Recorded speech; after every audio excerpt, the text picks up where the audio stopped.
A routine landing. Ladies and gentlemen, we are starting our approach to the Very good shape. Turns into a sudden fight to the death. You're gonna lose it all of a sudden. There it is. A passenger jet mysteriously falls from the sky and rockets towards a busy highway. Push it up. Push it way up. Delta, go around. It's gonna crash. A mysterious force brings down a plane claiming 137 lives. In the wreckage lies the one clue that can stop it from killing again.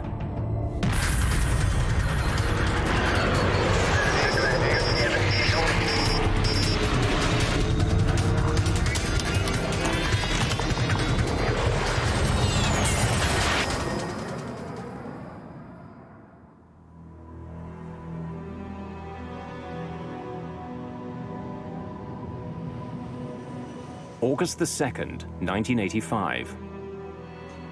Dallas, Texas.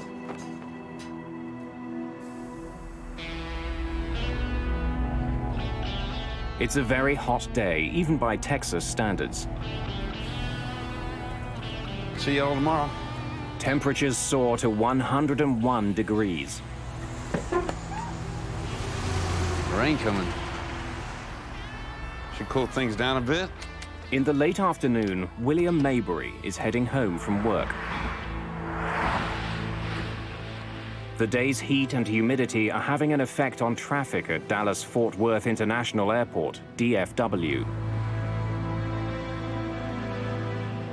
Roughly the size of Manhattan, DFW is the biggest airport in the world.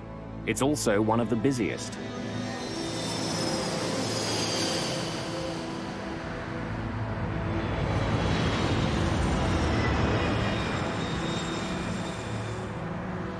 The heat has triggered some afternoon thunderstorms at the airport, creating a backlog of planes waiting to take off.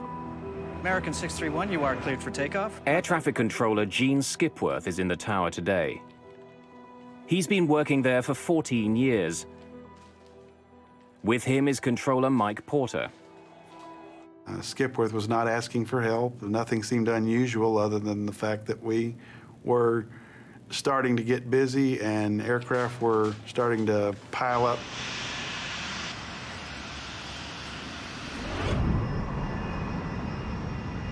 One of the many planes heading towards Skipworth's control is Delta Airlines Flight 191. Weather 6,000 scattered to 1,000 scattered. Visibility 10, temperature 101, wind calm. 101? 101 degrees, yes, sir. Captain Ed Connors and First Officer Rudy Price are two of Delta Airlines' most experienced pilots. Second Officer Nick Nassick is the other member of today's crew. The crew is flying a 6-year-old L-1011 Tristar. The L-1011 is billed as one of the safest planes in the sky. There are 152 passengers and 11 crew members on board. They're scheduled to land in Dallas just before 6 in the evening. Good afternoon, ladies and gentlemen. This is your captain speaking. Hope you're enjoying your flight so far. Traffic is backing up at Dallas. All told, we'll be about 10 to 15 minutes late getting to the gate. Please let us know if there's anything we can do to make your flight more comfortable. The delay bothers Chris Meyer. He's a frequent business traveler who's in a hurry to get home to his family for the weekend. I've been down in Florida, Fort Lauderdale, for the last 2 weeks, and it was a Friday afternoon, and I was due to go home on Flight 191. One of IBM's best-known executives is also on the flight. Don Estridge led the development of the IBM PC. He and his wife are traveling to Dallas for a family visit.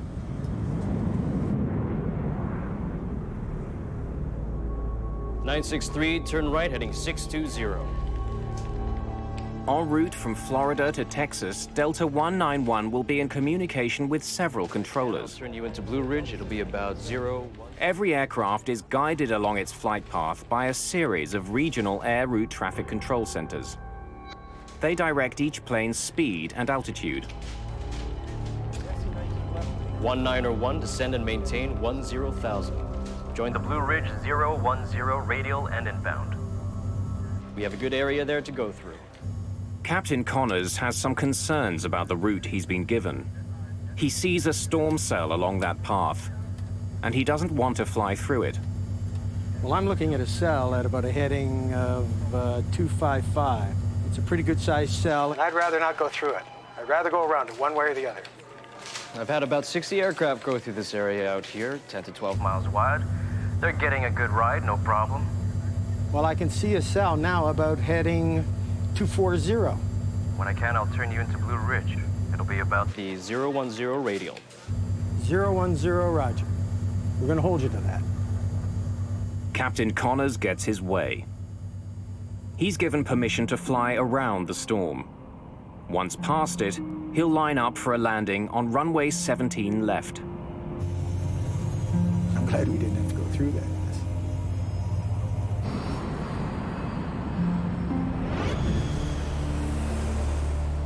Friday afternoons are a busy time at airports. The afternoon rain is making this Friday even busier. 23-9er down to 618.96. The main priority for the controller on duty is to keep the incoming planes a safe distance apart. He wants them at least 4.5 kilometers from each other. That distance allows enough time for the violent air turbulence behind one plane to die down before the next plane touches down. Right now, Connors and Price are getting too close to the plane just ahead of them, a corporate Learjet. Delta 191 heavy. Turn left 10 degrees, reduce speed to 180. To put some distance between the two planes, the controller asks the Delta crew to slow to 180 knots. Delta 191. 330 kilometers an hour. Wilco. 10-degree flaps, please. You're listening to Dallas 105 FM. It's a wet one out there, folks, so drive careful. Heading home along Highway 114, William Maybury will soon be passing DFW.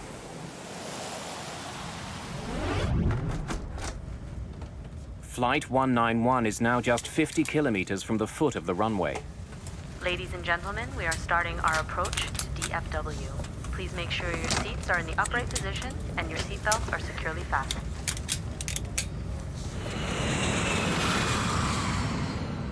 The crew begins their final descent into the Dallas-Fort Worth area. Attention all aircraft listening. There's a little rain shower just north of the airport. Connors now switches radio frequencies and contacts a local DFW airport traffic controller for approach instructions. As the passengers and crew of Flight 191 prepare for their landing, a deadly force takes shape in their path. Critical decisions and missed information conspire against them. The crew will soon be engaged in a 47-second struggle, which will become one of the most important moments in the history of modern aviation. August the 2nd, 1985.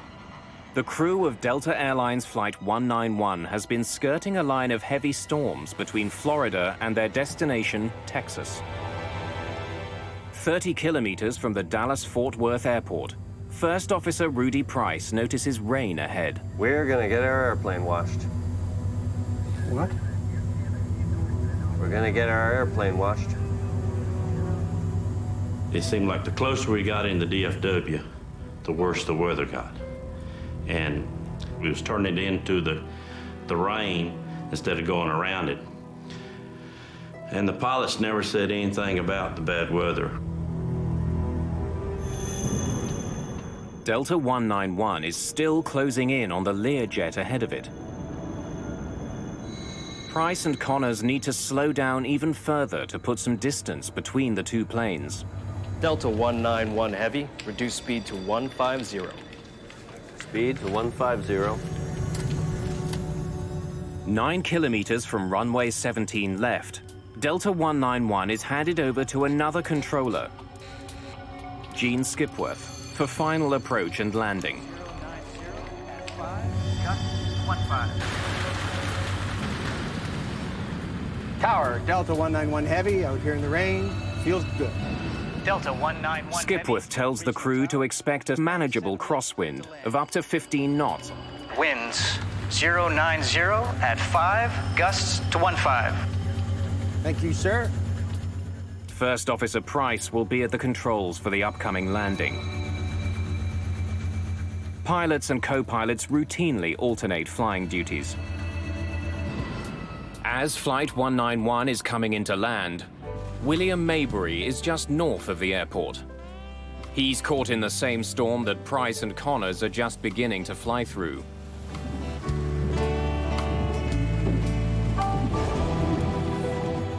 Before landing check.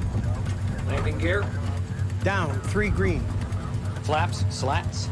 33, 33, green lights. The crew suddenly notices that they'll be flying into more than a bit of rain. It's lightning coming out of that one. What? It's lightning coming out of that one. Where? Right ahead of us.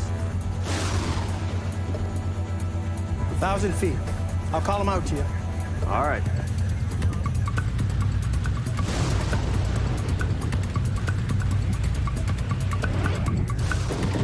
We're not getting any bad warnings from the weather or from other pilots, which we rely on as they come through it. They need to report to us, and they do if they have turbulence or they have trouble on final or ran into anything abnormal. The Learjet ahead of Flight 191 lands safely. Connors and Price are now less than a minute behind. Without warning, the intensity of the storm increases. The L-1011 is being pounded by a driving rain. I knew we was getting ready to land, but at the same time, you felt the surge, like the pilot was revving up the engine for something.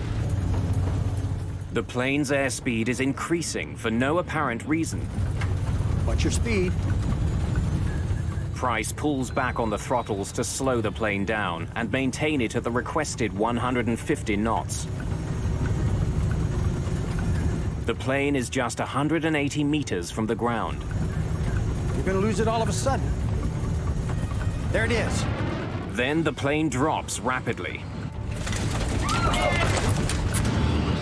It's as though an invisible force is pushing it to the ground. Push it up. Push it way up. Way up! Way up! Way up! The crew is pushing the plane's jet engines to their full power, but can't get more speed or get the plane to climb. So I pulled my seatbelt tight as I could, but at the same time, you could hear a pin drop. Nobody was talking. But I mean, it got dead silence. As suddenly as it began, the crisis seems to end. The plane stops falling and begins to pick up some of the speed Connors and Price have been fighting for. That's it. But before the crew can take another breath, the plane drops again, rocking violently from side to side. And then it dips wildly to the right. And I just knew we shouldn't be that close to the ground that soon. Hang on to the son of a... About 2 kilometers from the runway, it plows into a field and rockets towards Highway 114. When we hit the ground, it felt like you was in a car running over railroad ties. It was real bumpy. The crew somehow manages to get the plane back in the air. At that moment, Gene Skipworth catches sight of Delta 191. He's gonna crash! Delta, go around! But it's too late. The plane's engines slam into William Maybury's car on Highway 114. He is killed instantly. The plane hits the ground again, north of the runway. It's traveling more than 350 kilometers an hour.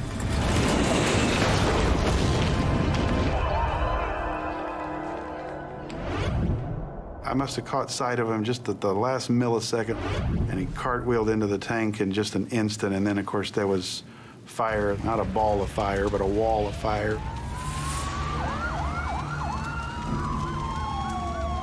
It seemed like it was only a few seconds, 5 seconds at the most. I don't know how long it was. Everything was stopped. The resulting explosion is so powerful that the rear section of the plane is blasted backwards, away from the fireball.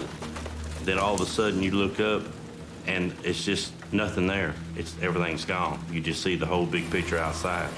Like the plane just opened up.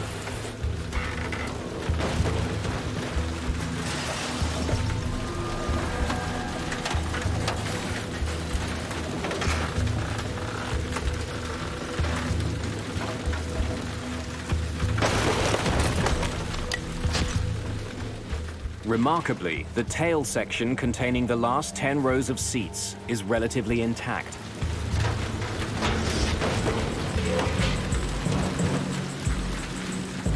People just thrown around on the ground. Some were clothes on, some without clothes on, some were burned. It was something that you can't describe unless you're there to see it. It is something that you will never get out of your mind. Over here! Hang in there, help someone. Then, as suddenly as it had started, the rain stops.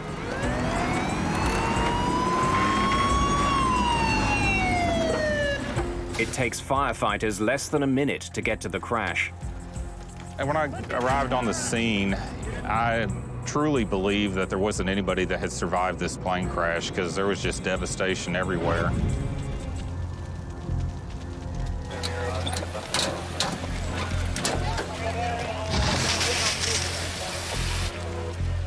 What I had pulled up on at the time was the wing section, which is the portion of the aircraft that carries the fuel. So there was a large amount of fuel and a large amount of flames.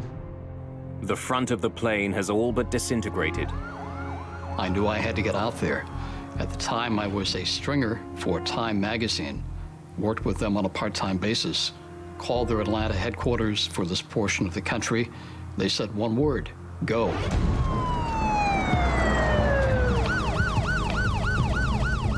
Firefighters need only a few minutes to get the raging fire under control. They then turn their attention to pulling survivors from the plane. It wasn't until the fire started to subside a little bit that I saw the tail section where there was some hope of some people surviving. There were these two women that were walking through the smoke. Ladies, clear the area! Get out of the way, clear the area! And it kind of surprised me, so I knew that there was hope and that there were people out there. Only 27 people survived the crash. I had seen death before as a medic in Vietnam, but it had never been aimed at civilians, and certainly not on a mass casualty situation, and certainly not this suddenly. I could tell how bad it was. You could see and smell and feel the death.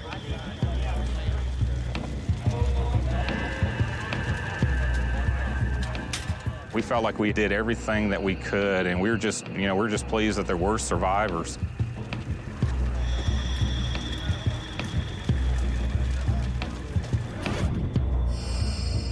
I was scheduled to sit on aisle seat 15A, and I told them that wouldn't be no good because that was a non-smoking section. I was a smoker, so I had to be in back.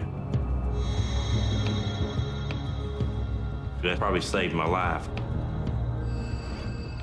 Captain Connors, First Officer Price, and Second Officer Nassick are killed.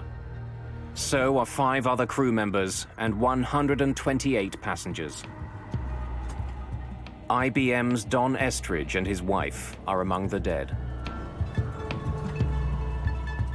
In the tower, it was silence for probably 1 to 2 minutes, except for just an occasional transmission. But basically, it's just quiet, and you just sit there stunned and wishing you could do anything to take it back.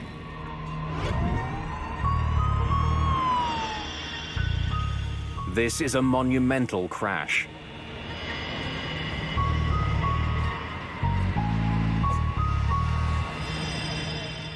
Investigators from the National Transportation Safety Board arrive at DFW, determined to find the cause. One of our field investigators would have been on scene trying to locate the flight data recorder and the cockpit voice recorder, which is, a very important part of the investigation. Investigators begin looking for evidence of mechanical failure. They examine the wreckage for clues that the plane was not responding to the pilot's command. It's essential in any approach or departure accident to establish what the airplane's configuration was, to assure that it was not a factor in the accident, or everything was normal on this aircraft.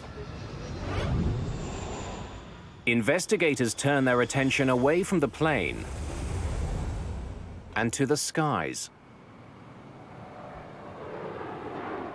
After any accident in commercial aviation, there are theories galore. A couple of them prevalent that evening. First, that lightning had struck the airplane. Secondly, that it had been hit by a mini tornado.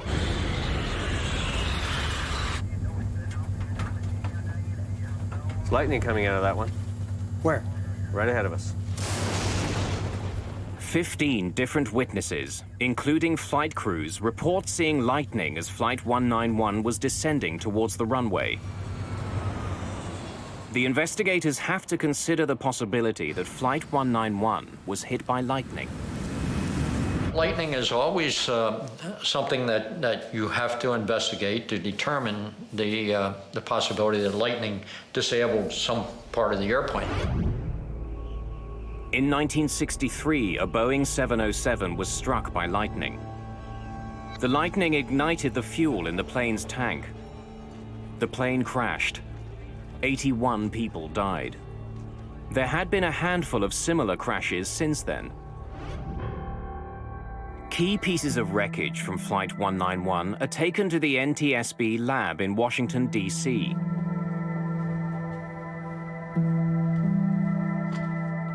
Bud Lehner is the investigator in charge of examining the wreckage, as well as the data from the plane's cockpit voice recorder. But sometimes it might be very difficult to find to determine where the airplane might have been struck by lightning and where the exit point was. Lightning coming out of that one. Where? Right ahead of us. If the plane was hit by lightning, there would be evidence left behind. A device called a static discharge wick is attached to the trailing edge of an airplane's wings. It redirects static electricity into the outside air instead of into the plane, where the charge could cause a fire.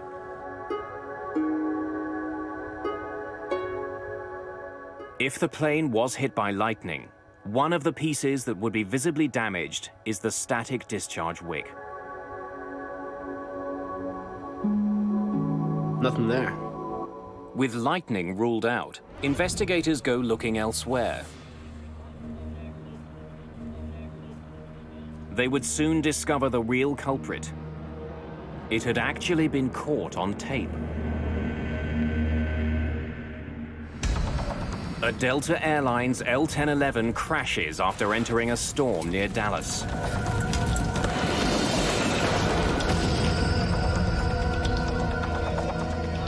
"137 people die. Investigators rule out mechanical problems and lightning as causes of the crash.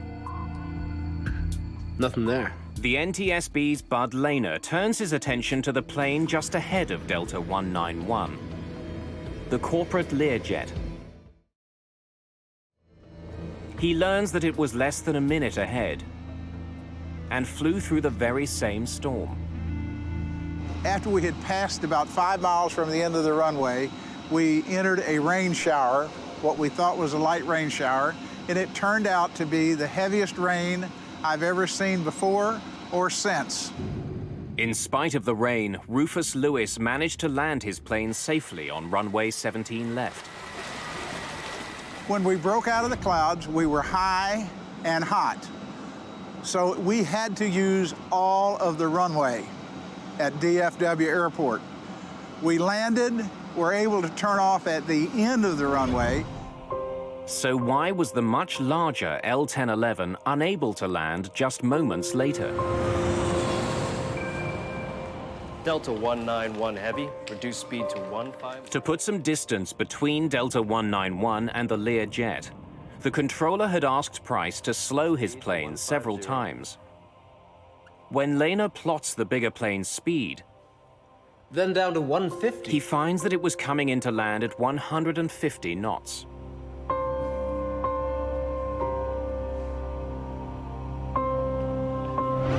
Delta 191 Heavy, reduce speed to 150. Investigators consider the possibility that Flight 191 had been traveling too slowly for a safe landing. If you don't have a lot of extra energy, you don't have anything to trade in case you get in trouble. So a lot of times in adverse conditions, the pilots, they added another 10 knots for mom and the kids.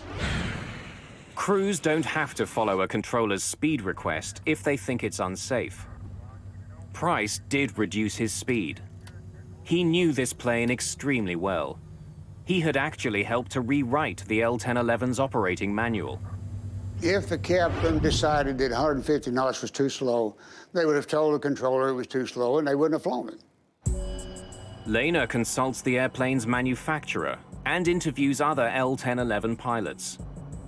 He concludes that neither the controller nor First Officer Price made any errors regarding speed. Delta 191 Heavy, reduce speed to 150. This plane should have been able to land at 150 knots. Speed to 150. Bud Lehner still doesn't know what slammed Flight 191 into the ground. But soon he finds the clues he needs on the plane's flight data recorder. It logs every adjustment pilots make to the plane's controls. The device also records external elements like temperature, wind speed, altitude, and air pressure. Whatever Connors and Price were fighting, there's a good chance it left its fingerprints on the flight data recorder. This flight data recorder gave us several parameters we didn't have before. Engine power, longitudinal acceleration, and those kinds of parameters really enabled us to do a more in-depth analysis. The plane's data recorder has documented a combination of rapidly shifting winds. Then it shifts to a downdraft. In a matter of seconds, the plane was hit with strong winds from the front, then from above, and then from behind. There you have it.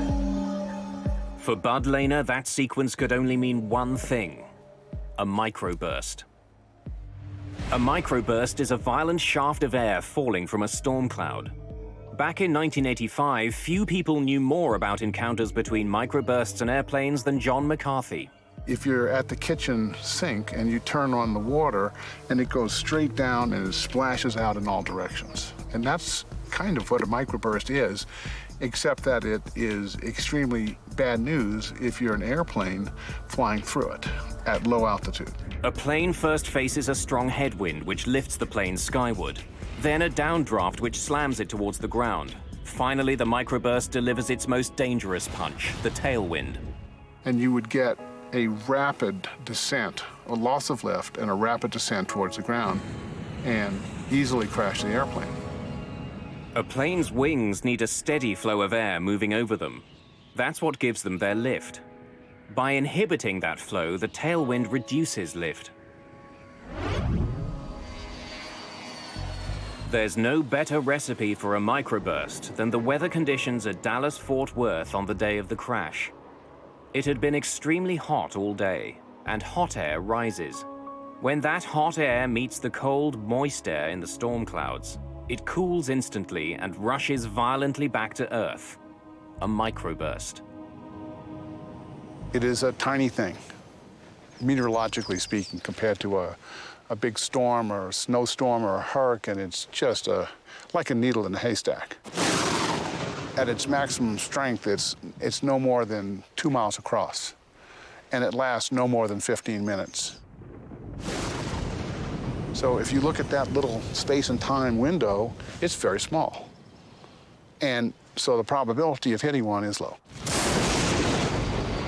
The odds may be slim, but planes do fly into microbursts.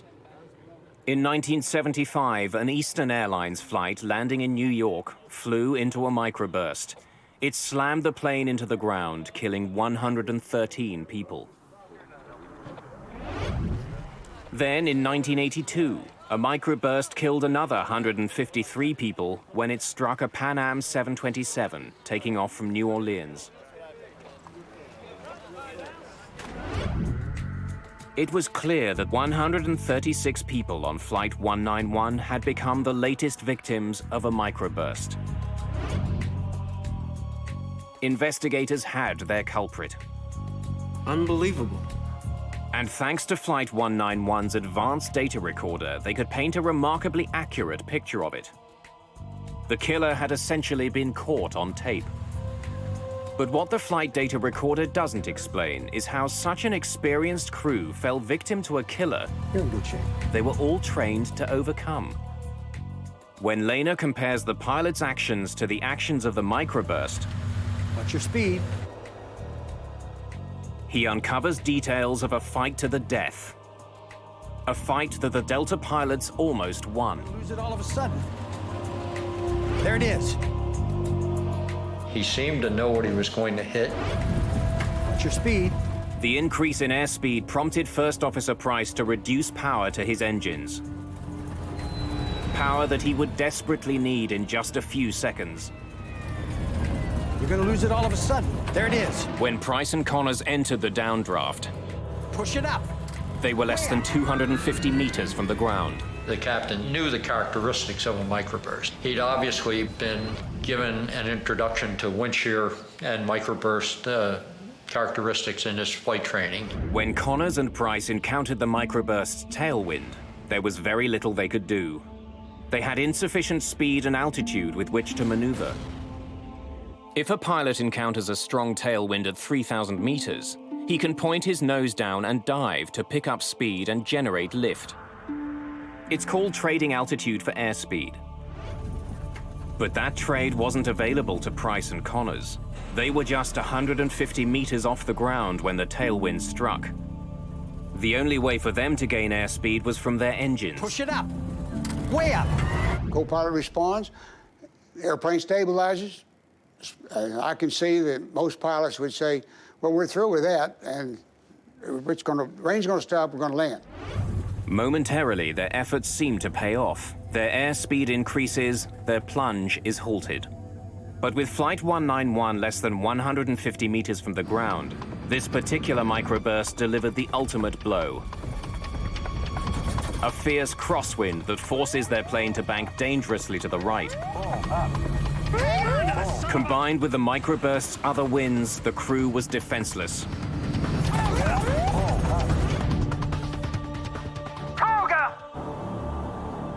Toga is takeoff go-around mode, and what it means to a pilot in that regime of flight is let's abandon the approach. We're no longer going to try to land this airplane. We want to do everything we can now to survive the wind condition that we've entered.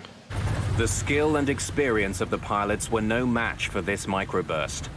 It was too big, its winds too powerful and unpredictable. The entire fight lasted only 47 seconds. The pilots of Delta Flight 191 did their very best to recover from this situation, and it didn't work out. Investigators were left with one perplexing question. Why had Connors flown into the storm in the first place? Prior to 1985, the radars on board the aircraft were built to detect thunderstorms, Delta 191 came in. essentially heavy areas of precipitation. They were not effective. They weren't even designed to detect the microburst. So those radars were essentially useless at low altitudes for looking at the microburst phenomena. Microbursts are invisible, but they generally emerge from storm clouds. That's why pilots are trained not to fly into storms if they see lightning. It's a pretty good sized cell, and I'd rather not go through it. I'd rather go around it one way or the other. When I can, I'll turn you into Blue Ridge. It'll be about 010 radial. 010. Oh, roger. Captain Connors was not a risk taker. He was known as a cautious pilot. I'm glad we didn't have to go through that mess. It's hard to blame the aircrew. Their job is to avoid thunderstorms, and there's probably a forecast for thunderstorms every day at Dallas in the summertime. Which ones do you avoid? And it's a very difficult problem. Earlier in the flight, Connors had flown around bad weather. Investigators can only conclude that he underestimated the storm in his path at the foot of runway 17 left. When you're in a landing sequence at an airport like Dallas or Atlanta or Chicago, and you see other airplanes ahead that are landing uneventfully, you might get the impression that there's a thunderstorm there, but I'm going to pass through it very quickly, and it's not going to be a factor for me. Airports like DFW have sophisticated systems in place to provide weather information to pilots. A thunderstorm at the end of a runway is the kind of threat they were designed to identify. But this deadly storm managed to foil those systems. As Flight 191 was approaching the airport, the weather at DFW was changing very quickly. Attention all aircraft listening. There's a little rain shower just north of the airport. Captain Connors heard that part of the message, but then he switched his radio frequency for his final landing instructions. The Delta crew never heard the last part of this message about weather ahead. There's a little bitty thunderstorm sitting right on the final. There was an observation 2 minutes before the accident that there was a wall of water at the threshold of the runway. It's been my contention that that information would have been very important to the flight crew. Radar readouts from the day of the crash indicate that the storm cell Connors and Price flew into grew out of nothing in a matter of minutes. This is 2 minutes before the accident. The readout shows the beginnings of a weather cell at the foot of runway 17 left. This is 3 minutes after the accident. We have a new cell right at the threshold of the runway that wasn't evident in the previous pictures. This explains why Rufus Lewis was able to land his Learjet.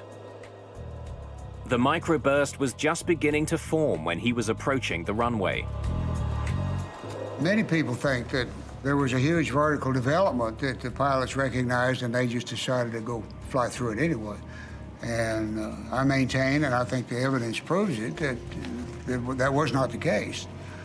They didn't recognize this new developing cell. They did get into the storm beneath the cell, but it was heavy rain. They weren't worried about that.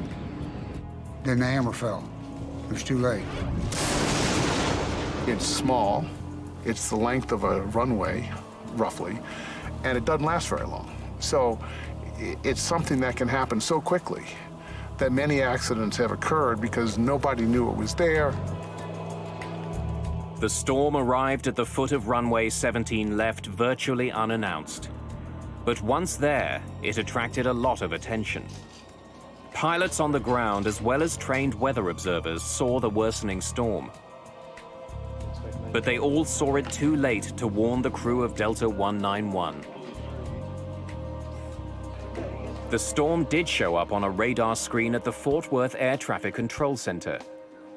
But at the time of the crash, the meteorologist on duty was in the cafeteria on a meal break. If the flight crew had had any idea that there would be a severe event in front of them, they would have missed the approach. Investigators conclude that the Delta crash was caused by the pilot's decision to continue their approach into the storm. A decision that was made because the crew wasn't warned about the hazard. In 1985, there were basic systems at airports that could detect dangerous winds, but they could not reliably detect a microburst. On the ground, there were systems called low-level wind shear alerting systems that primarily looked for differences of wind speed around the airport and on the airport. Unfortunately, these sensors tended to be spaced so far apart that a microburst could actually exist in between them and escape detection, or at least detection in time to warn a pilot of the threat.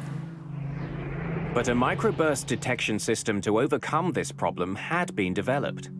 It was being tested in Denver and working very well. What we found out is that Doppler radar, which is on the ground, is incredibly effective in detecting microbursts. In fact, it can detect about 98% of a microburst.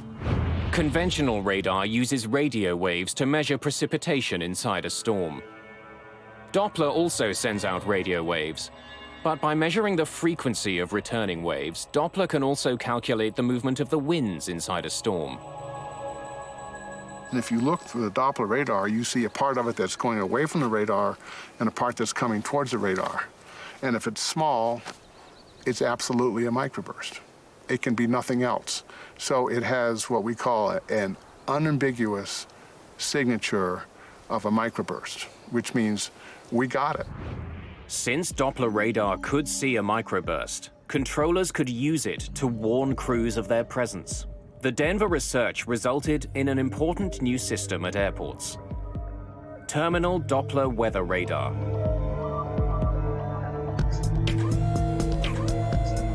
When the system detects dangerous conditions, it relays a warning to air traffic controllers, who can then alert pilots. Flight 236, microburst alert. 50 knot bar, 1 mile final, say intentions. After the crash of Delta 191, the Federal Aviation Authority, the FAA, hurried to install terminal Doppler weather radar at high-risk airports. Dallas-Fort Worth was one of the first. The domes containing the specialized radar are now a common fixture at major airports around the world. But radar on the ground can't get the warning to the pilots fast enough. We also have an issue of ground-based systems in that it takes time to communicate the threat to the crew. The system has to detect it on the ground. It would typically go to a control position in the control tower and be relayed by voice to the pilot, which can introduce a delay of 10, 15, 20 seconds, which could be very critical. Planes also needed onboard microburst detection. A team from NASA began developing such a system by flying into the most dangerous microbursts they could find. 0. Here we go. Take it. Straight ahead. By risking their own lives, they would eventually save thousands of others.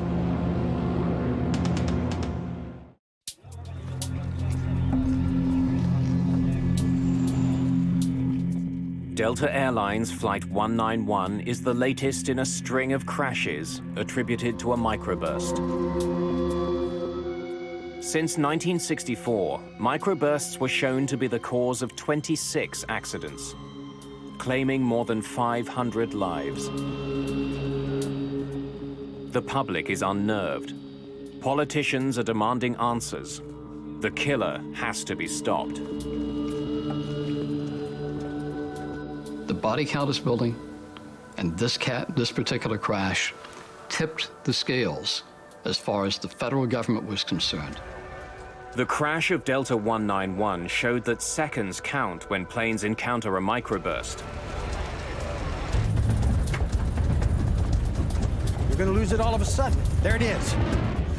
Increasing alert times Push it up. Way could up. save more lives, especially if a microburst detector was mounted right on the plane. If you can provide the airplane with 10, 15, 20 seconds of advance warning, pilots push the throttles up, they build airspeed, they build altitude, they build energy. It's like money in the bank. By the time they get to the microburst during a recovery, they can survive. Aviation experts had to find a way to give all pilots those critical 20 seconds.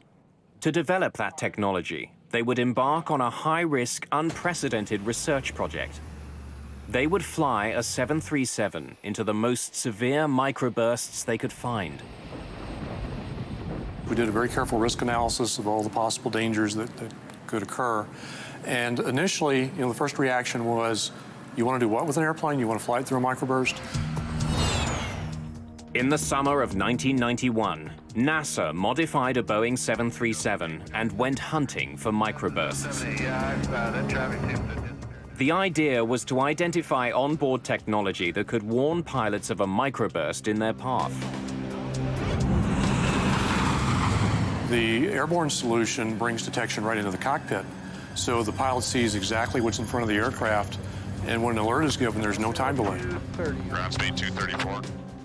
The NASA researchers were testing 3 separate systems for detecting microbursts.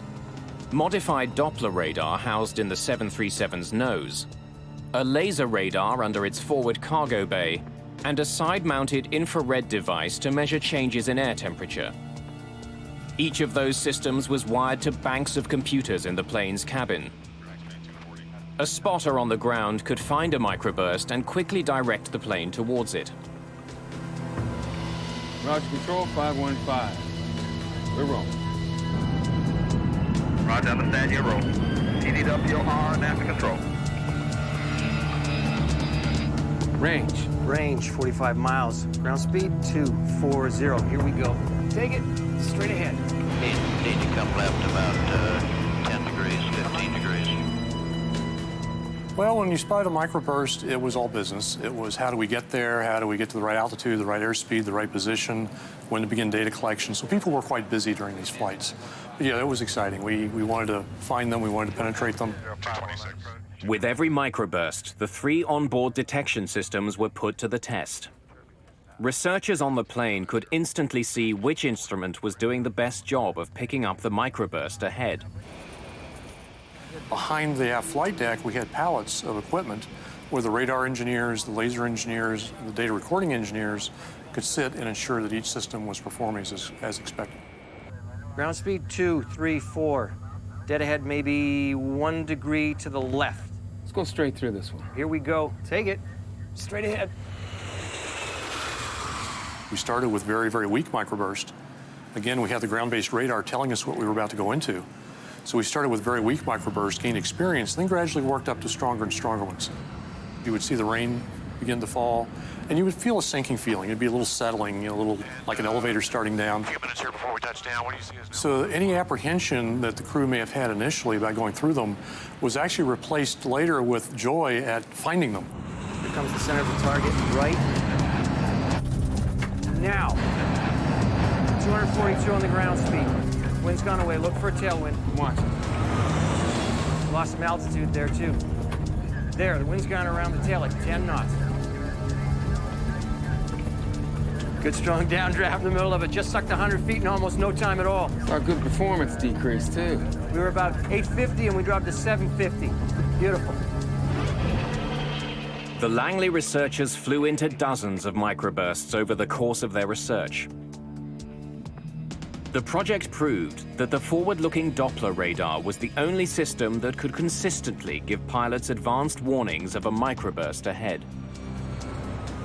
What we found was that the Doppler radars could detect an extremely wide variety of microbursts.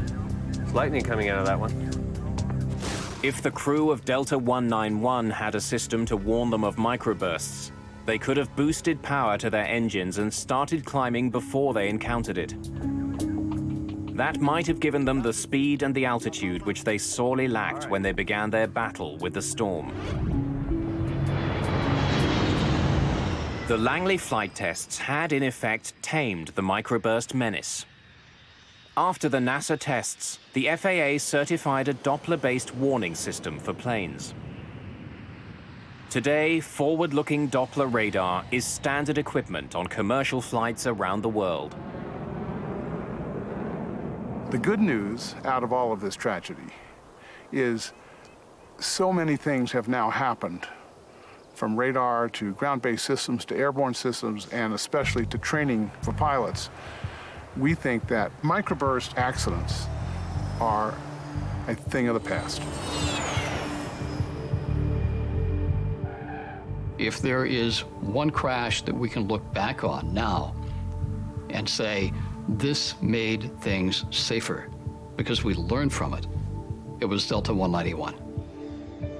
The changes made after the crash of Delta 191 have saved countless lives. Captain Connors and First Officer Price lost their fight against a microburst. A brand new 767. Fuel pressure.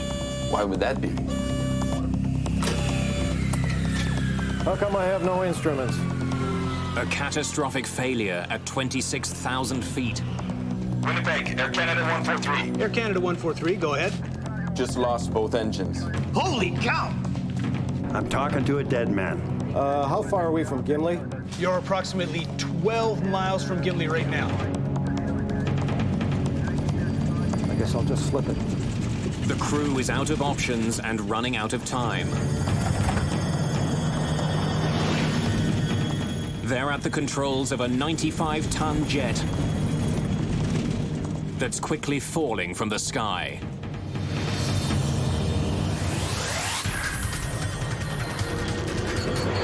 Mayday, Mayday.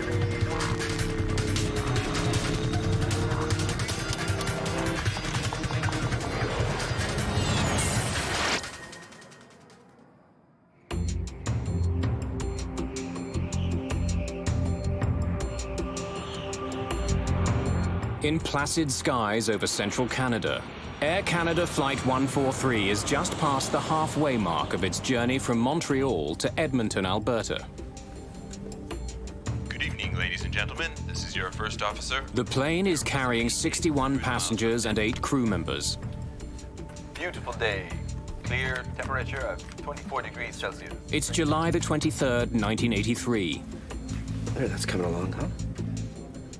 Rick Dion is an Air Canada maintenance engineer. I was going to Edmonton with my wife Pearl and my young son Chris, who was 4 years old, and this was the beginning of a 2-week vacation for us, and we were all pretty excited about going on this new airplane. Compliment of the captain. Oh, hey, Rob, thanks. Whenever you want to come up to the flight deck. This was my first flight on the modern 767, as the company had just acquired them. I'll be back in a minute, okay? I was interested in going to the cockpit to see all this new technology fit in with the work that I did on aircraft. The captain on this flight is Bob Pearson. He's 48 years old, and he's spent more than 15,000 hours in the air.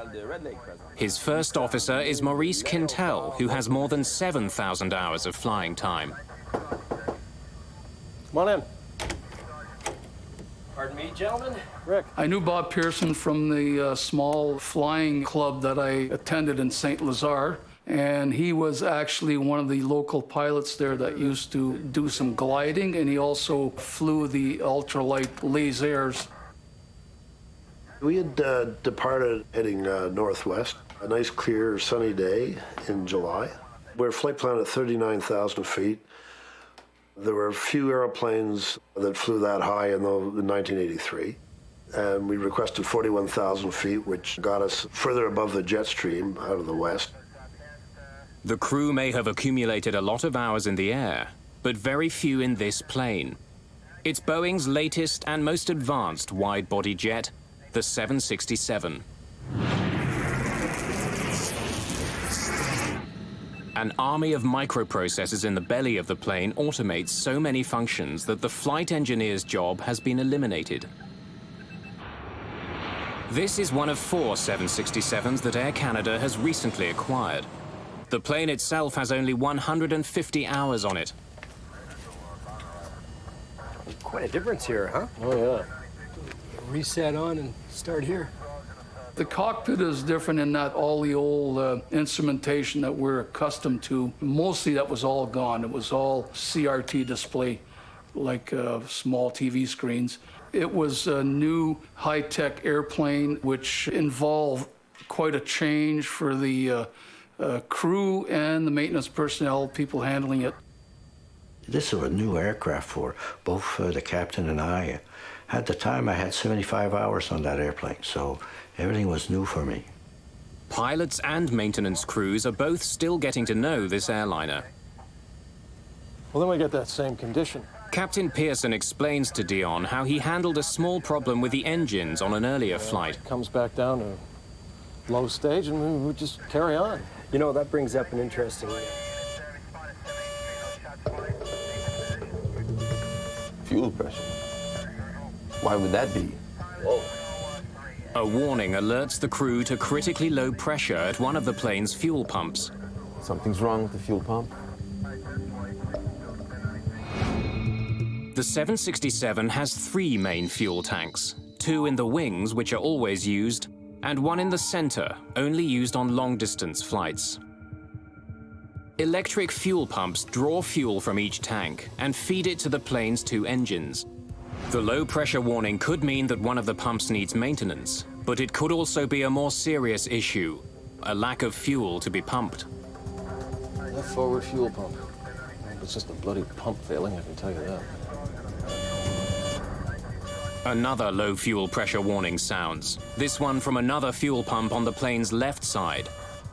Pearson's flight management computer tells him he should have plenty of fuel for the remainder of the trip. The 767 also has separate digital fuel gauges, but on this flight, those gauges are out of service. The warnings don't make sense. It got a little more interesting when the second fuel boost pump light came on for that tank, which was the left tank. This seemed quite abnormal, that two pumps would fail in a brand new airplane. We had some kind of a problem that we didn't understand. What would your assessment of that be? My own personal thoughts? It might be low in the left tank. I used to be involved with transferring fuel, and I know that when you're trying to empty a tank, it'll start flashing periodically, and then the pump will reprime, and then the light will go out. In this case, it appeared to do exactly the same thing. Captain Pearson knows that if the left tank is running low, the right tank may be low as well. Let's head for Winnipeg. Now. Pearson wants to land as soon as possible in case he is running out of fuel. The crew is still more than 700 miles away from their original destination, Edmonton, Alberta. The nearest major airport is Winnipeg, Manitoba, a mere 120 miles away. We're showing lots of fuel on board our flight management computer and 3 normal fuel checks, cross-checked with our fuel on our flight plan. So we elected to divert the flight to Winnipeg, where Air Canada has a main maintenance base. Winnipeg Center, Air Canada 143. Air Canada 143, go ahead. Ron Hewitt has 20 years' experience as a radar controller. Yes, sir, we have a problem. We're going to requesting direct Winnipeg. Air Canada 143 cleared. Take position, direct Winnipeg. You are cleared to maintain 6,000, descent, your discretion. Send to 6,000 his discretion, and that was it. He didn't tell us what the problem was, and it's none of my business. Give him what he wants, get everybody out of his way. That's about what we do. Okay, we're out of 410. Pearson now begins to descend from 41,000 feet. Oh, man. We're all going out, eh? The low-pressure warnings are spreading to more and more of the fuel pumps.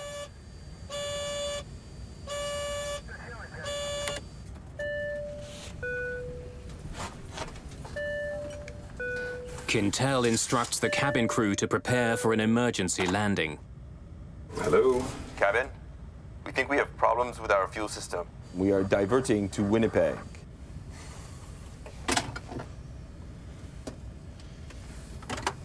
All flight attendants to front galley, please. I hope this is just false warnings. Rick, can you think of anything we haven't done? No, I can't, Bob.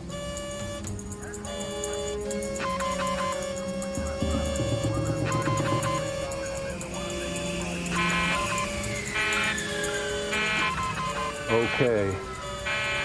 We've lost the left engine. Losing an engine erases any doubt. Flight 143 is in fact running out of fuel. Okay, checklist. Single engine landing. Pearson is trained to land a 767 with one engine. No one has ever tried landing with none. He scrambles to get his plane down so that he doesn't become the first. With only one engine powering Air Canada Flight 143, and with the possibility of the other engine shutting down, the crew prepares the passengers for the worst. Ladies and gentlemen, this is your in-charge flight attendant speaking. Due to mechanical problems, we'll be preparing for an emergency landing. Please return to your seats and fasten your seat belts. Your crew is fully trained to deal with this situation. And as you may have noticed, some crew members have already started to prepare the aircraft. I had no idea, like the rest of my crew members, that there was a problem with fuel. I had no idea why we were going to Winnipeg. Approach and landing. Flaps will be 20. Right. Ground flap override. As they're doing that drill, the right-hand fuel pump low pressure light was flashing as well, much like it did on the left. They were quite busy carrying out the first engine out, not watching the pump lights, which was right at my eyebrow, so I kind of knew that that one there was going to shut down too. What was that?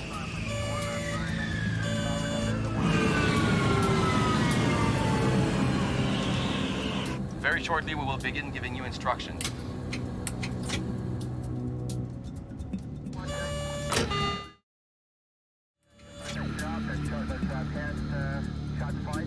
How come I have no instruments? Our beautiful colored engine and flight instrument displays simply went black. Ladies and gentlemen, please remain calm. Please follow our instructions.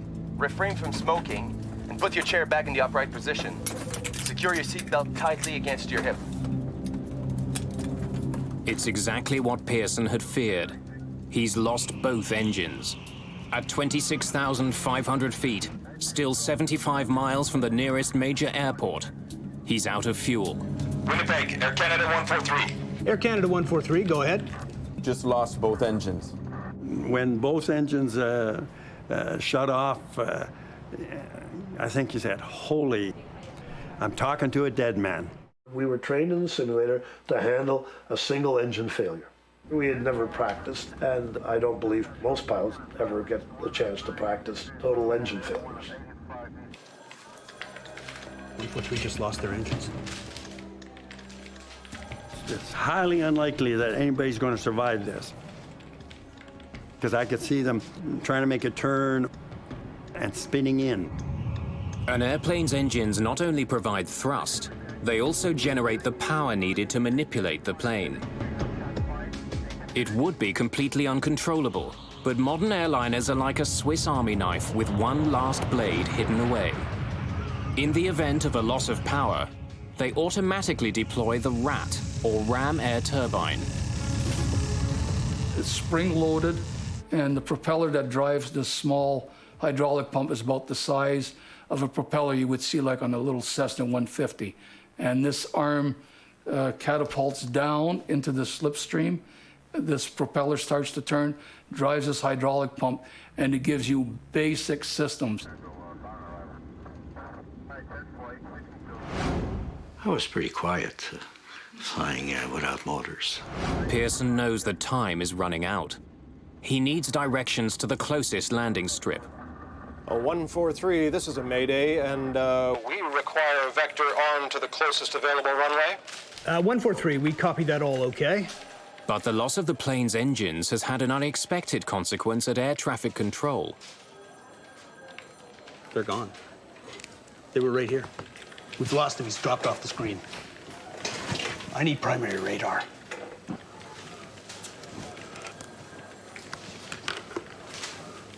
Uh, 143, we've lost your transponder return and are attempting to pick up your target now. We work on transponder, it's called secondary radar. We take the pilot signal to paint the aircraft.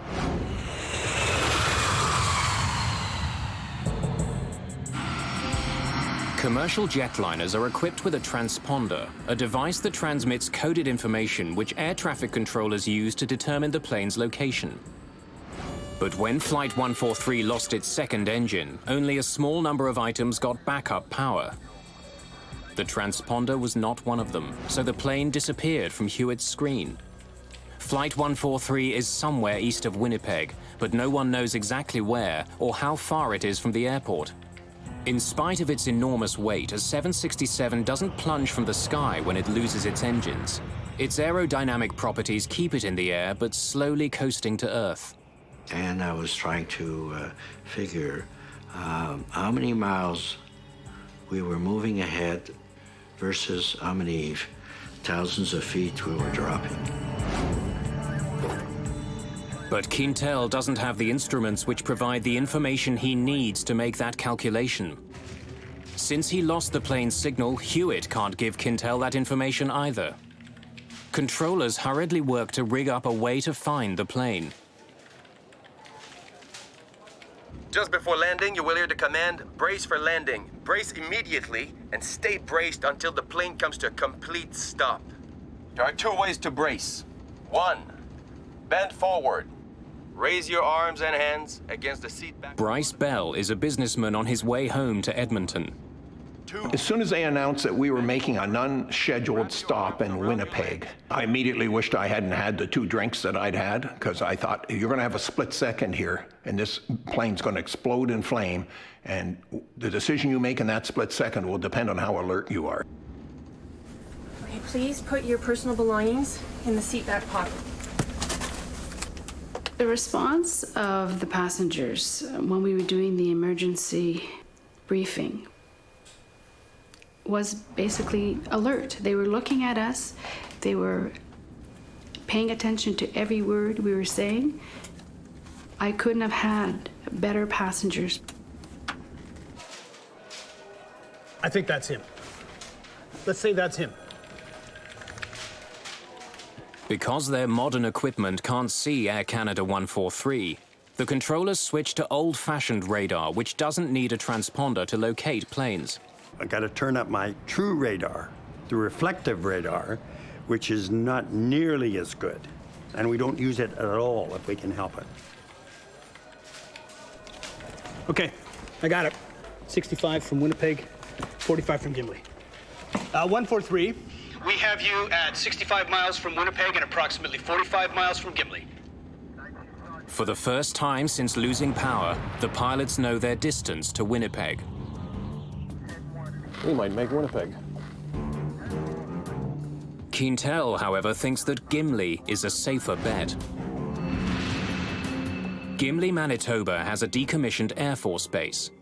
It's about 20 miles closer than Winnipeg. As luck would have it, Maurice Quintel trained at Gimli while in the armed forces. He knows it well. 45 miles to Gimli. That is a long runway. Is there emergency equipment at Gimli? Negative emergency equipment at all. Just one runway available, I believe. And no control tower and no information on it. Pearson must consider the possibility of a crash landing. If he has any chance of making it to Winnipeg, which has full emergency support, he knows he must try for it. Okay, then we would prefer Winnipeg. Fine. 143, continue your present heading. We all reacted very businesslike and say something specifically to the situation, but never would we ever look at each other. I think we were all afraid that we might break down. Parents were hugging their little kids, and people were busy scribbling away, which I found out afterwards where they were writing their notes to loved ones and their wills and all kinds of things like that. It was pretty nerve-wracking. 143, a question if you have the time. Okay, go ahead. Total number of persons on board, please. The actual number of people on board is 69, but Quintel is overtaxed. He gives a lower number in error. I have 33 people on board, including the crew. Okay. I have to ask if Sol's on board. I know he's busy. I don't want to ask him questions, but I have to. This thing can go down in the lake or the field. And I remember thinking, great. I know this airplane carries about 300 people. At least it's not 300. It was about regrets. It was about things I hadn't done in my life. It was about ways I've treated the odd person here or there that I wish I'd treated more gently. It was about how stupid I was at some of the things I used to make big issues out of that are so insignificant when it really comes down to what real reality is about. It was pretty devastating. And I remember telling a mother with a baby, and I had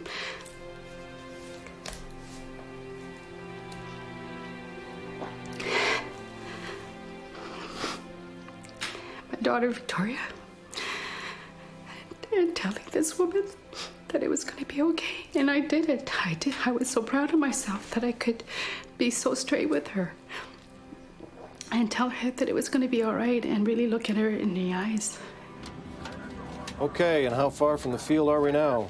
You're 35, correction, make that 39 miles from Winnipeg. Roger.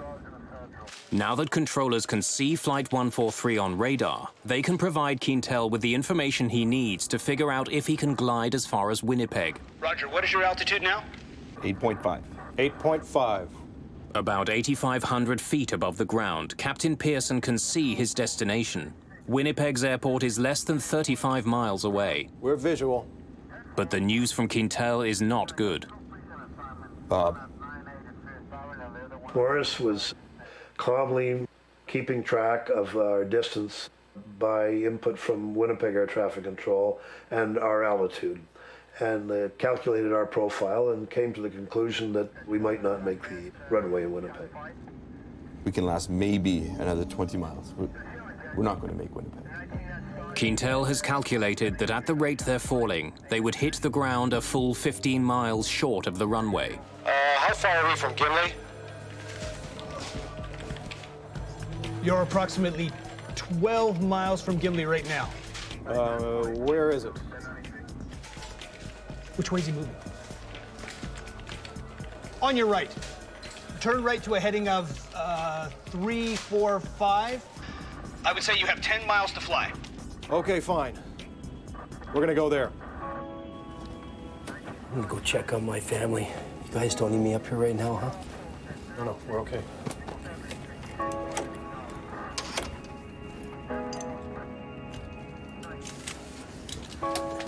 Don't worry about it. It's okay. They got it under control. Just make sure your seatbelts are tight, all right?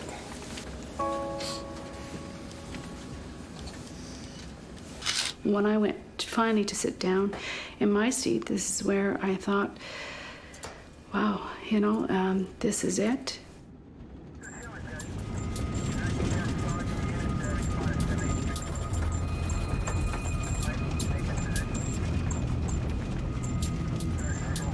Landing gear down. Roger. First Officer Quintel lowers the landing gear. Because there's no hydraulic power, Quintel does what's known as a gravity drop, letting the gear's own weight drop and lock it into place. The two main gear are heavy, they fall immediately, and two green lights confirm they've locked. But the nose gear is lighter, it doesn't lock. We could hear the main gear clearly, falling and locking. I was not aware that the nose gear was not down and locked. It was sort of a last minute, and if it's something that you cannot control, you don't talk about it, you don't mention it, you know. The main thing was bring the aircraft on the runway. 5 miles to touchdown. Roger. We have the field in sight. 5 miles from Gimli, Pearson and Quintel finally see a runway they can land on. But there's a problem. We're too close, huh? It's going to be too steep, too fast. Yeah, I know. Pearson is almost at the runway, but he's much too high above it. If he comes down at a normal descent rate, he'll miss the landing strip. But if he comes down steeply, his plane will gather a dangerous amount of speed. He won't be able to stop before the end of the runway. In a normal approach, we have leading edge and trailing edge flaps, which allow us to slow the airplane down and fly at a slower speed safely. We did not have those flaps as they run off the main hydraulic system. So what are we gonna do? So we discussed, we have two possibilities. One of them was to do a 360-degree turn and lose the excess of altitude. On the other hand, I thought it would take about 3 minutes, and we were already descending at the rate of 2,500 feet a minute. Only about 3,000 feet above the ground, the plane doesn't have enough altitude to make a full circle. It would hit the ground before making it back to the landing strip. Pearson chooses a second option. Well, I guess I'll just slip it. Pearson decides to try a maneuver called a side slip, practically unheard of on commercial airliners, but sometimes used by glider pilots. And Bob Pearson has a lot of experience flying gliders. I'm just going to slip it down till we're almost down at the runway, then I'll straighten it out. Okay. Side slipping involves what's known as crossing the controls. Here we go. Pearson plans to force the aircraft into a sideways freefall, allowing it to drop quickly without increasing its forward airspeed. Pearson has never actually performed a side slip in a glider, but he's attempting one now in a Boeing 767. The only way that I could control our speed and our descent profile with the runway was to induce drag in the fuselage by cross-controlling the rudder and the elevators on the tail and the ailerons and the wingtips, and cause the aircraft into a crab configuration.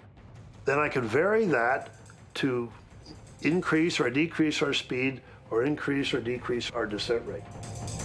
Pearson controls the plane's descent by using his rudders and ailerons to change the angle of the plane. Crossing the controls involves tipping the wings in one direction, but turning the aircraft in the opposite direction, pushing it sideways into the oncoming air. As Flight 143 begins to drop towards the Earth, Quintel is about to discover something he did not expect. The runway he trained at 15 years ago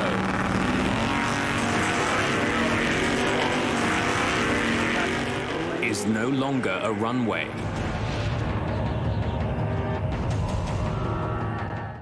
Captain Bob Pearson is out of fuel, out of engines, out of options.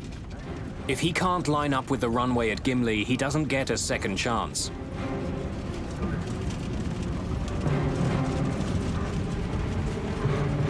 Pearson turns the yoke left and pushes the rudders to the right.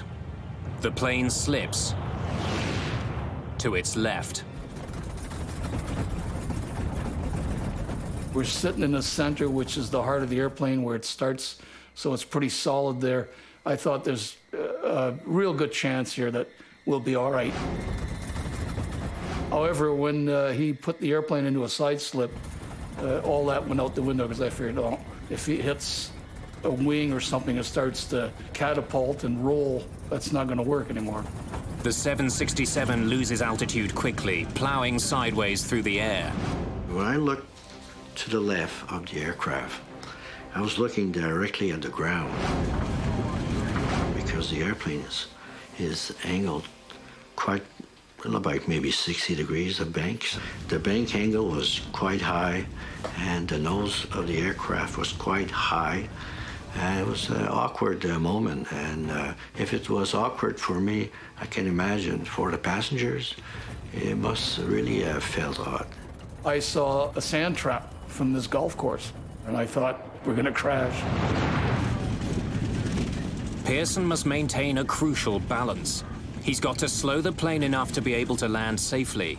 But if he slows down too much, the airliner could lose its lift and plummet to the ground.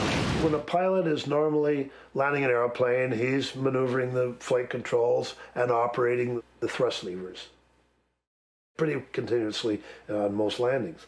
And so I was doing the same thing without the thrust levers.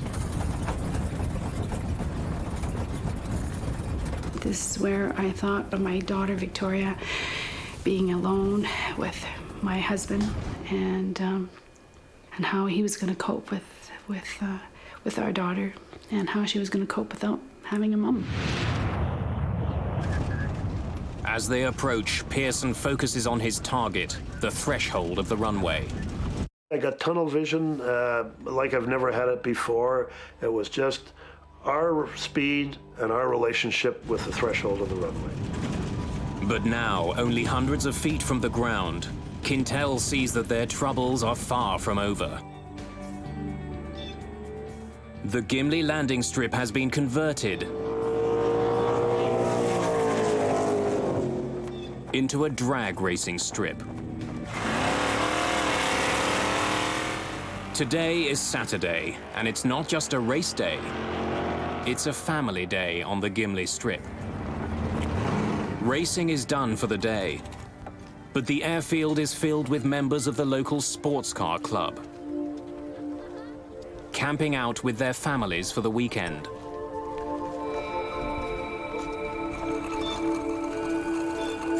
Two children have decided to pedal the length of the runway. They don't hear the plane coming for them. Without engines, it's silent.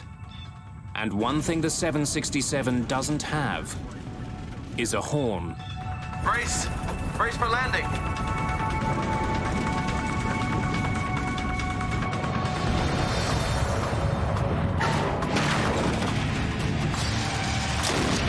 The nose hit with quite a bang on the runway. Sounded like a shotgun going off at our feet. The front landing gear gives out immediately. Pearson brakes hard. 2 tires blow out. The bottom of the right engine scrapes the runway. I was a robot. There was just no emotion at all. Finally, Pearson sees what's in their path. And I looked up and I could see 2 boys on bicycles. They must have been probably about 1,000 feet down the runway from our position when I saw them. And then at one point, I can see he raised his head, and he's surprised. Here's this big aircraft. I can still remember the look of terror on their faces. So they were close enough for me to see that.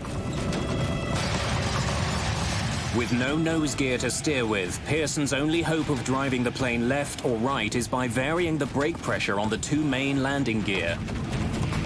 That's when my heart started to pitter-patter a little bit. The kids panic and try to outrun a plane that's traveling about 200 miles an hour.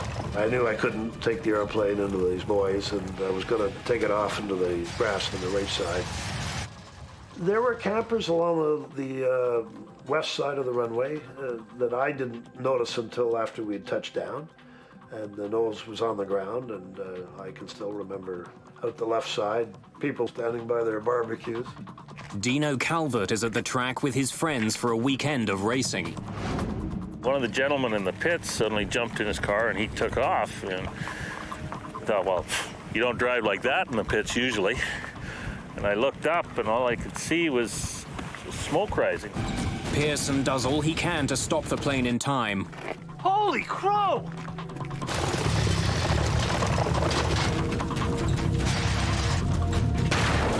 The plane plows into a guardrail installed down the middle of the runway. Smoke, Bob.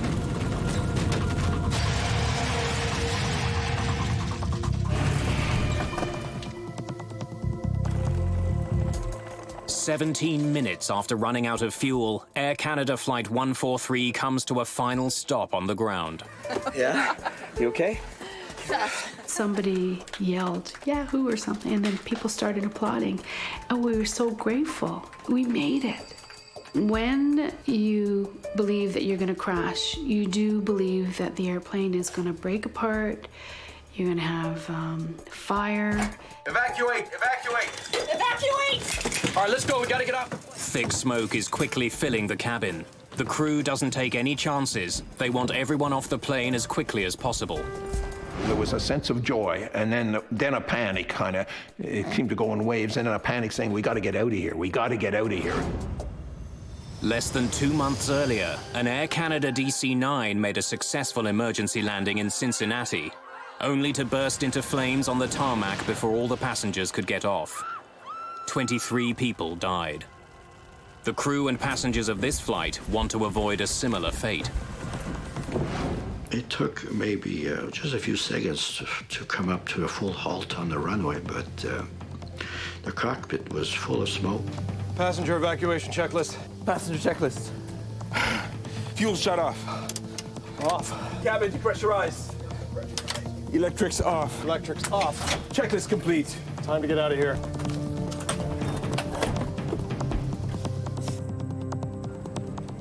Come on, guys, get some fire extinguishers.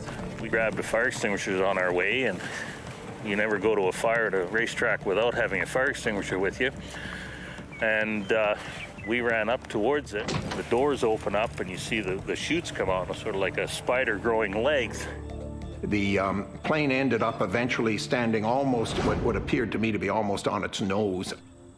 When I opened my door and I saw that the chute was so steep, I thought, oh my goodness, how do I get these passengers to go down? Due to the nose-down angle of the plane, the 2 rear slides don't reach the ground. 10 people are slightly injured during the evacuation, most of them coming down the steep rear slides. I heard on the west radar frequency, he said, one of the 767 says, he's down okay, he's in one piece, and that's when our cheer went up. I said, okay, because all of these people were going to sleep in their own bed that night.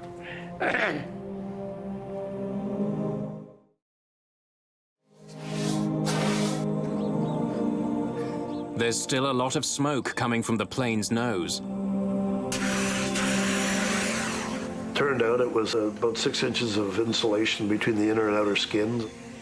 From friction, that was starting to burn. The flight attendants have good news. All 61 passengers have made it off the plane. There's not so much as a single serious injury. We'll give you a hand. Yeah, extinguisher.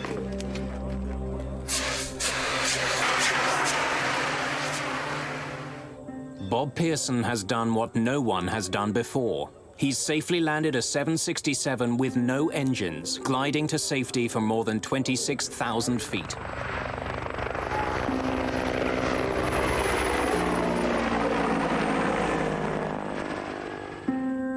Air Canada Flight 143 glided... The event makes international headlines immediately. People are already asking how one of the most sophisticated passenger planes in the world could have run out of fuel. Sliding down emergency chutes.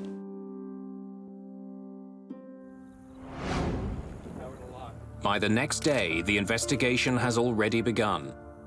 Bill Taylor and Diane Rochelot of Canada's Aviation Safety Bureau are among the first investigators at the scene.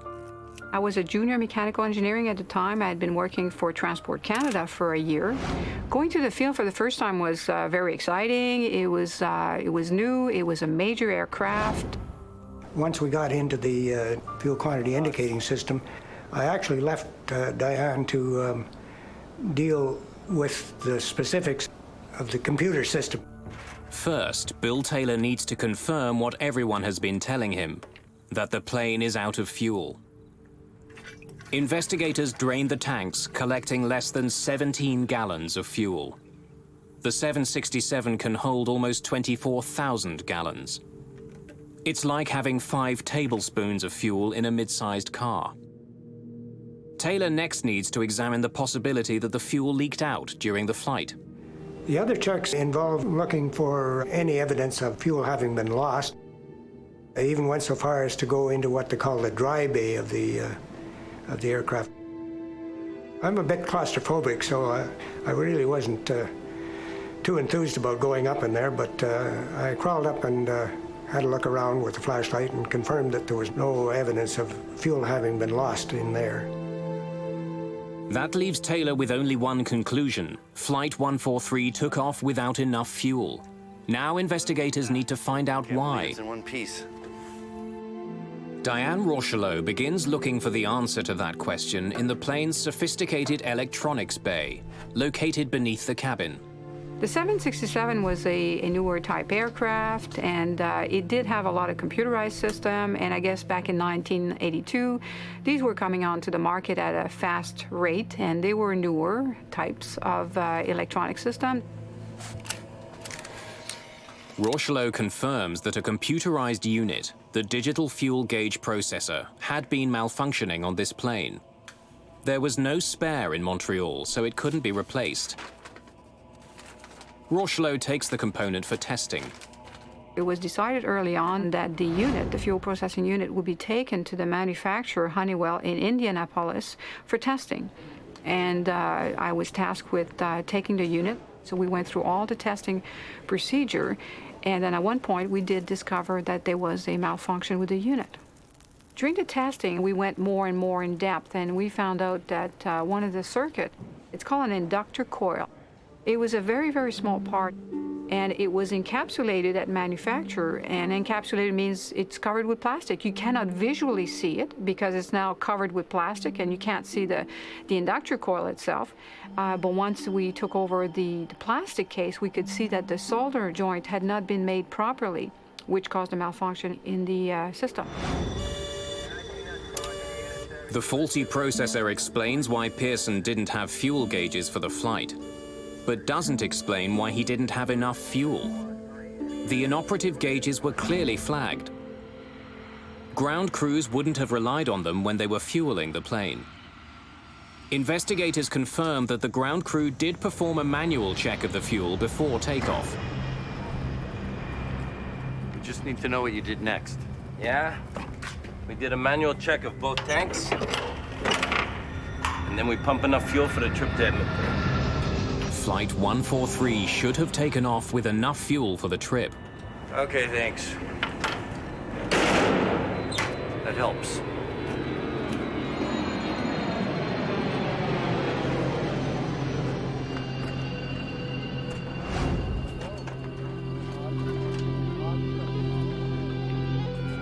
Investigators now have to figure out how one of the world's most advanced jetliners took off with half the fuel necessary for its flight.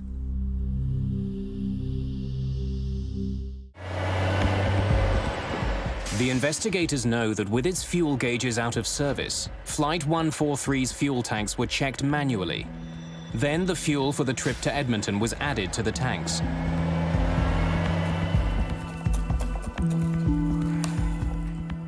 But before the plane could be given more fuel, a crucial calculation had to be carried out. Pilots need to know the weight of the fuel on their plane. But fuel trucks pump jet fuel by volume.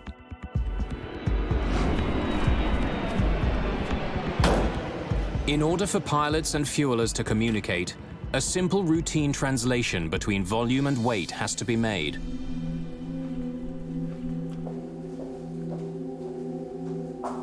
Thank you.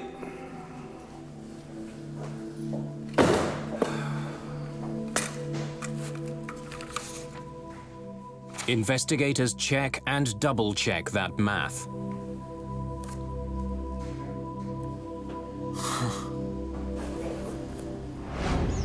The fueling records from the day of the accident provide the answers they've been looking for.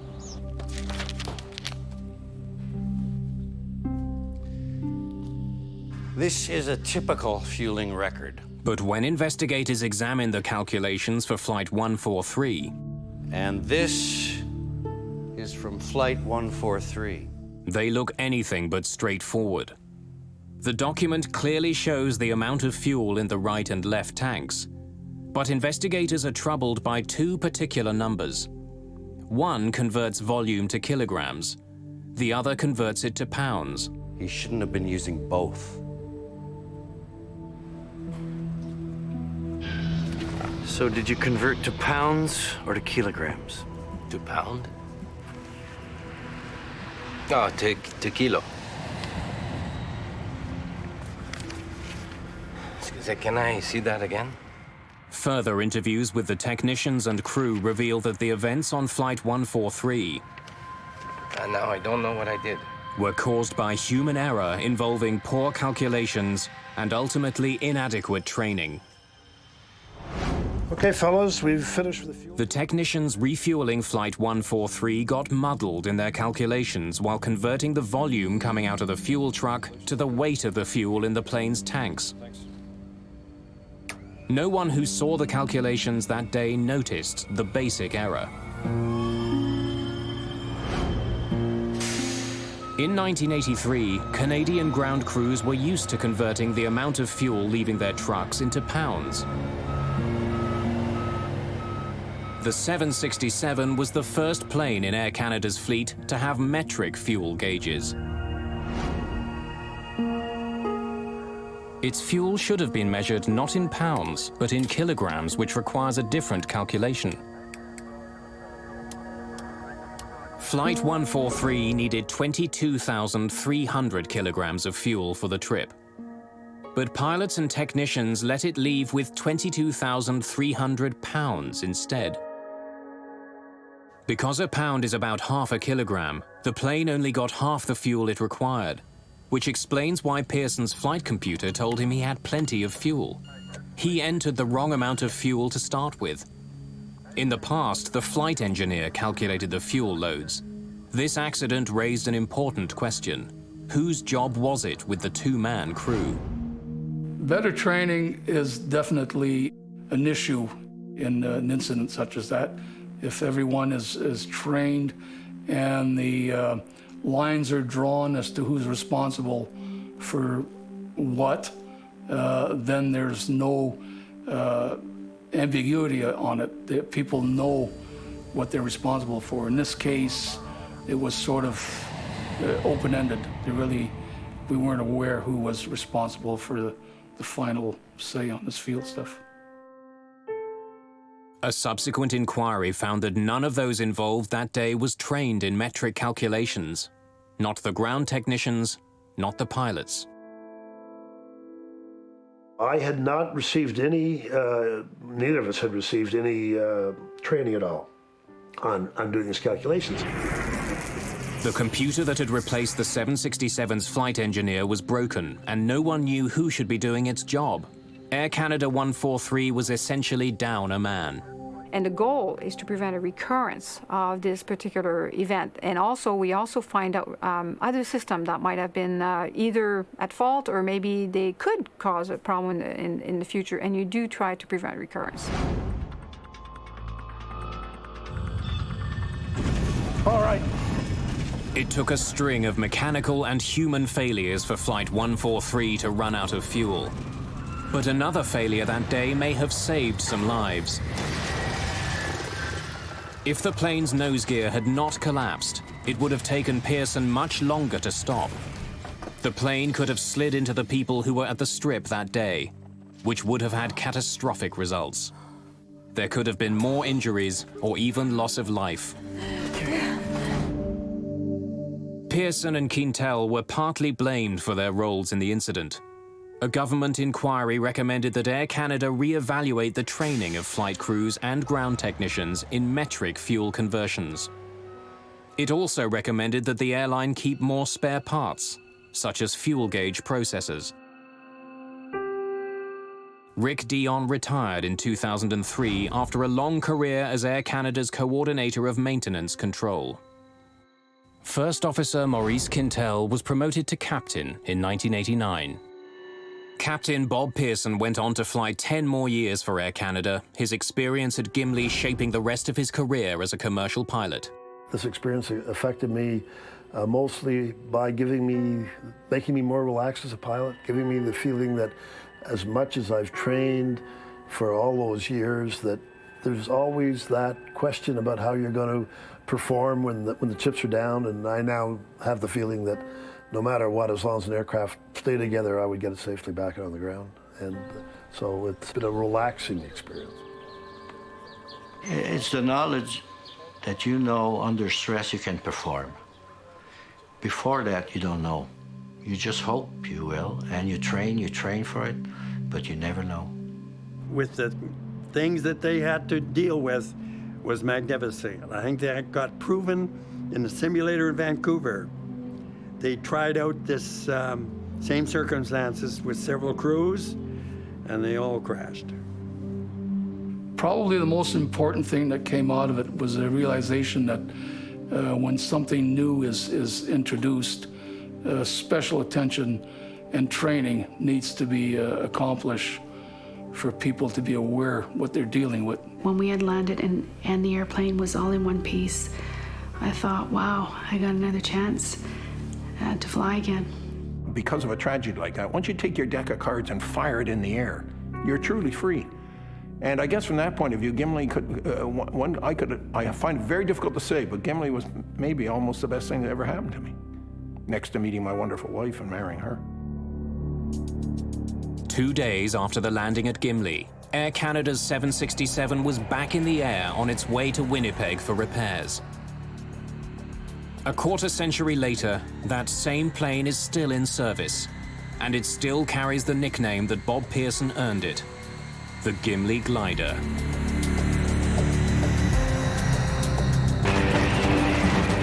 At the time, it was the worst crash in aviation history. It was just a scene of absolute, utter devastation. In 1974, more than 300 people died when their plane fell from the sky. There's barely anything left here that's recognizable as being a part of an aircraft. You couldn't walk anywhere without the danger you were going to stand on a part of a human being. The key to understanding the disaster is found thousands of kilometers away. An unusual piece of evidence that tells the troubling story of a crash that could have been prevented.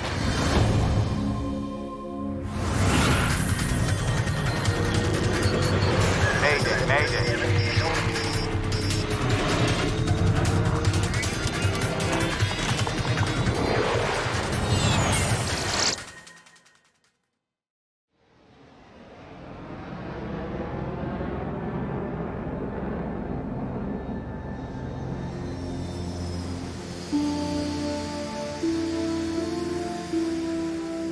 June the 12th, 1972.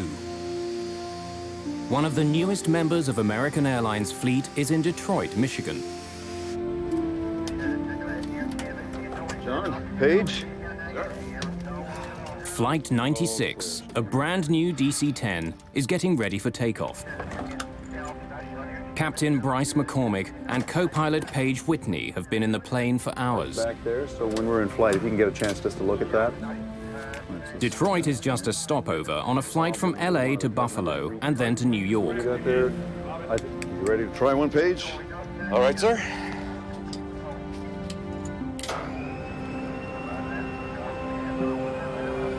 McCormick has flown the plane out from California, but Whitney is going to fly the next leg.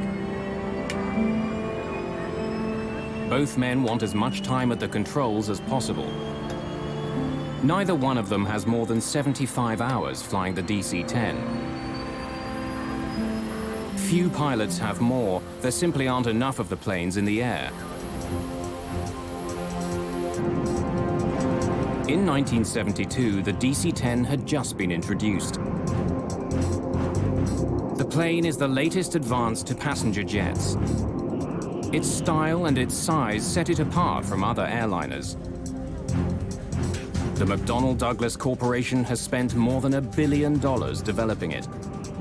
In the late 60s, there was a race going among the three major manufacturers of jetliners, McDonnell Douglas, Boeing, and Lockheed, to see who could get the first jumbo out. So they got really busy on getting this DC-10 into production as fast as they could. And one of the things that they could not suffer were many delays based on some problem with the design. American Airlines is one of the first companies to buy the plane.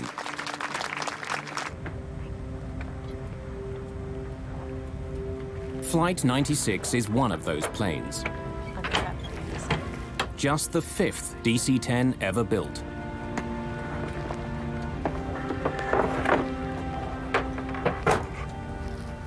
Cydia Smith has just been trained to be the chief flight attendant on the DC-10. I was excited because it was one of the first jumbos that we had. And I was going to have the opportunity to fly number 1, which is what I always wanted to do on a big jet.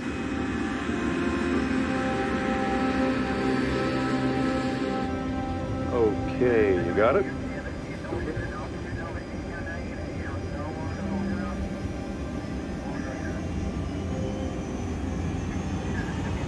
Hand on the wheel. I got you.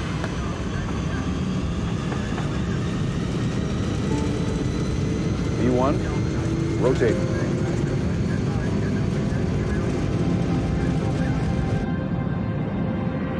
Just after 7 in the evening, Flight 96 lifts off from Detroit Airport.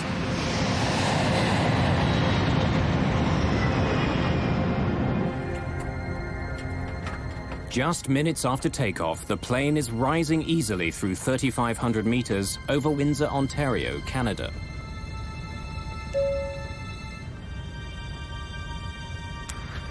I was sitting in my seat, and the captain had turned off the fasten seatbelt sign, and I was making my way to the galley, and I had to go sort of downhill because we were climbing to go to the galley to turn on the coffee.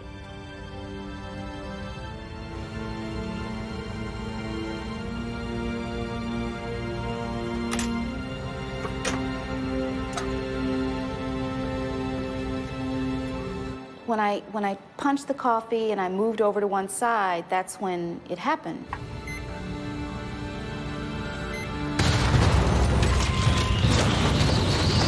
I remember falling over because the plane was like this, but all of a sudden it just went like this.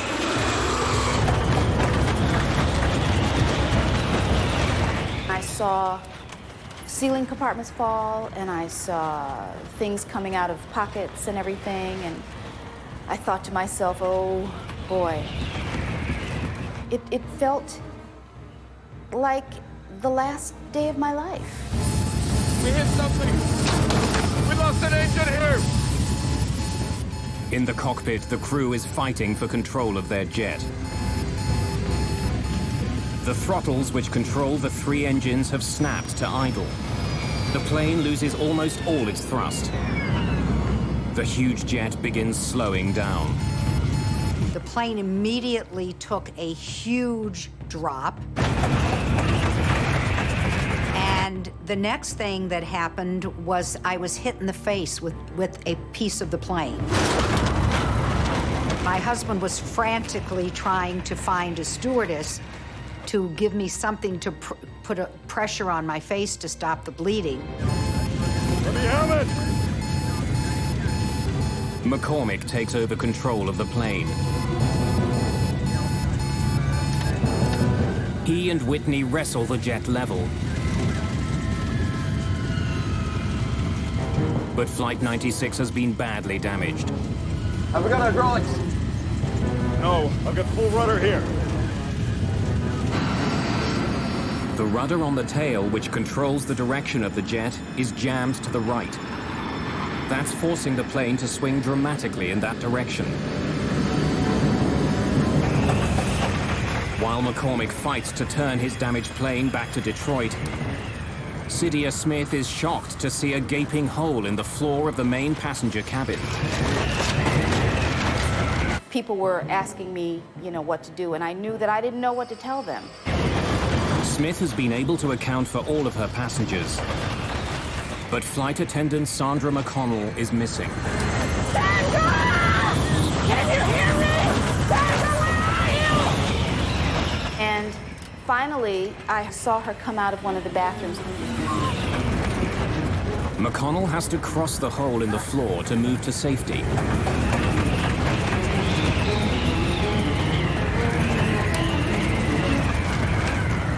And almost every step she took, the floor kept collapsing.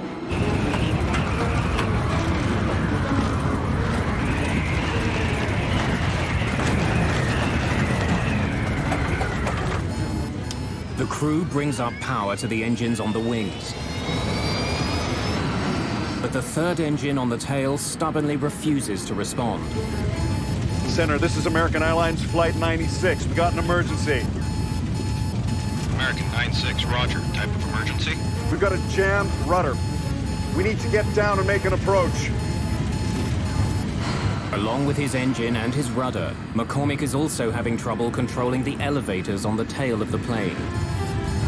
They help him move the massive plane up and down. They're slow to respond, but he can move them. The situation isn't completely hopeless. I think it's going to fly! American 96, turn further right, heading 200.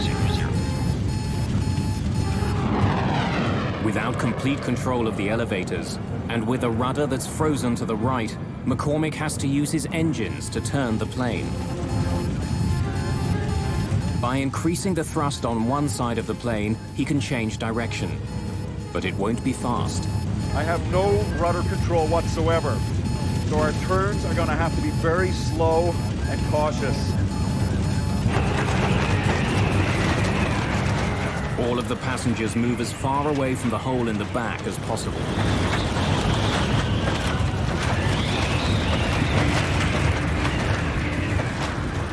But apart from the cut to Loretta Kaminsky, so far there are no other serious injuries.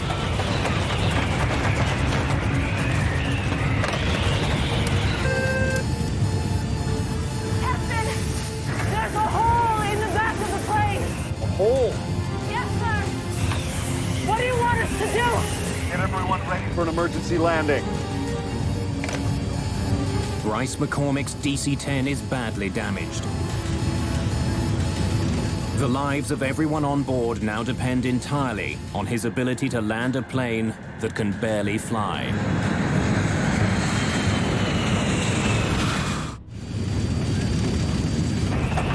With explosive suddenness, a short flight from Detroit to Buffalo has become the most challenging flight of Captain Bryce McCormick's career. He's down an engine, and he can't move his rudder.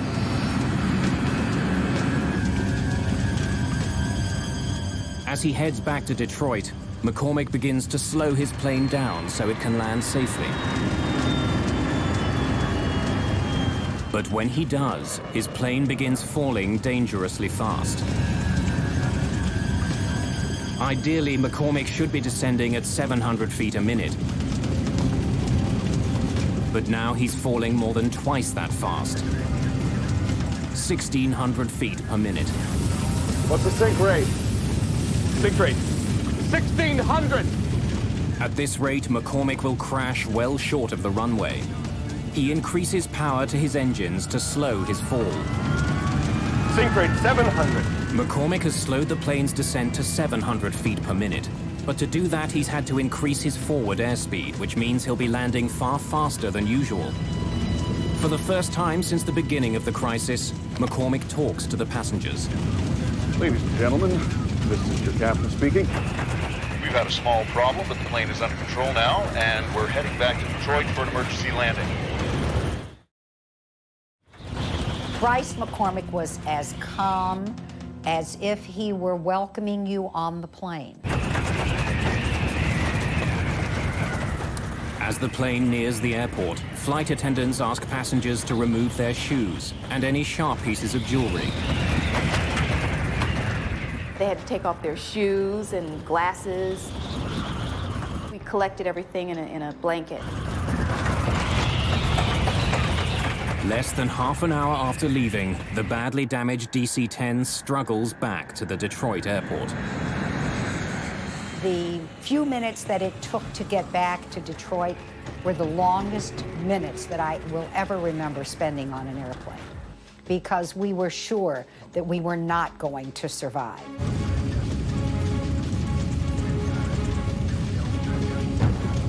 Captain Bryce McCormick now needs to give the jet even more power to push the nose up for landing. His plane is still drifting to the right and traveling fast. I have no rudder to straighten it out when it hits.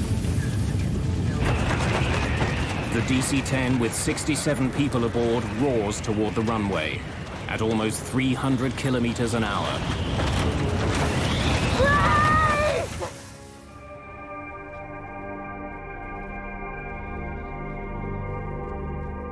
The landing was the most frightening part of the entire flight.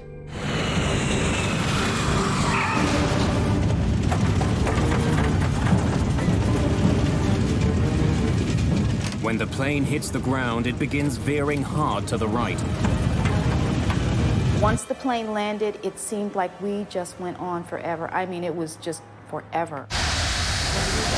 One set of landing gear wheels runs off the runway and through the grass.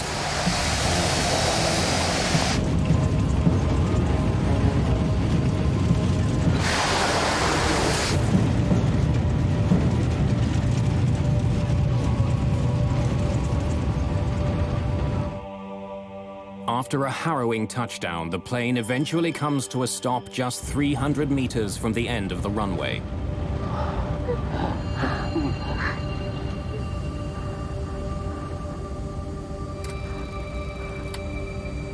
Okay. Engines off at your discretion. Shut him down. Every woman wanted to hug him, and he was just amazing, because it was just at that moment that we all realized that we were alive because of him, that he literally had saved our lives. you take a look at something like this and you say, well, there's good flying and there's bad flying, this is beyond good. This is superlative. This is using every instinct you have as an airman and all the capabilities you have to stay calm enough to get the situation assessed. With the plane on the ground, the crew has its first opportunity to inspect the damage. The captain and I walked back when everybody was off. We walked back to the back, and we just looked up and saw this hole. And it was just so weird. There's no indication that the jet hit something as the pilots first thought. What has caused such damage to the airliner? The hole was so enormous that if anyone had been sitting in the seats that were there, they would have been sucked out immediately. At that point, they still felt it might have been a bomb. But while the incident had happened with explosive suddenness, no indication of a bomb is found.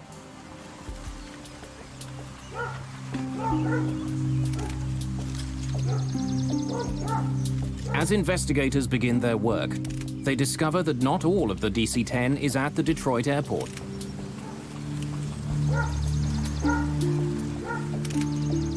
A coffin that the plane was carrying in its cargo hold is discovered 30 kilometers away from the Detroit airport, near Windsor, Ontario, Canada.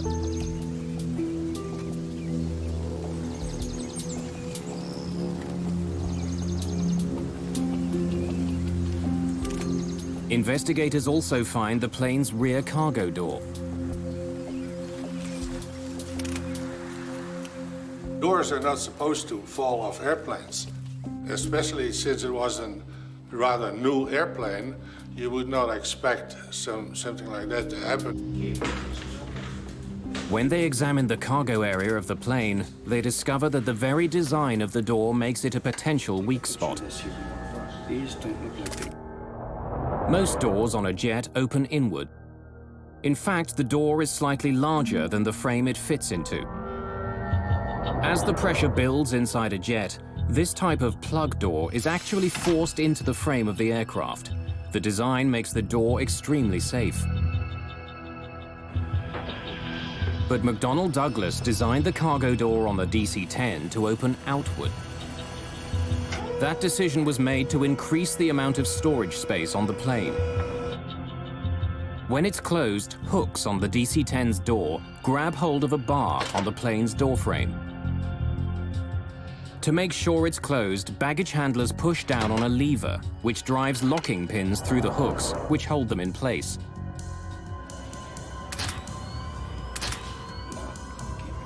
When investigators examine the cargo area of the plane, they don't find any structural damage around the door. When they study the locks on the cargo door itself, they find that the latches are not completely closed. And the pins that are supposed to make sure the door is locked are not in their locked position. When we interrogated the cargo handler that closed the door, it became immediately apparent that he used excessive force to close the door. And in fact, he said he had to use his knee to get the door handle to go flush. Investigators make a frightening discovery. It's possible to close the lever on the outside of the door, even if the hooks and locking pins are not in the closed position.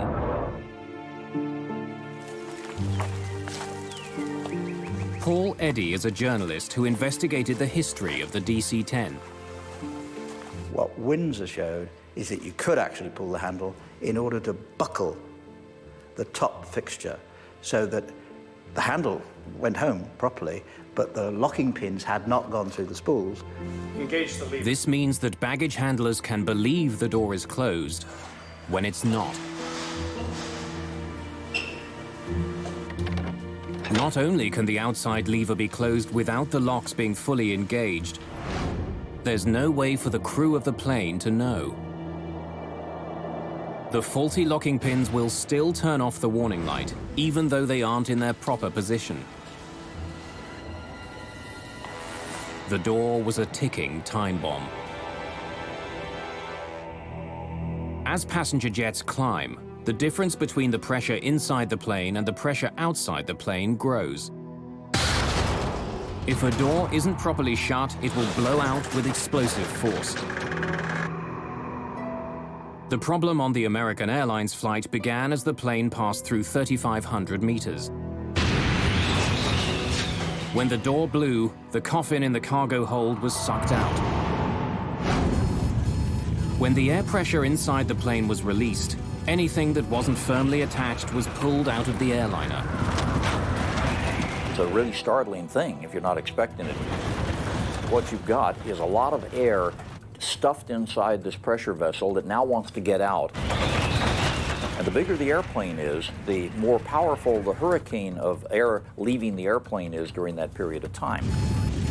By itself, explosive decompression does not make a plane unflyable.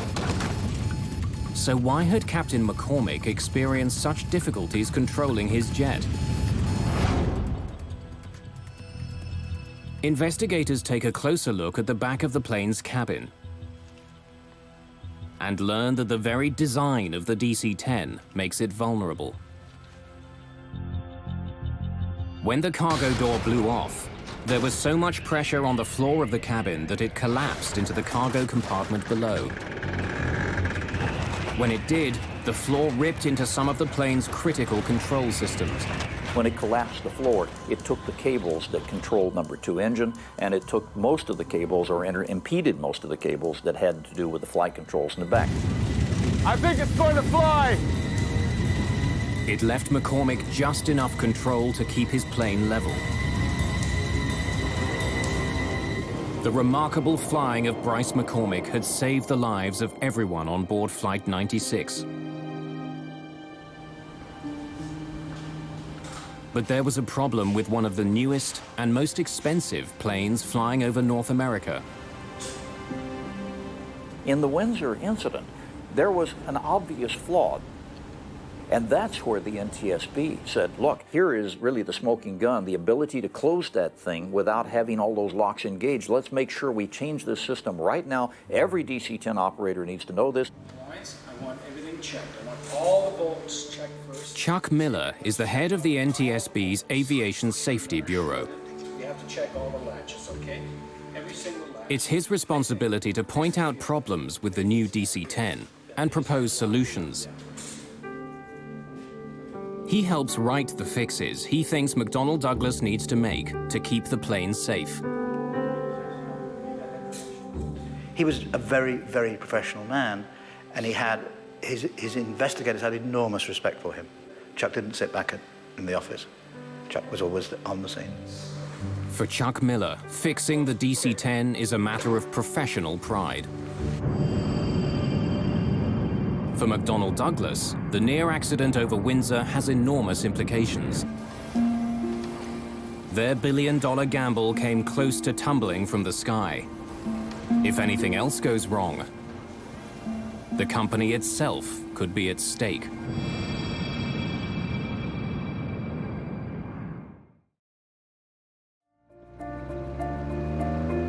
March the 3rd, 1974. A perfect spring-like day in Paris. It's been almost 2 years since a DC-10 came close to crashing near Windsor, Ontario. Now, more than 50 of the new planes are flying around the world. One of them, Plane 29, is owned by Turkish Airlines. Normally, the last leg of this trip from Turkey to England wouldn't be very crowded. But today, the DC-10 is filling up fast. People are squeezing into seats throughout the plane. A strike at a British airline has passengers scrambling for any flight back to London. Wendy Wheel is one of many last-minute additions to the flight. A model, she's returning home after a shoot in Spain. We'd been married for 18 months, and we were about to start a family. I believe the secret of her success for modeling was Not just that she was a very attractive girl and good model material, but she was generally liked by all the photographers because she had such a pleasing, lovely, light personality. With all the new passengers boarding, the flight is a little behind schedule. And it's not only the crew who are waiting. At the back of the plane is baggage handler Mohammed Mahmoudi. With all the new passengers, he's not sure if there are any more bags to load. C'est tout. Vous êtes fini. Bien, j'ai l'affaire. Not expecting any other luggage, Mahmoudi locks the rear cargo door.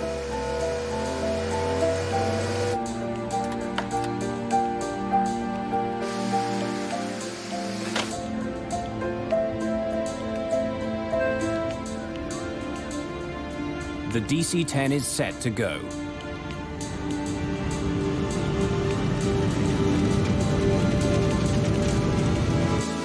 Just after 12:30 in the afternoon, THY Flight 981 lifts off into the skies above Paris. London is less than an hour away. Race control, this is Tango Hotel Yankee 981. We're at 60, requesting clearance to flight level 230. Tango Hotel Yankee 981, you are cleared to flight level 230. 981, roger.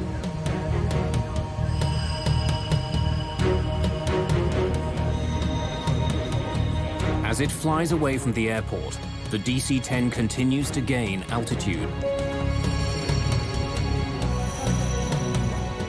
2,700 meters, 3,000 meters, 3,300 meters.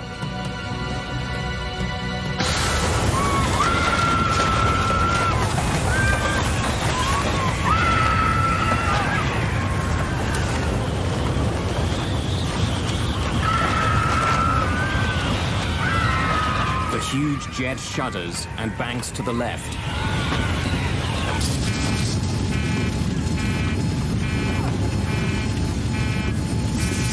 What happened? The cabin blew out! Are you sure? Just 16 seconds after the start of the crisis, the crew struggles to save their crippled jet.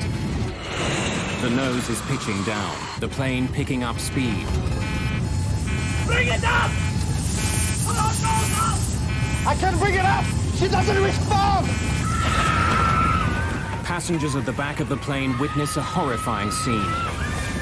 2 rows of seats have simply disappeared. Through a huge hole in the floor, passengers can see the sky over France. 7,000 feet! Hydraulics! We've lost it! The crew discovers that they have no hydraulic power with which to control the plane. Without it, they can't move their rudder or elevators. Even without its most basic controls, the plane begins to level out. But it's fallen too far. Looks like we're going to hit the ground! Speed! The DC-10 is traveling almost 800 kilometers an hour.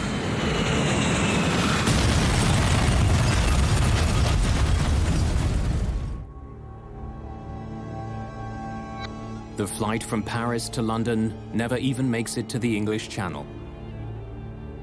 Just 9 minutes after taking off, Turkish Airways Flight 981 becomes the worst plane crash of all time.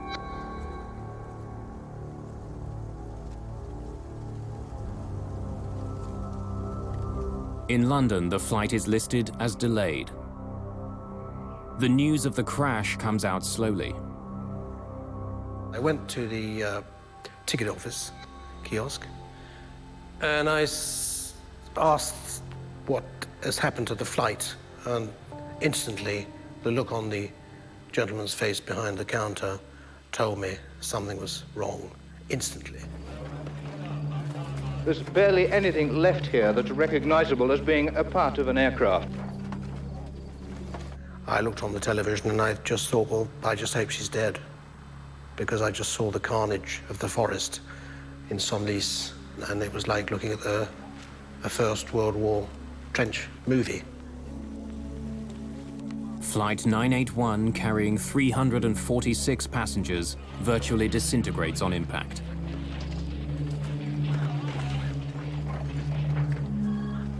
There are no survivors.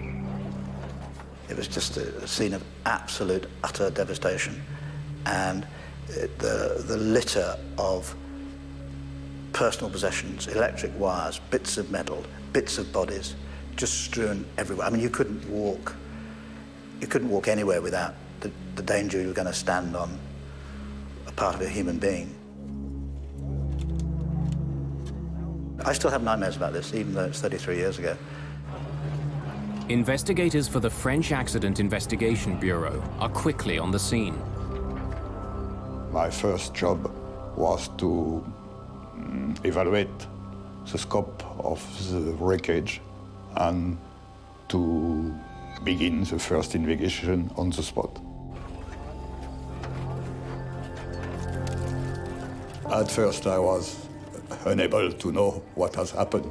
I was just seeing that a terrible crash has occurred and that it will be a very hard work for the investigators. Despite the enormous force of the crash, the black boxes, made of 3 layers of hardened steel and insulation, survived. Their contents could provide valuable clues about the crash. Most of the speculation was that it must have been a bomb, because, you know, you've got a almost brand new, very powerful aeroplane flying in clear blue sky, and it gets to 12,000 feet and falls out of it. Investigators are called to a field 15 kilometers from the crash site. They find a piece of fuselage and 2 rows of seats from the DC-10. Somehow, they fell free of the airliner before the rest of the plane smashed into the forest. When investigators arrive, the bodies of the passengers who were in the seats have already been removed. When relatives of those who died in the crash arrive in France, they're directed to a small church in the town of Senlis. One of the saddest sights I've ever seen is in this church. They laid out on tables everything they'd found, you know, clothing, possessions, teddy bears, rings, watches. And then relatives who wanted to were allowed to come and walk around these trestle tables with all this stuff laid out.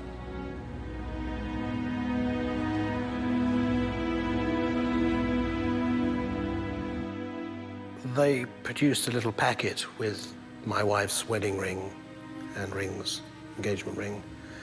It was all pretty battered up, so you could imagine the thoughts that went through my mind.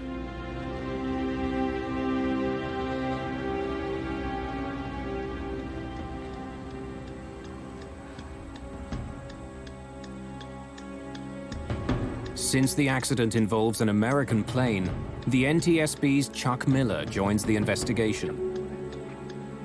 For the second time in 2 years, he's dealing with a problem with the DC-10. I don't believe that Miller suspected for one moment that the door hadn't been fixed after Windsor.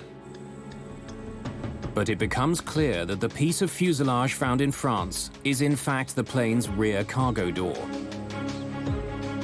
It seems like a repeat of the Windsor accident. Miller is left with a haunting question. Why hadn't the problem been fixed? When he saw the door, of course, saw that it hadn't been done. The fix hadn't been made. And that's when I think his anger became very, very strong indeed. Miller takes an unusual step. Although the official investigation is just beginning, he gives journalist Paul Eddy an important tip. I said, have you got any ideas what made the door come off? He said, yeah. Well, if I were you, I'd go and look at a place called Windsor, Ontario.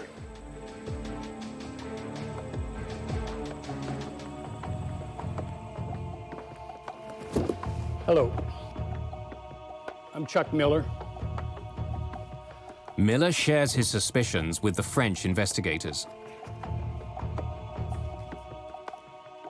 Could you please pass these around?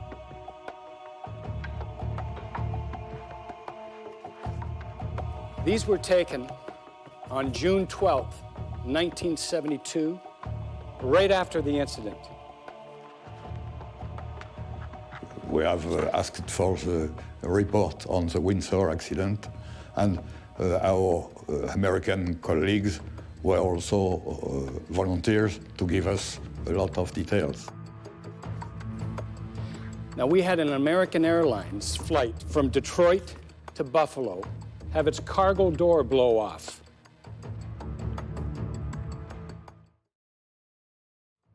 And he has been very frank and had explained what he was thinking of the Windsor accident. After all the work done during the American Airlines investigation, had something been overlooked? Was there another problem with McDonnell Douglas's enormous plane?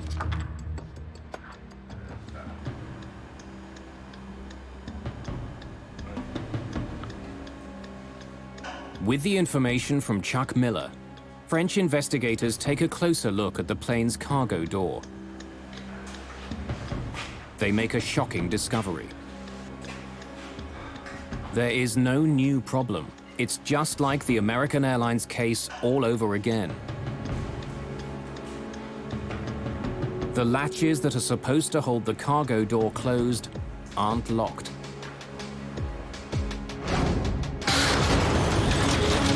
And since 2 rows of seats were sucked out of the DC-10 over Paris, it's clear that the floor on the plane collapsed, just as it had in Windsor. It looks like we're going to hit the ground! I can't bring it up! Nothing we In fact, when investigators listen to the cockpit voice recorder, they find that the Turkish flight crew had even less control of their plane than the crew of American Airlines Flight 96. We need to get down and make an approach. I think it's going to fly! Over Windsor, Bryce McCormick was able to recover his plane and land it. But in Paris, all the hydraulic systems were destroyed. We've lost it! The hydraulic fluid helps crews move the rudder and elevators on the tail. Not being able to control them meant the crew couldn't keep their plane in the sky. The basic problem was the Paris flight was much heavier in terms of the number of people on board. The floor, when it collapsed with such a tremendous amount of pressure that it literally severed all the cables and controlled the back. They had no hope after that point. You and each of you solemnly swear that the testimony you're about Shortly after the crash of Turkish Airlines Flight 981, Chuck Miller is back in the United States. Our first witness this morning is Mr. C.O. Miller, Director of the Bureau of Aviation Safety of the NTSB. This time, he's facing questions from American senators. Of potentially catastrophic design A defects. special hearing begins to find out how a problem that was identified in 1972 could bring another plane down 2 years later. Of course, our understanding up to this time, they all had been. What you've got to now discover is why wasn't that door fixed? Why would a major, venerable, mighty American corporation deliberately do something like this? Less than a month after the near crash over Windsor, the NTSB had made 2 very specific recommendations. Miller and his investigators recommended that a change be made to the locking mechanism. Engage the lever. They wanted to make sure that it was physically impossible for baggage handlers to close the lever without the locking pins being in place. They also suggested that vents be put into the floors of all DC-10s.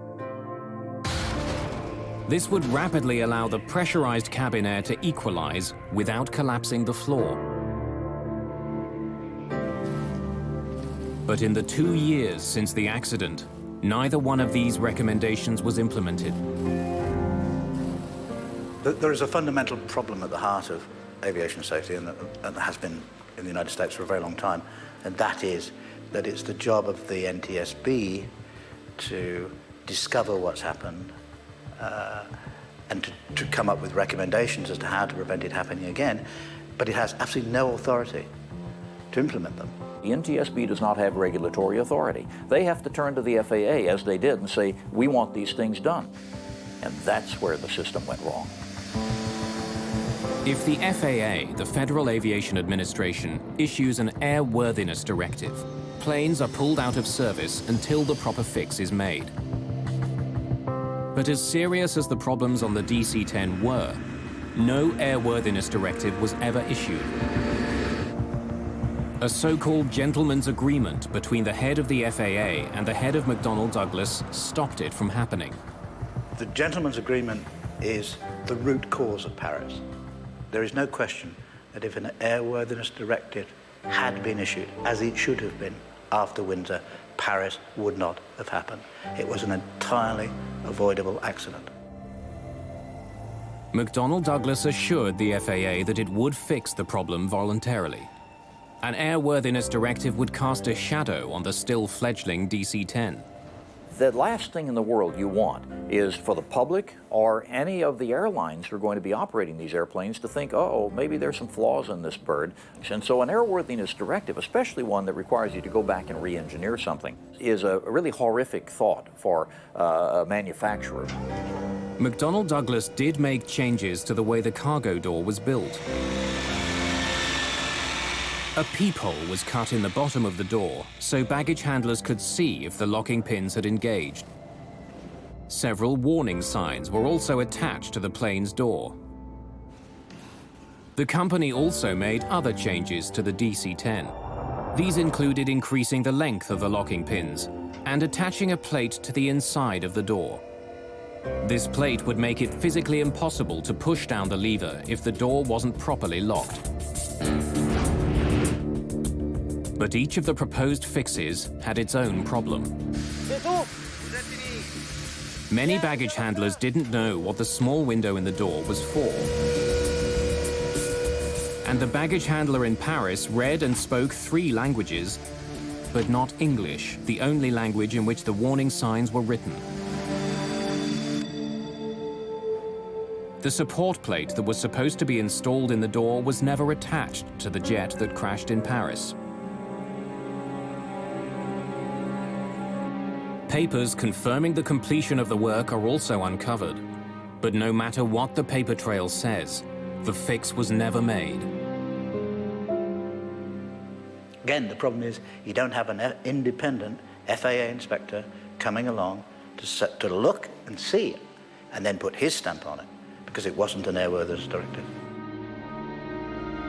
In the years following the Turkish Airlines crash, an enormous flurry of lawsuits are filed in California. The tragic story of the DC-10 has one more surprise in store.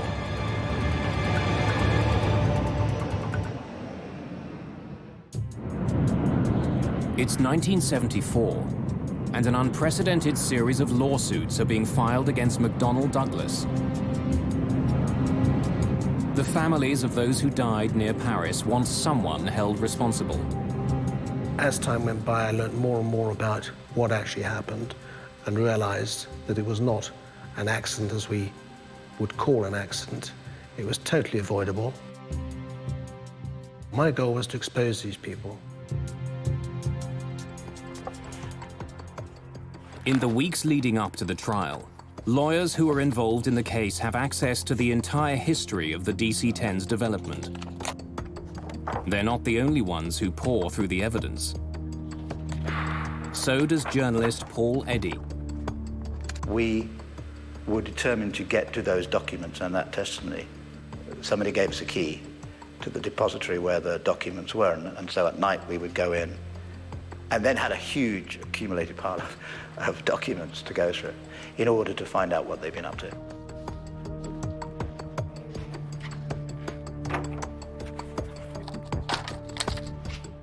Reading through the immense pile of paper, Eddy makes an incredible discovery. A memo written by Don Applegate, the Director of Product Engineering for Convair, the company who'd built the cargo door for McDonnell Douglas.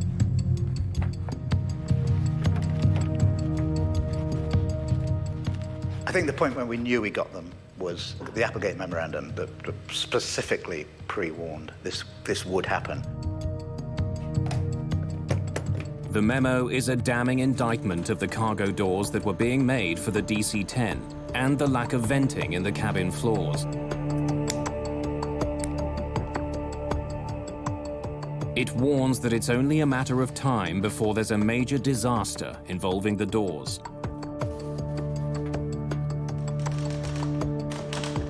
The airplane demonstrated an inherent susceptibility to catastrophic failure when exposed to explosive decompression of the cargo compartment.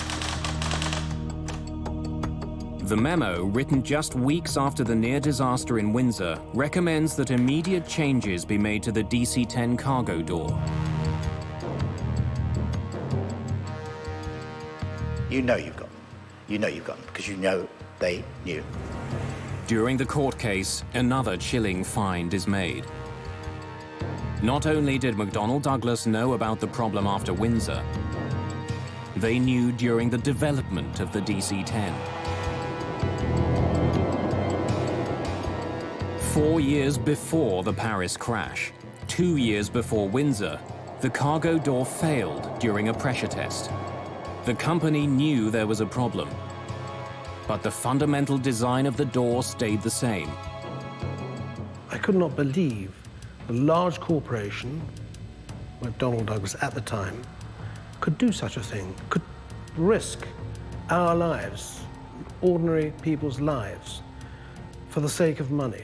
Well, in aviation, it's called tombstone technology. In other words, we always have the balance of money. And unfortunately, over the years, it has been true more times than not that we have had to wait until we had enough people die in an accident to say, you know, we really are going to have to spend the money over here. The Applegate memo and other information that comes out during the court case leads to one of the biggest settlements in the history of aviation. McDonnell Douglas paid over $80 million in damages. After the Paris crash, foolproof changes were finally made to the DC-10 cargo door. And this time, nothing was left to chance. The FAA issued an airworthiness directive that ensured the doors would never again open in mid-air. And it worked. After Paris, there wasn't another serious incident involving the cargo doors on a DC-10. But the plane's history and an intensely competitive industry did have an impact. McDonnell Douglas sold far fewer commercial DC-10s than it had once hoped for. Most of the pilots that I know who have flown the DC-10 over the years really love the old bird. She's probably a little more clunky than the 747 in terms of her heaviness of flight controls, but it's still a lovely bird to fly. That's fine, but you can't disassociate either the airplane or the company from the awful reputation that the crash left. Eventually, McDonnell Douglas itself disappears. The company was bought by Boeing in 1996. In the forest outside Paris, a monument now stands honoring those who were killed on Flight 981. A permanent reminder of one of the most disturbing crashes in the history of aviation.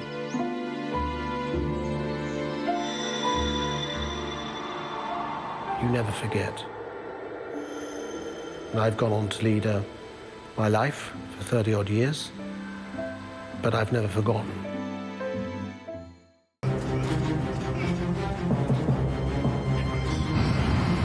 A 747 flying towards South Africa fills with smoke. A fire has erupted in the cargo area, but the plane can't land. It's too far over the Indian Ocean. The first thought, I think, for many, many South Africans was what was on that plane. The passengers are choking on toxic fumes. Request a full emergency, please. Affirmative. That's Charlie. Charlie. There's only one way to clear the smoke. The crew must try a rarely used and risky maneuver. Open the doors. Open the doors in flight. Springbok 295, places. It's a race against time as the plane burns up. It must reach land before it crashes into the sea. Springbok 295, places.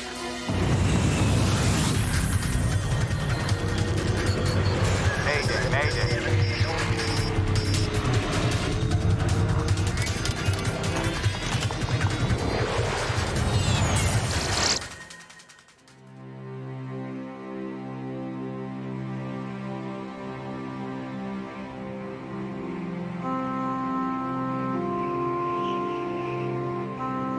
On November the 27th, 1987, a South African Airways 747 flies from Taiwan back home to South Africa.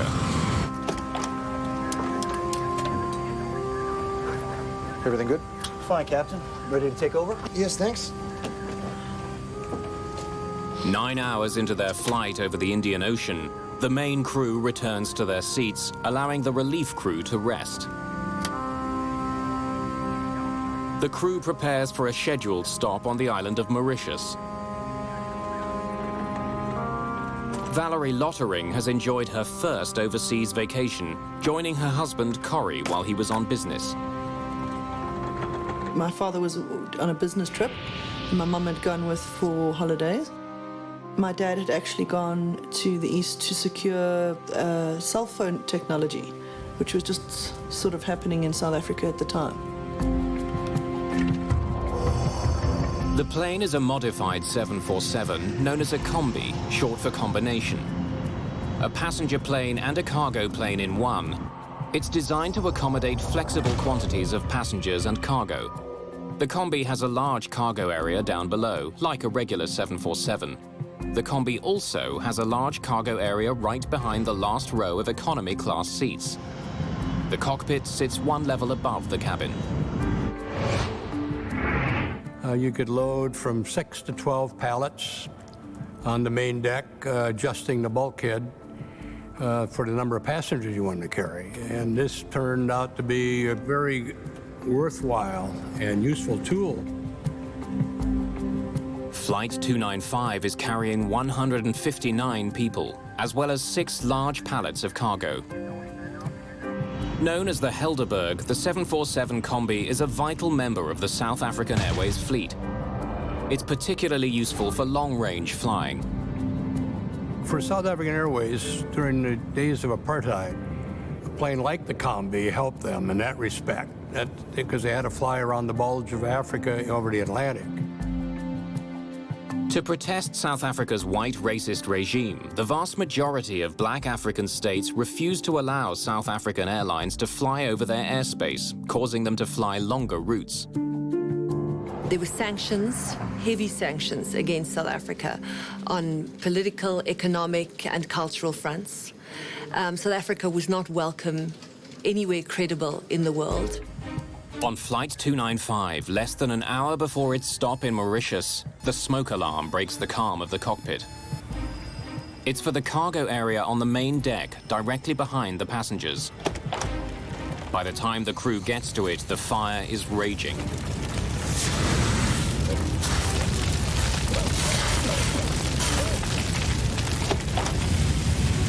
It's bad.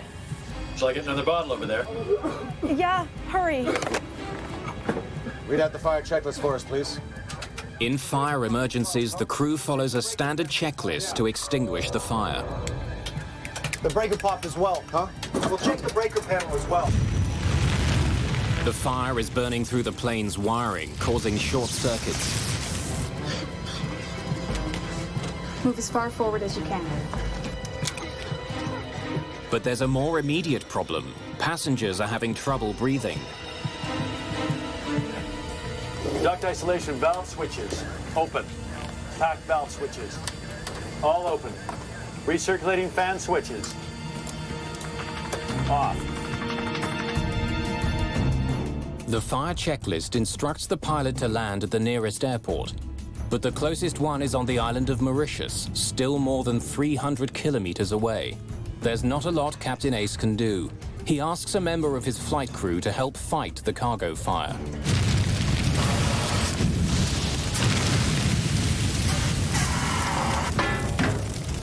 Bring me another bottle. Captain Ace initiates an emergency descent.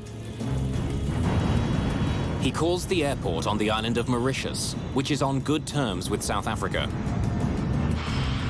It's just before 4 in the morning when Mauritius Air Traffic Control receives the call. Mauritius, Springbok 2905. Springbok 2905, Mauritius, good morning, go ahead. Good morning. We have a smoke problem and we're doing emergency descent to level 140. Confirm you wish to descend to level 140? Yeah, we've already commenced due to a smoke problem in the airplane. Do you request a full emergency, please? Affirmative. That's Charlie. Captain Ace sounds calm, but he has to find a way of getting rid of the smoke on his plane. Whatever's burning in the cargo hold is producing thick, noxious smoke which is pouring into the cabin. It could be deadly to the passengers. Your actual position, please. Say again? Actual position. Captain Ace is losing power to many of his instruments.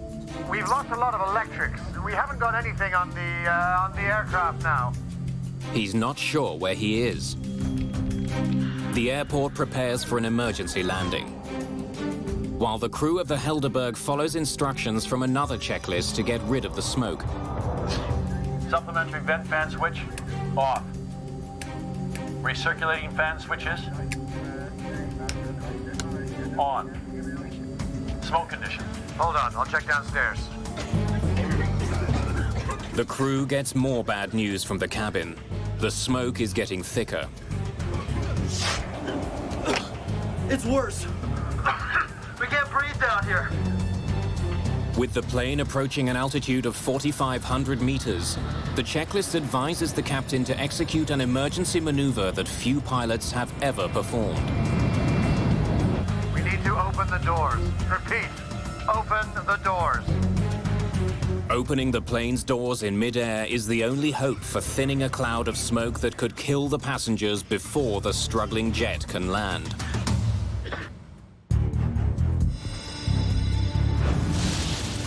As the cabin of South African Airways Flight 295 fills with smoke, there's only one way to save the passengers from the lethal fumes. Outer flight level 150 for 140. 150 for 140. 150. The captain begins his emergency descent to 4,500 meters so the doors can be opened.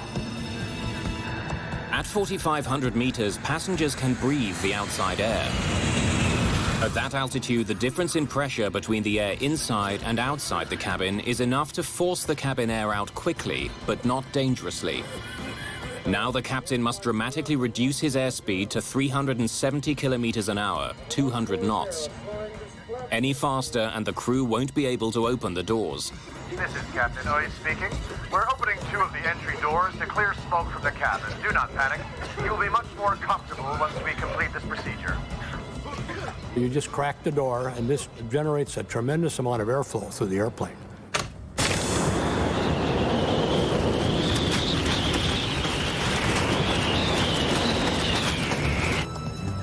Blazen, Springbok 295. We've opened the doors to see if we can...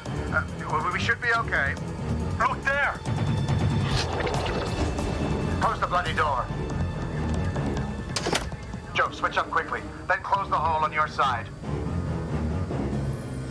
Smoke is now building in the cockpit, but there's no outside door to open.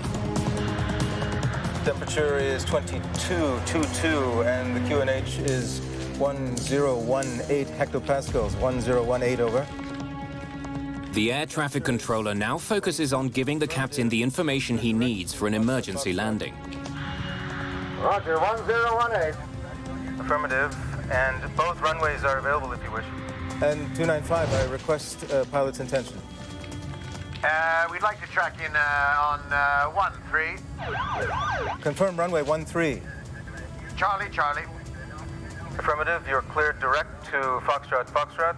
You report approaching 50. Okay. Captain Ace has one hope. He must make it to the island of Mauritius, 265 kilometers away. The Helderberg continues on its desperate journey. 295, place sense.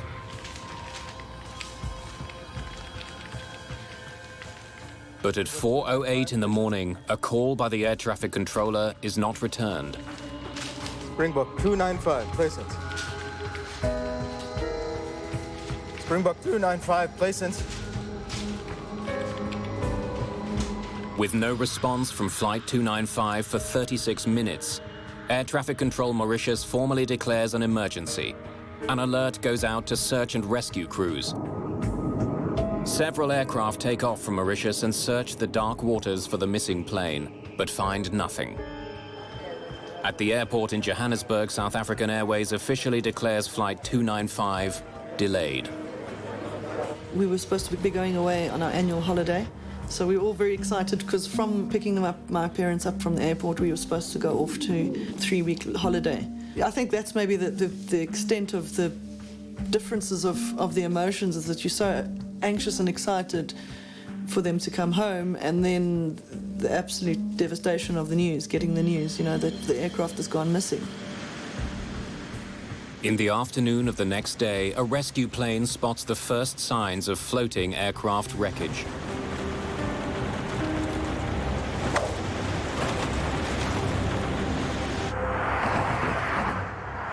Rennie van Zyl, the head of South Africa's Aviation Safety Board, is assigned to the Helderberg case. A normal investigator will only handle a major accident about once in 20 years in his career. So this was quite a big wake-up and a challenge to us to start running with this investigation in that morning. 8 bodies are found in the water, all suffering from extreme trauma. It was around about 2 o'clock that we, in fact, were advised that wreckage and an oil slick had been spotted. And it was then quite apparent that the airplane was lost. The most astonishing thing is that my parents had actually, the night before they had flown, had sorted out their wills, had sorted out their insurances, had sorted out all of their documentation and paperwork before they flew, which was quite amazing. My father made very, very close family friends of ours, our guardians, our godparents, and we were to live with them. South Africa quickly becomes obsessed with what caused the crash. In the early days, there's very little to examine, only small bits of the plane that are floating on the surface.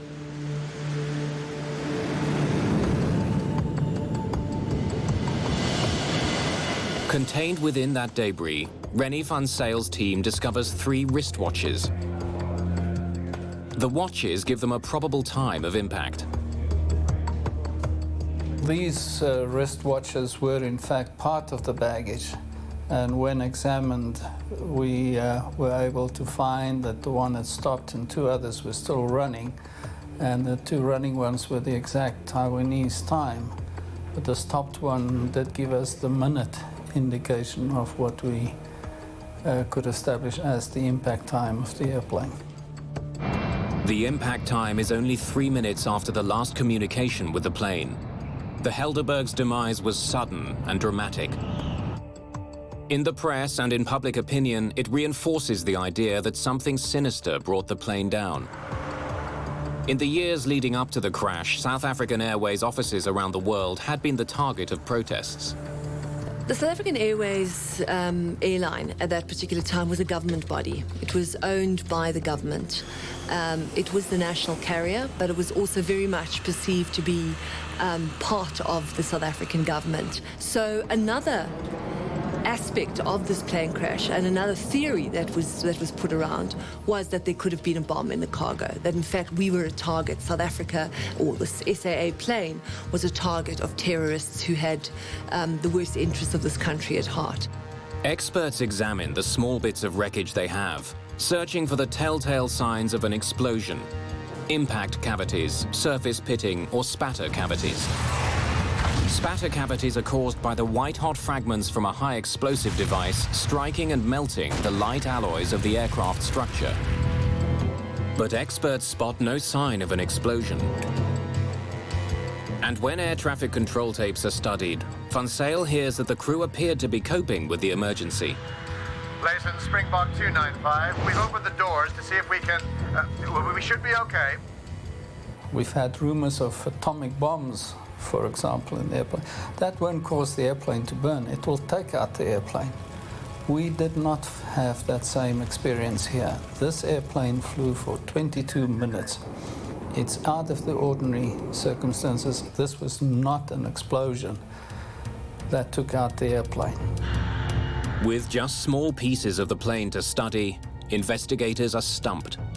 They don't know what caused the fire or what role it played in the destruction of the plane. The obvious thing to do was to go and try and retrieve the cockpit voice recorder, the flight data recorder, and as much wreckage as we can from the aircraft to establish what really had happened. The problem is, Van Zyl doesn't even know where to find the underwater wreckage. It could be far from the floating debris. No one is sure exactly where the plane crashed. He turns to the United States looking for help. An American salvage company is hired to find the wreckage and black boxes, but time is running out. The boxes have built-in locating devices called pingers, which run on batteries and will eventually run down. A driving factor was that the pinger on the data and voice recorders was transmitting, and it only had a 30-day guaranteed shelf life. If we couldn't get out there in 30 days, the chances were that we wouldn't be able to detect it.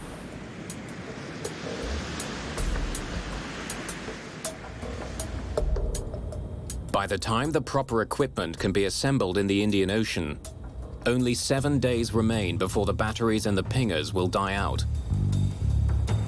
Meanwhile, blood tests are performed on the human remains pulled from the debris field. All show traces of soot in their trachea. It's determined that at least 2 of the passengers died from smoke inhalation. Investigators face a disturbing realization. Even as the crew was struggling to land their plane, some of the passengers were already dead. While searching for the black boxes, investigators continue to examine the floating wreckage. Amongst the hundreds of recovered items, a partly melted graphite tennis racket offers a telltale clue about the fire.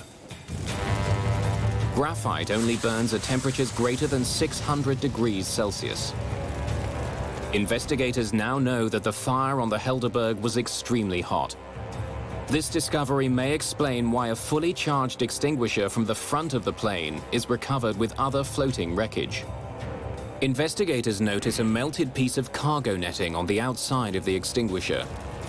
They determine that the extinguisher is from the passenger cabin, suggesting that as the fire burned, a crew member grabbed the extinguisher and brought it to the cargo area. A full fire extinguisher in a plane that was brought down by a fire shows that for whatever reason it wasn't discharged because the crew member couldn't access the area because of the heat, or the fact that there was melted metal on the fire extinguisher is further evidence to the intensity of the fire. Before this accident, in the 20-year history of the 747 Combi, no one had ever died from fire or smoke. When we heard about a fire in the Helderberg, this was the first time for a wide-body airplane. It was news, and because it was so new, and the thought was that we really couldn't have anything like that. What could have caused such an intense fire on the Helderberg? Was it a wiring problem on the plane? Or had the cargo itself somehow started the blaze? Initially, the investigation, of course, focused on what was the cargo. The fire obviously had originated in the Mayday cargo compartment, so the logical thing is to look what did the waybills indicate was carried in the airplane. Investigators learned that there were 6 pallets of cargo on board Flight 295. Using master waybills, Van Zyle's team is able to determine that 47,000 kilograms of baggage and cargo was officially on board. Investigators discover that before takeoff, a Taiwanese customs official performed a random inspection of some of the cargo. He found nothing suspicious.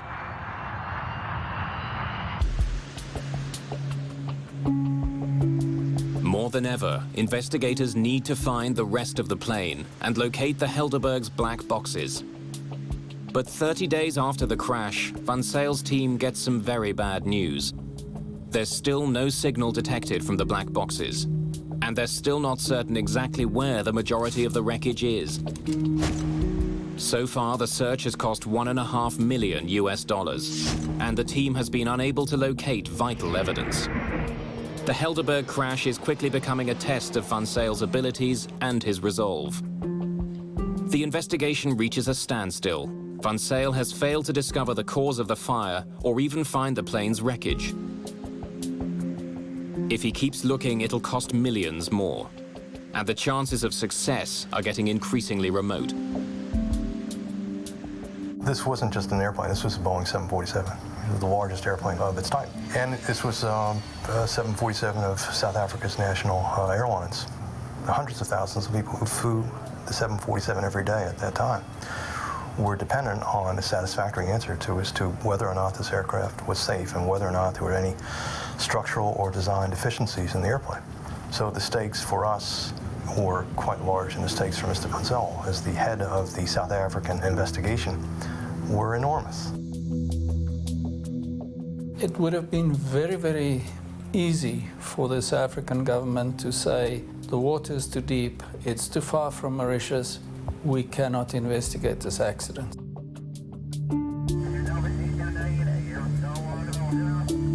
Well beneath the grey waves of the Indian Ocean, the wreckage of the Helderberg remains hidden. Now one man, Rennie Van Zyl, must decide whether to spend the money needed to recover the plane's wreckage. But almost 2 months after the Helderberg slammed into the Indian Ocean, no one even knows the precise location of the main wreckage. Van Zyl decides he must try to recover what he can. Without the wreckage, we'll never know the truth. So they spent on one investigation what we spent in 6 months of conducting all of our investigations in the United States. Before investigators can salvage the Helderberg, they must find it. The wreckage lies somewhere very deep underwater. 61 days after the crash of the Helderberg, Van Zyl receives some intriguing news from his team. Sophisticated sonar equipment has detected a large object 4,400 meters underwater on a flat plateau. It could be the Helderberg. And they presented me with a piece of paper with a lot of black dots of various sizes on it, and they said, that's your wreckage. And my question to them was, how do I know it's the wreckage of the 747? Maybe this is a submarine from the Second World War or something. And the response was just, Rennie, it is it, because we tell you it is the wreckage. But no one's ever gone that deep to salvage anything, including the Titanic. Van Zyl has no choice. To find out whether the sonar images are in fact the wreckage, he must launch the most expensive part of the investigation, Operation Resolve. A remote-controlled sub called the Gemini will be sent to the ocean floor to videotape what's there. If it is the Helderberg, the Gemini will search for key items, including the black boxes. The problem is that the mini-sub must be attached to the mothership by a flexible fiber-optic cable that's almost 7 kilometers long. No cable that long has ever been built. We needed a 20,000-foot cable There was no existing cable, so we had to go to a cable manufacturer and get a cable designed and built. But before the fiber optic cable is assembled, Van Zyl launches a separate investigation into the firefighting capabilities of the Helderberg. He would discover that the very design of the combi may have doomed the flight.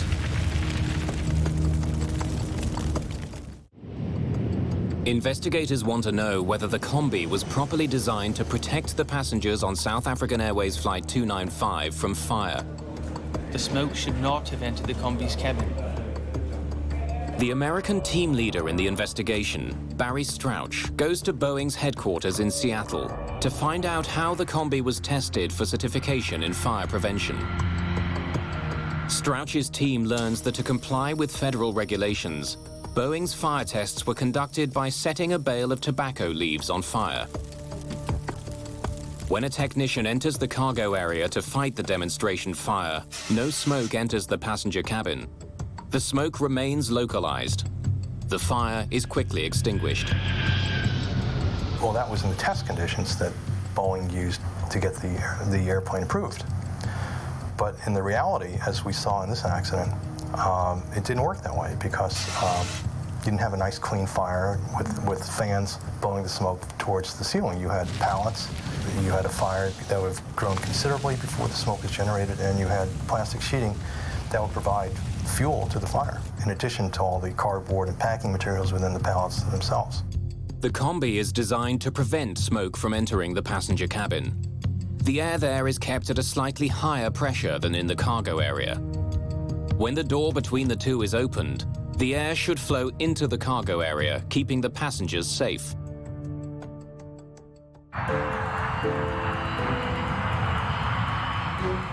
Investigators then conduct their own test. They set a large pallet of tightly packed cargo on fire, mimicking conditions on the Helderberg. The blaze is more intense and the temperature is hotter. Investigators discover that this much hotter flame has a radical impact on the air in the cargo hold. When the cargo door is opened, the smoke now flows into the passenger cabin.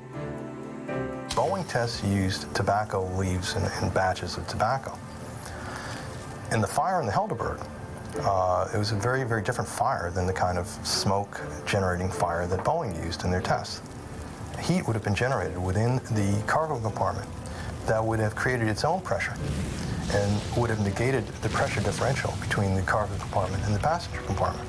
But without the pressure differential, there would be nothing to restrain the smoke and keep it on the cargo side. And therefore, the smoke would have penetrated into the passenger side, smoke that contained, as we know, carbon monoxide and carbon dioxide. Then investigators discover something potentially more lethal. As the passenger cabin filled with smoke, a checklist instructed the crew to turn on the cabin's recirculating fans. The intention of the checklist is to dissipate the smoke in the passenger cabin after the fire has been extinguished. Recirculating fan switches. On. But in this case, turning the fans on may have been deadly. Fans draw air from above the cabin's ceiling and from the cargo compartment before recirculating it back to the passengers. The carbon monoxide levels were extremely high and were fatally high. In fact, the one body, and we have to stress again, he was allocated a seat really below the recirc fan inlet area. That was the highest level. I think we're talking around about 66%. That is not a survivable level at all. By following their checklist, the crew may have fed toxic gas into the passenger cabin.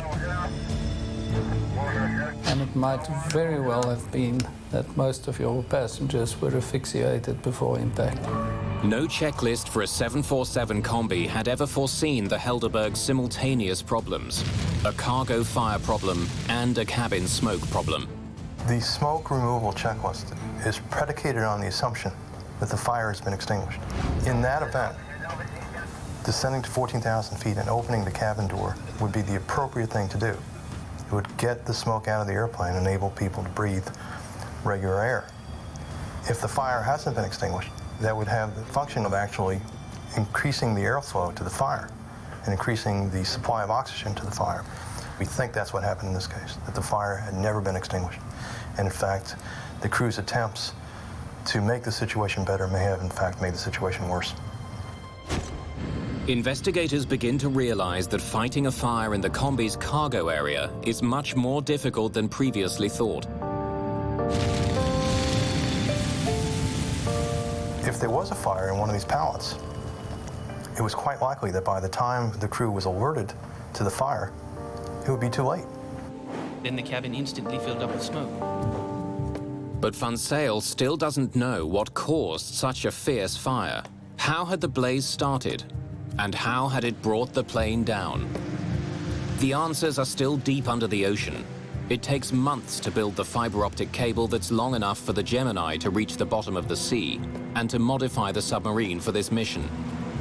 We had to take the ROV, existing ROV that we had, which was designed for 6,000 feet, and we had to modify it so it would go to 20,000 feet. Roy Truman's team had to give the sub thicker walls to withstand the enormous pressure it would encounter and modify its cameras for the extreme depth. On September the 23rd, 1988, the Gemini begins its record-breaking journey. We were hesitant to say that everything would work because we didn't even have time to do sea trials on this, all of this new equipment. The cable allows technicians at the surface to manipulate the Gemini at 4,400 meters. It also carries video signals from that remarkable depth. It's the first time that video images have been recorded from this deep in the Indian Ocean. Marine biologists are fascinated by the discovery of unique new species. Some of the stuff that we saw on the seabed was pretty mind-blowing. Then, 1 year to the day after it disappeared, the Helderberg is found. From a depth of 4,400 meters, the submarine sends back images that could only be the wreckage of South African Airways Flight 295. There would be lots of luggage just strewn all over the seabed. Massive structures, the wings, tail, huge parts of the cabin split open, and you could see all of the ribs and the wiring, the hydraulic piping. I mean, it was incredible just to see everything that went into a machine spread over an area of about 5-6 square miles. It was incredible. Van Zyl's expensive gamble is beginning to pay off. Descending to the Helderberg's wreckage is a triumph for him and his team. But just finding the debris isn't nearly enough. A year after the accident, Van Zyl is still hoping for the improbable, the recovery of the cockpit voice recorder. One of the major aspects we aimed at in Operation Resolve was the recovery of the CVR. We really wanted to know whether the cabin crew reported to the captain that there was an explosion or what was happening at the back. Hundreds of hours of videotape are recorded. It's exhausting work. If you can imagine being on a football field with a flashlight that only illuminates a square foot of the football field, and you're looking for an earring one of the football players lost during the game in the dead of night. That's similar to what it's like when we're on the seabed. Then, at 9 o'clock one morning, something catches the eye of one of the technicians. Go back for a second. I might have passed. At long last, the black box is discovered. There, that's it.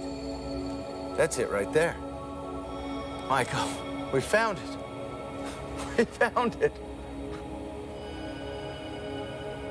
That was a very fulfilling moment to know, fine, what we had aimed for, we have achieved, we're getting it.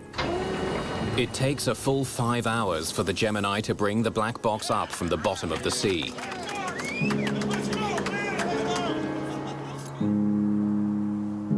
The South African media turns the discovery into front-page news. It's now 1989, and the apartheid government is still running the country with an iron fist. Van Zyl makes an unusual decision. He takes the sealed black box to Washington and opens it there. Because otherwise I would have been accused of having covered up something or left something out or whatever. And we, the FAA and the NTSB guys, all listened to this tape at the same time for the first time. Tension in the room is high. The cockpit voice recorder should be a tape of the last 30 minutes of the flight, as the crew fought the fire. But the tape turns out to be a major frustration. After a year on the bottom of the ocean, it's difficult to understand anything.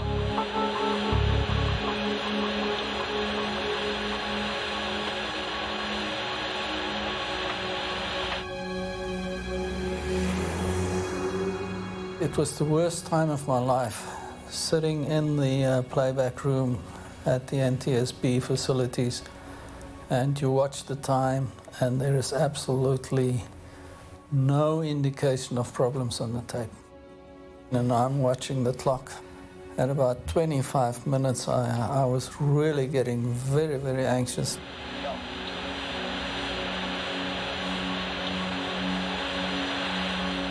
For 28 minutes, the tape reveals nothing unusual. Then everything changes.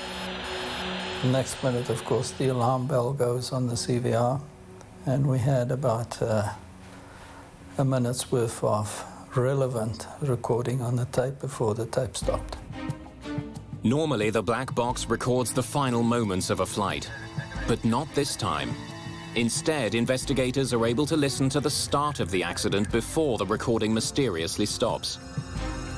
It's not what Van Zyl was hoping for, but it gives him crucial new insight into the fire. Read out the fire checklist for us, please. 14 seconds after the fire alarm goes off, the plane's circuit breakers start to pop. The breaker popped as well, huh? We'll check the breaker panel as well. Yeah. Investigators estimate that up to 80 circuits were disabled. The wires to the cockpit voice recorder are destroyed only 81 seconds after the fire alarm first goes off. Van Zyl has not received the key evidence that he hoped for, but the fire is revealed as more violent than previously thought. The recording leaves many questions unanswered. But it does help Van Zyl to arrive at a personal opinion as to why the plane may have crashed. A lot of things were happening in the cockpit, and we believe that he probably was faced to up to 80 circuit breakers popping in the cockpit at the time. May have made controlling of the aircraft extremely difficult. And the possibility then even of the airplane just gradually descending into the sea. Whether it was a controllable flight, I have my doubts. I put myself in the cockpit on this thing, and I said, I would have been terrified. Heaviness, and just figuring out what do we do. Did they do the checklist correctly? We'll never know. But investigators still don't know what triggered the Helderberg fire. The mystery can now only be solved by salvaging parts from the crashed plane. We realized that what we had to do was just to continue to recover as much wreckage as we could from the ocean floor. Van Zyl's focus is on certain key pieces of the combi's cargo area. They're brought to a hangar and reassembled like a giant jigsaw puzzle. His plan is to reconstruct the section of the cargo area where the fire most likely started. Van Zyl discovers that the cargo area floor is untouched by fire. So we know that the fire never burned lower than 1 meter off the cargo floor. But the walls and ceiling at the front of the cargo area reveal severe fire damage. Van Zyl makes a dramatic discovery. The seat of the fire was on the front right pallet of the cargo. So we were looking at a very localized fire on one pallet. The front right pallet was mostly filled with computers, protected by polystyrene packaging. Investigators suspect that a fire within the pallet came in contact with the polystyrene packing material producing gases which accumulated near the ceiling. When the gases became hot enough, they ignited into a flash fire that spread throughout the cargo hold. Once smoke penetrated the polyethylene sheets, that fire would have been very, very hot.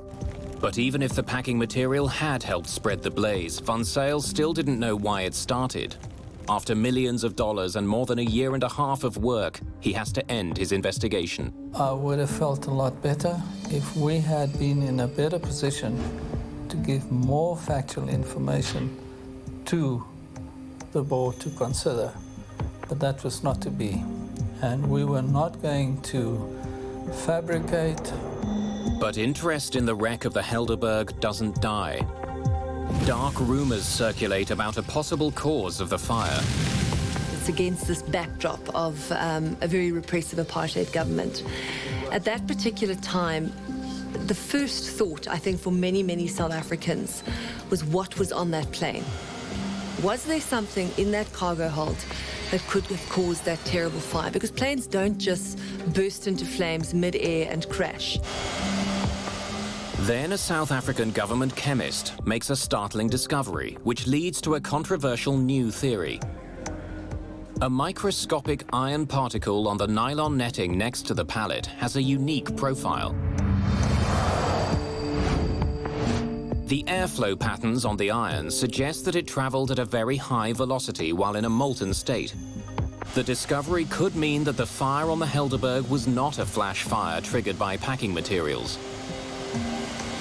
This was a different kind of fire.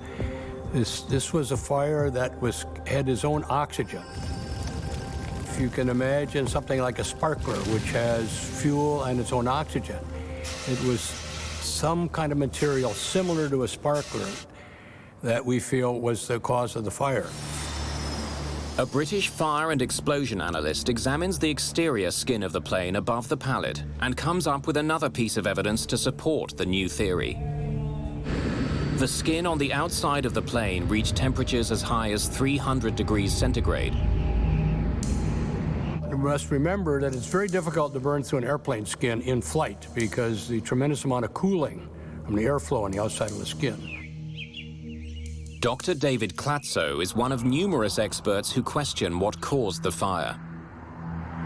It would have involved substances which normally would not have been carried aboard an aircraft, particularly a passenger aircraft. In other words, it could not have been a normal packing material, wood, cardboard, plastic fire. You don't carry the things of that nature which carry their own oxygen, which can produce an accelerated fire, for a number of reasons, one of which they are generally unstable. The second reason is that normal fire extinguishing methods will not put them out. What could start such a fire? The only dangerous goods listed on the cargo manifest are computer batteries. Some believe the Helderberg must have been carrying cargo that wasn't listed. At the time, South Africa was under an international arms embargo. The country was also fighting a war with Angola. South Africa didn't have capacity to do everything itself, and there were times when it had to buy from other countries. SAA was seen as a surrogate cargo carrier, that they could somehow, through its commercial airline use, also bring in substances for the South African government, undercover, under protection, no questions asked. It was not that easy for them to fly a quasi-military airline into different countries and pick up military contraband, which you must remember we were laboring under an arms embargo at the time. The media fuels the flames of suspicion that the government was using passenger jets to secretly import weapons.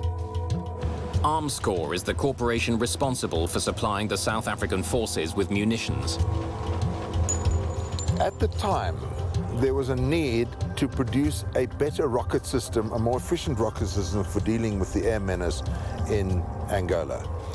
And the rocketry systems which are used for those purposes have as their propellant, a major component of the propellant is ammonium perchlorate. And that is what I believe was being carried aboard the Helderberg. But it is not the sort of compound you want on an aircraft when you are flying on that aircraft, because it is unstable, It is susceptible to self-ignition by any kind of vibration and violent movement. The official investigation into the crash does not come to the conclusion that the Helderberg was carrying illegal arms. I can just imagine. But the rumors won't go away. And more than 10 years after the crash, the dark theories force a very different South African government to take another look.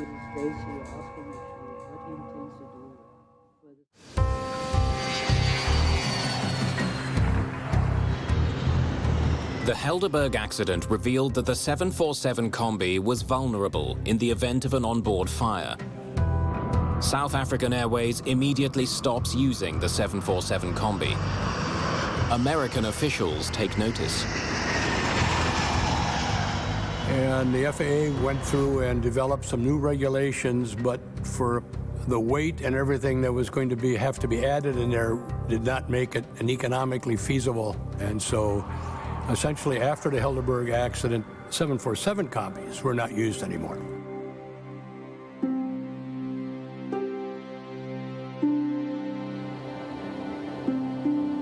There are tributes and memorials to the 159 victims.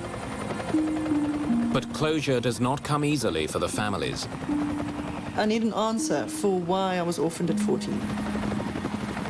And I feel that, as I say, I'm probably touching on hearsay, but there's a lot of evidence that does point to something not being right on that flight, and that the flight was carrying something illicit.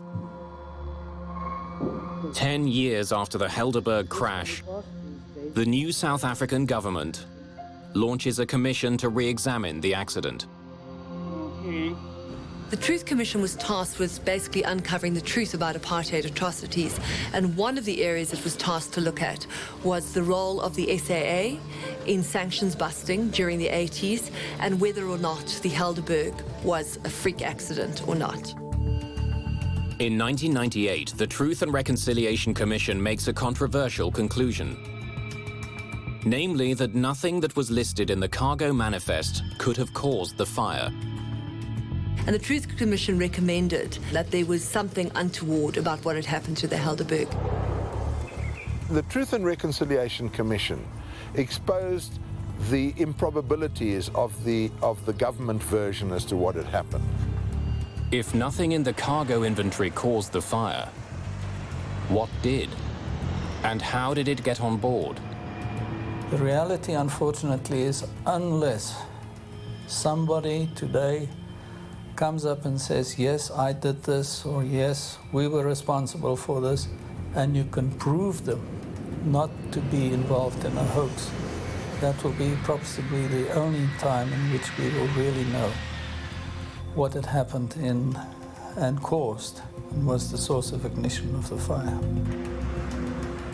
In its final report, the Commission suggests that the Attorney General's office continue to investigate the accident. But surprisingly, that has never happened. The ANC-led government hasn't pursued that. And of course, we have to ask ourselves why. And I think that the answer lies in what many people believe, is that it's just going to be too costly. They don't want to open it for the simple reason that it will be financially disastrous for the airline. Rennie van Zyl devoted years of his life to solving the mystery of the Helderberg. His inability to definitely prove the cause for the fire does not stop him from seeing the benefit of his investigation. I believe that we as a team had done the best that we could under extreme challenging conditions and circumstances. What we had done had never been done before. It was pioneering work. The frustration is we could not establish the source of ignition, and we will probably never know.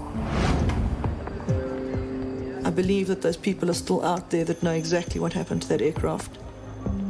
I know that their thought processes at the time were our country was at war and they were doing their duty for their country, but I just feel that they should have a heart for the families and bring out that information.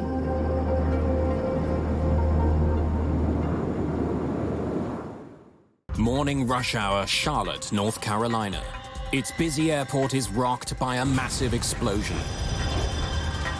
The flames were coming over the fence, just total craziness. Everybody was just running for their lives.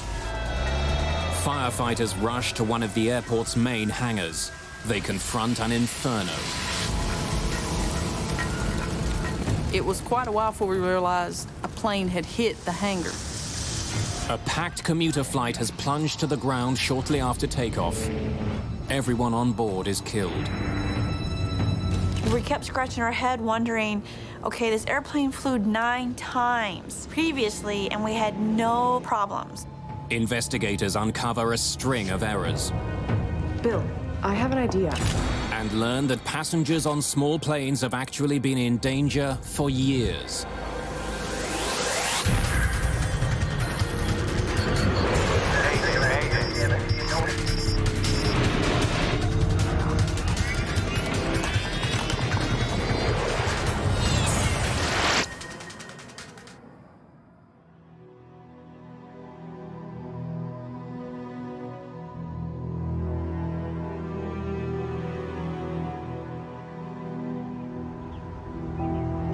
It's morning on January the 8th, 2003, in Charlotte, North Carolina.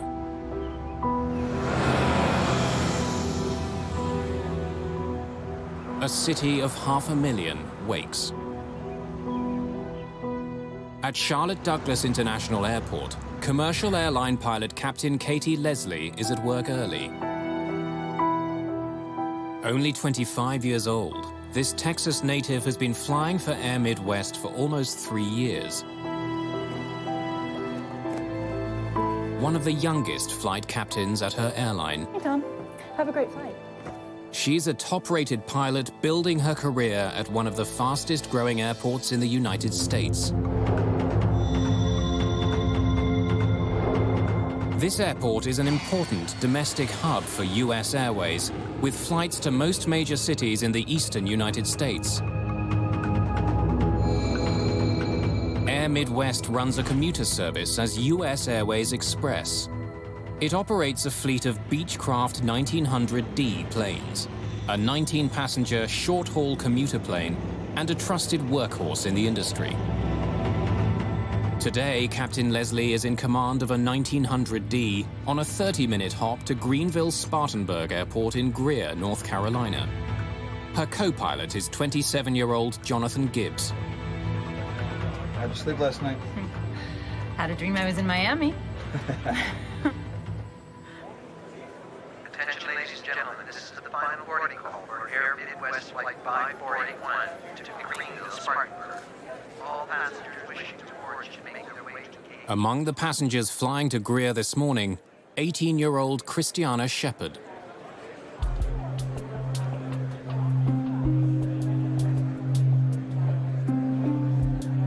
Christiana's parents, Doug and Teresa, are Baptist missionaries working in the Portuguese Azores. Christiana left the 7th of January from the Azores, spent the night in the airport in Boston, and then flew the next morning on the early flight from Boston to Charlotte to Greenville. So she was on her way back to college. Christiana was very special, and she was one that would come up and give you a hug and say, you know, she'd come for no reason. She would give you a hug and say, Dad, I love you.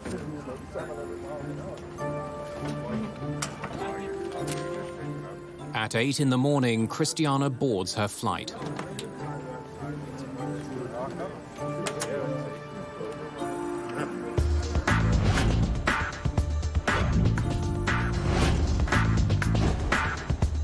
Meanwhile, as part of their standard checklist before takeoff, the crew calculates the weight of all the baggage, passengers, and fuel on the plane.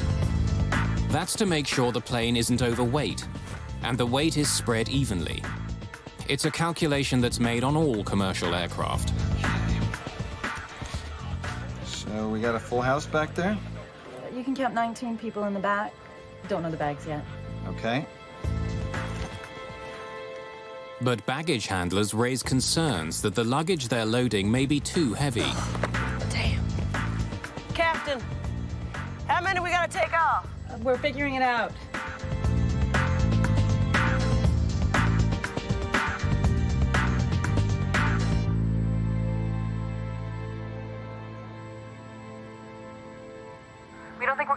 take anything off. Cool. 17018. 17120 is our weight, huh?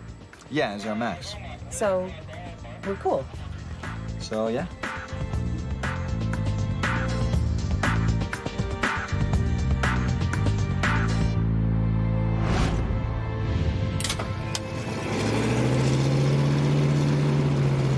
Good morning. Welcome aboard U.S. Airways Express service to Greenville, Spartanburg. It's a very short flight, maybe 30 minutes gate to gate, so sit back, relax, and we'll have you there in a few minutes.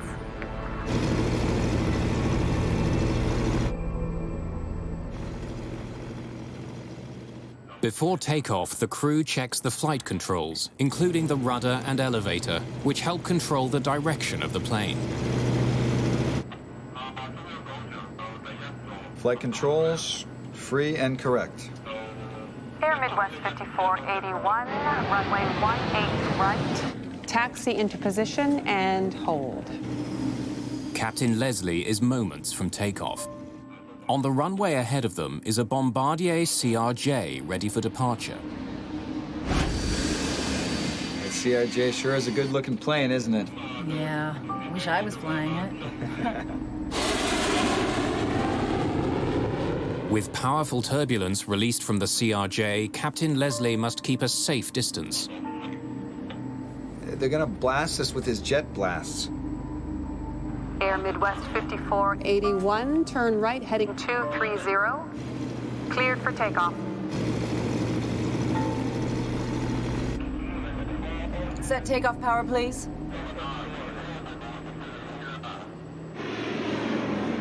Power is set. 80 knots, cross-checked. At 80 knots, pilots check that key instruments are working. With no signs of trouble, Leslie and Gibbs proceed with their takeoff. To air traffic control, Flight 5481's takeoff roll is perfectly normal. Gear up.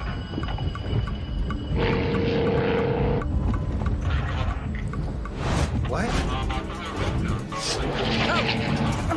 But without warning, the plane's nose pitches dramatically upward from 7 to a staggering 54 degrees. Oh, help me!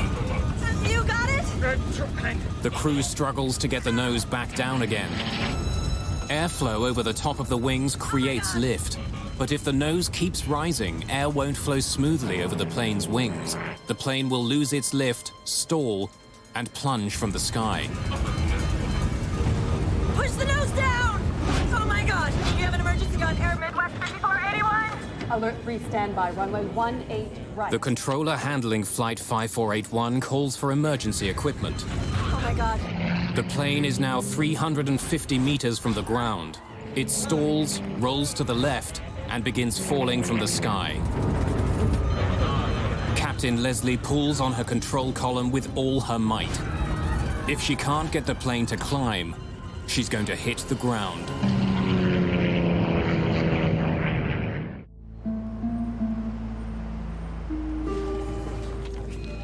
Air traffic controllers watch as a 19-passenger plane plunges towards the Earth.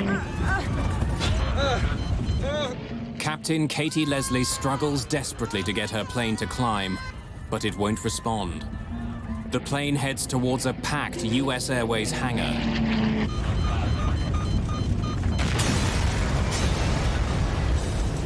The flight was loaded with almost 1,000 kilograms of highly flammable jet fuel just before takeoff. The impact instantly ignites all that fuel. Now the intense fire threatens to engulf the hangar. There are several airplanes and hundreds of people working inside. Fire station, no. Emergency, just crashed. The plane just crashed. Yes, at the U.S. Air Maintenance Parade, right before the building, there's a fire. Code 10, aircraft crash, the south end of runway 36 left. I repeat, a confirmed aircraft crash, all fire. 38-year-old Fire Chief Keith Rogers is driving to work when he gets a Code 10 call. Code 10 means that there's a confirmed plane crash. Usually, this type of call is a once-in-a-career type of incident. Cindy Overcash is a firefighter with the Charlotte Fire Department. You couldn't actually see the hangar from here, but you just saw a huge black plume of smoke. And we knew, something really bad is here.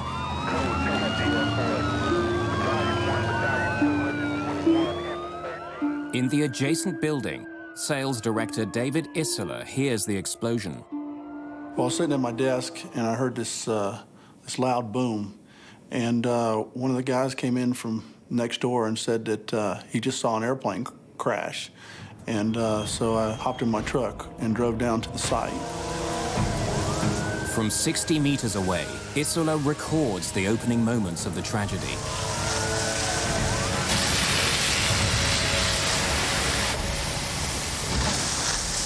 There was a lot of smoke, and it was just like hell. It looked just like hell. The flames were coming over the fence, just total craziness. Everybody was just running for their lives.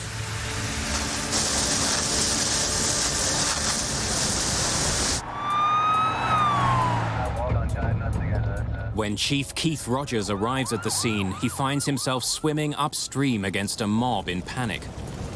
As I got onto the airport property and got onto the tarmac, the people were exiting the hangar. Those people were running out in front of the fire trucks, the fire cars, so we had to drive with caution. They were getting out of the building as fast as they could, because I think they definitely realized that this was not a drill, this was a real emergency. And we still weren't sure if we had a plane inside the hangar that had caught on fire, or if the hangar had caught on fire. It was quite a while before we realized a plane had hit the hangar. Chief Rogers immediately takes command of the scene. He knows that there are aircraft parked inside the flaming hangar. Their fuel tanks threaten to blow. And our concern was, one, about the people that were on board the aircraft, two, for the people that were working in the hangar, and three, we had to worry about the airplanes that were in for repair. Were those aircraft on fire? So we had a lot of major issues to deal with. Within minutes, firefighters begin to get the inferno under control. The hope now is that somewhere inside the wreck, survivors are clinging to life.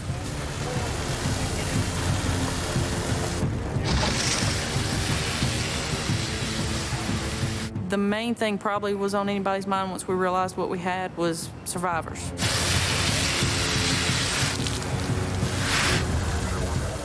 Chief Rogers sends a line of firefighters led by Cindy Overcash into the heart of the inferno.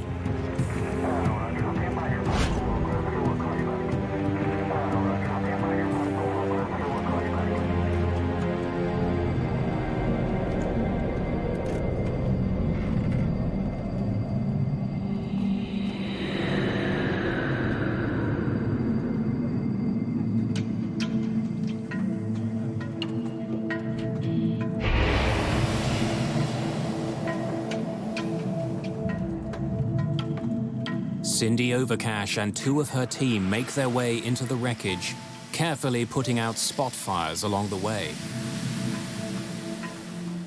As we walk up on to see the fire and we see what we think are crash test dummies, we thought a plane had blown up inside and blew their training dummies out.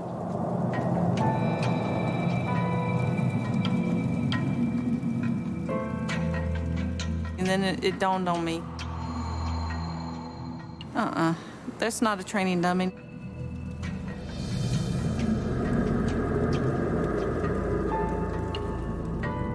It took them a few minutes to determine exactly what was happening, and once they did that, it was obvious that there were no survivors. It's a total loss. All 19 passengers, as well as Captain Leslie and First Officer Gibbs, are dead.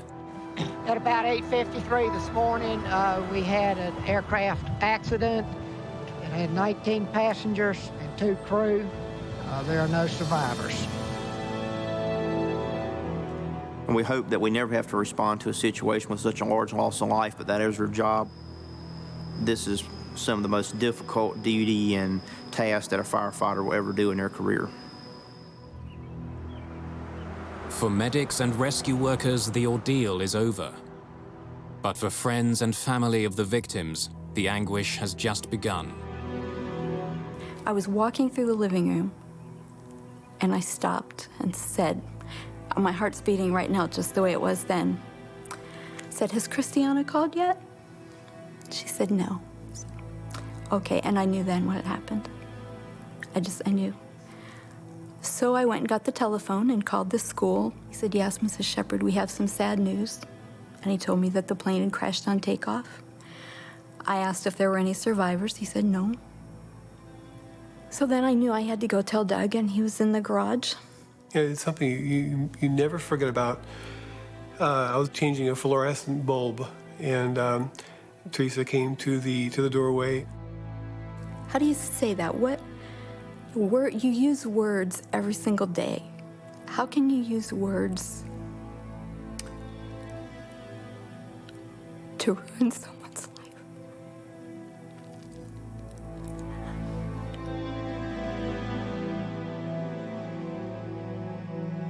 But I told him, I said, Doug, Christiana's plane crashed.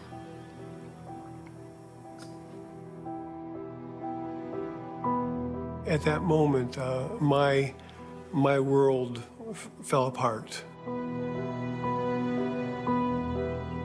Now the Shepards and the families of the other 20 victims want to know what caused the deaths of their loved ones.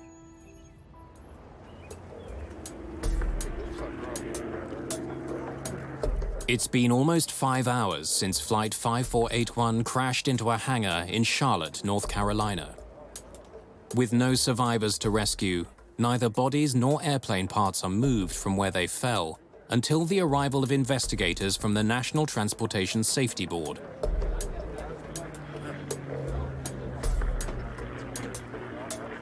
While medical examiners mark the location of human remains in red, NTSB investigators mark scraps of metal in yellow, looking for clues to help them figure out what happened aboard Flight 5481.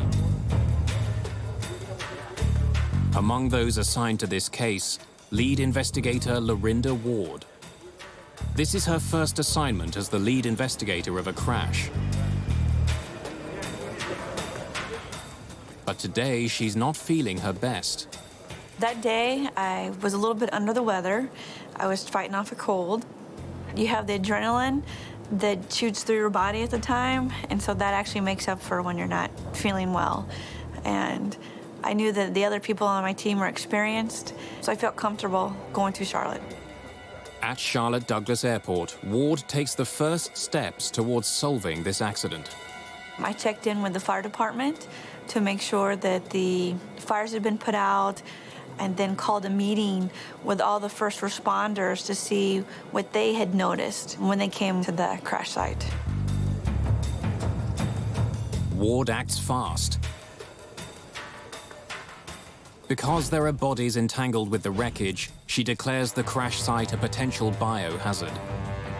Investigators who might come in contact with the wreckage must wear protective suits while they examine the wreck and identify the victims' remains. When we arrived on scene, the accident site did not look like an airplane was there. Due to the fire, the post-crash fire, when you initially walked up to it, it was hard to identify that you had an airplane that could hold 21 people. While work continues at the crash site, All right, let's go. Lorinda Ward and her team look for clues nearby. We had the folks go shoulder to shoulder on the runway that the accident crew took off on to pick up anything that they saw on the runway to see if it had any relevance to the accident investigation. Runways must be clear of all debris. The smallest object can become a deadly projectile if it strikes a plane on takeoff. 3 years earlier, a Concorde jet ran over a 40-centimeter strip of scrap metal on a Paris runway. The plane's fuel tank was pierced and caught fire. The aircraft rose to 200 meters before it crashed into a nearby hotel. 109 people on board and 4 people on the ground were killed. At Charlotte Douglas International, investigators scour the area. They find a fuel cap lying dangerously close to the runway. What do we got? It could be sucked in and it could damage an engine. The main part would be the damage that it could do to an engine. The discovery raises an interesting possibility. As Flight 5481 raced down the runway at takeoff, the fuel cap bounced up off the tarmac, struck the engine rotors, and brought Captain Leslie's aircraft crashing to Earth.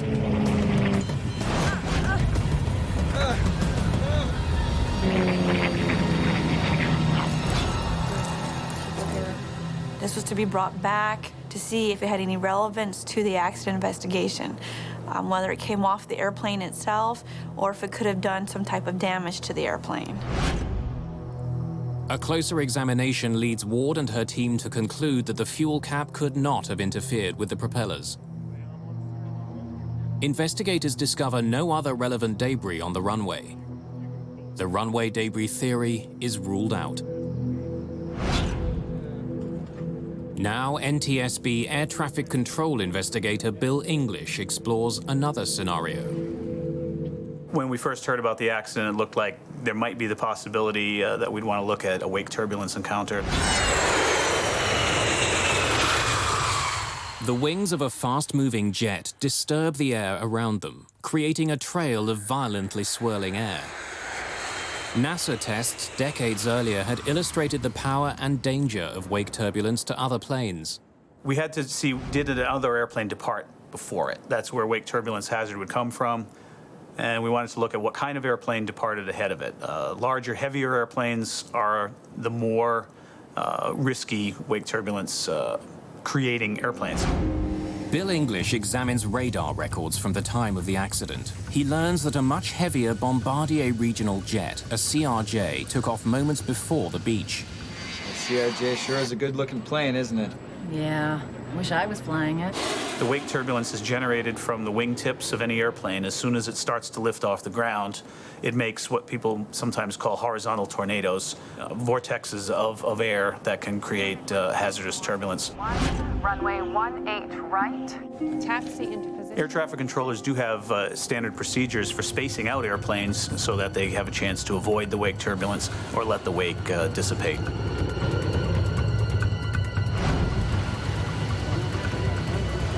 One year earlier, an American Airlines jet taking off from New York encountered wake turbulence. The plane crashed into a residential neighborhood. 260 people on the plane and 5 people on the ground were killed. You're gonna blast us with his jet blasts. Air Midwest 5481. Cleared for takeoff.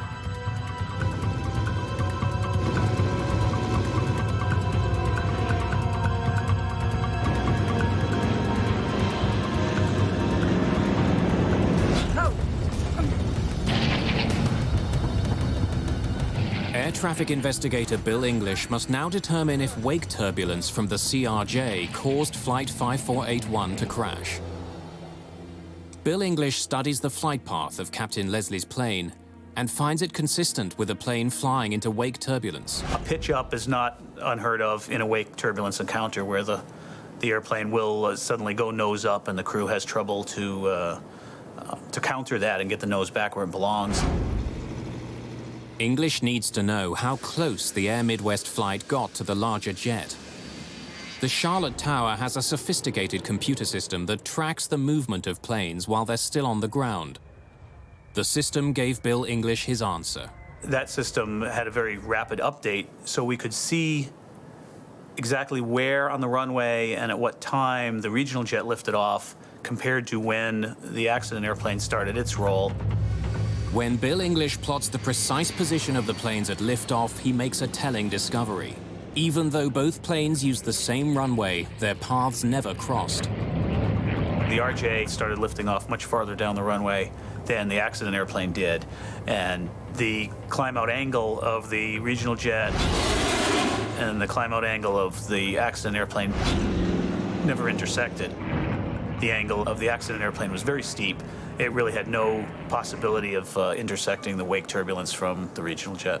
So if our airplane lifted off and climbed above the angle of the previous airplane, we knew then that it couldn't possibly be a factor.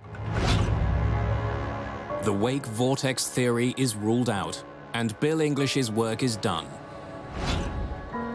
Now it's up to Ward and her crew to find clues in the burnt-out wreckage of the plane. Within 2 days, her investigation will reveal a string of errors and faulty assumptions that has been putting tens of thousands of passengers at risk for years.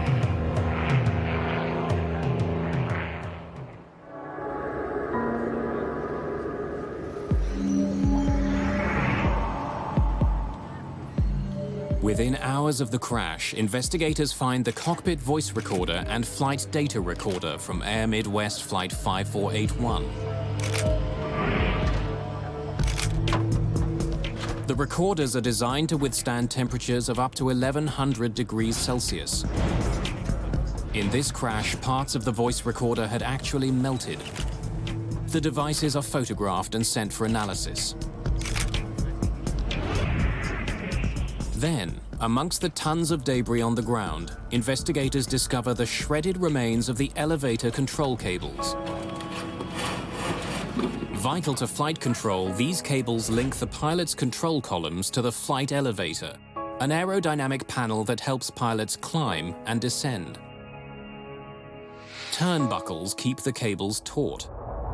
To climb, pilots pull on the column. The cables pull the elevator up, forcing the nose to rise. To descend, pilots push on the control column. The cables tilt the elevator down, and the nose falls. But as investigators examine the burnt-out cables and turnbuckles on Captain Leslie's plane, already something looks wrong. They looked unusual. They weren't in like the normal position that you would find them. In this case, we had one adjusted all the way out and then one adjusted all the way in. So those were set aside for us to look at later. While the lab work continues, NTSB investigator Stephen Carbone travels to Huntington, Virginia.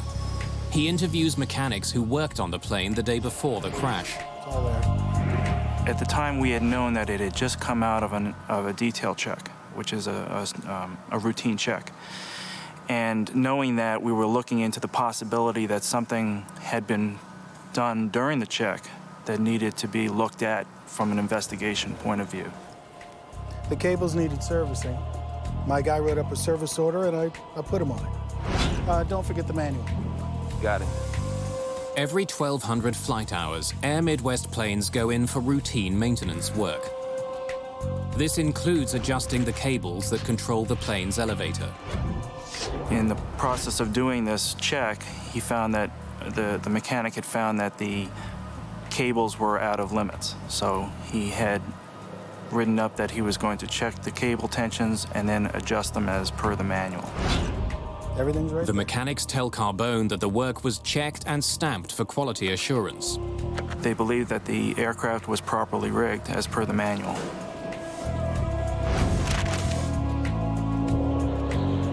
At first glance, that belief appears to be right. After maintenance, this Beech aircraft took off and landed 9 times without incident before Captain Leslie took the helm. Investigators turned to the flight data recorder to learn what happened on those flights.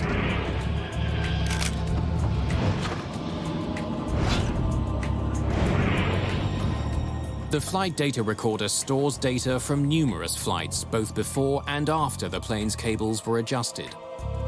No one on any of those flights had encountered any problems with the plane's elevator. So at the time, we didn't know how that affected the airplane because it had flown 9 times successfully before the accident flight. Ward also discovers that the crew tested their elevator controls before Flight 5481 took off. Flight controls, free and correct. Air Midwest 5481. Ward and her team dig deeper, looking to discover if the unusual configuration of the elevator cables could have played a role in this crash.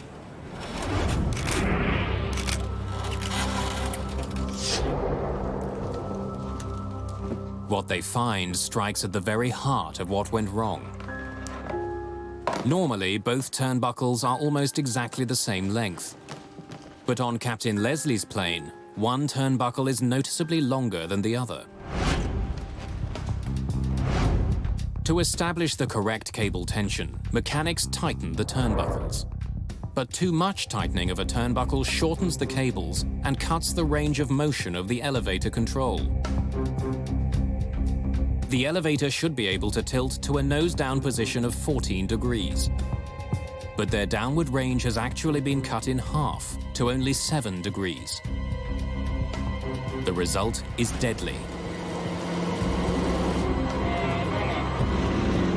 As the flight got underway, the nose pitched up as expected during takeoff. What? Push the nose down! Oh my God! But the reduced range in the elevator made it impossible for the pilots to bring the nose down again. Due to the adjustment that had been done in the maintenance a few nights earlier, there was nothing that the crew could have done at that time. Unable to bring the nose down, the pitch of the wings became too pronounced. With no air flowing over the top of the wings, the plane lost its lift and began falling from the sky. The pilot's struggle with the elevator helps explain why Flight 5481 crashed that day. Somehow, the elevator cables were improperly adjusted. The pilots simply could not control the pitch of their airplane. Stephen Carbone wants to know how mechanics had made such a critical mistake. Yeah, I see that here. He goes back to the hangar to question the mechanics on duty that night. And this time they tell him a different story.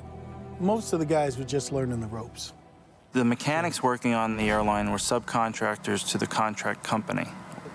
And the mechanics working on the aircraft that night had limited experience on the Beech 1900D. And the person performing the rig was receiving training that night on that specific task. Once you have the rig pin set, adjust the turnbuckle barrels for more tension in the cable. Yeah, I see that here. Adjusting the elevator cables is not a simple process. It's a time-consuming procedure that involves 25 different steps. Got it. What about the other steps? Yeah, don't worry about those. Just check the cable tension when you're done, and we're good. That's it. The quality assurance inspector and the mechanic took it upon themselves to decide which steps to perform because they felt that the steps they were performing were the only ones necessary to get the task done. The mechanic skipped 9 steps that night. One of those involved manipulating the elevator through its full range of motion. Had the mechanic tried to do that, he would have noticed that the elevator's motion was restricted by cables that had been improperly rigged. If they had followed the steps as described in the manual, they would have found the problems that had come up. But there was an inspector supervising the work. Carbone discovers that the inspector was actually the person teaching the mechanics how to do the work. The problem was that the quality assurance inspector was actually acting as an instructor. So he was taking the mechanic through the process of the job task and teaching him how to do the rig. Well, when you put yourself in that position, you're actually doing the task because even as a teacher, you're performing the task. And then he came in behind himself and then signed off as an inspector what he had done. When I found out that this mechanic had skipped procedures, I was upset. The procedures that affected our lives, that affected the lives of 21 people, 21 families were destroyed. Because you never get over something like this. The shepherds sue the airline. They also demand something unheard of in U.S. aviation, an apology. They wanted more than just to achieve a just settlement in monetary terms. They had a need to press the issues that humanize and put a face on the people who are the victims of these tragedies. The shepherds believe that their best chance of getting an apology is by putting a face to Christiana's name. So we decided to take this picture and to send it to those people that were involved in the accident, in the investigation, so that Christiana would not be just a number or a seat number or a ticket number or a settlement amount, so that they could actually see that she was a person. The legal journey began when we determined that we wanted the apology, that we wanted someone to say, we really blew this. We assumed the airline would apologize. We had no idea that airlines don't apologize. If they did something wrong, obviously you should stand up and say, we are so sorry that we messed up in this and we're fixing this. In this case, the mechanics thought they were doing something that was perfectly reasonable. They thought this was, another day at the job.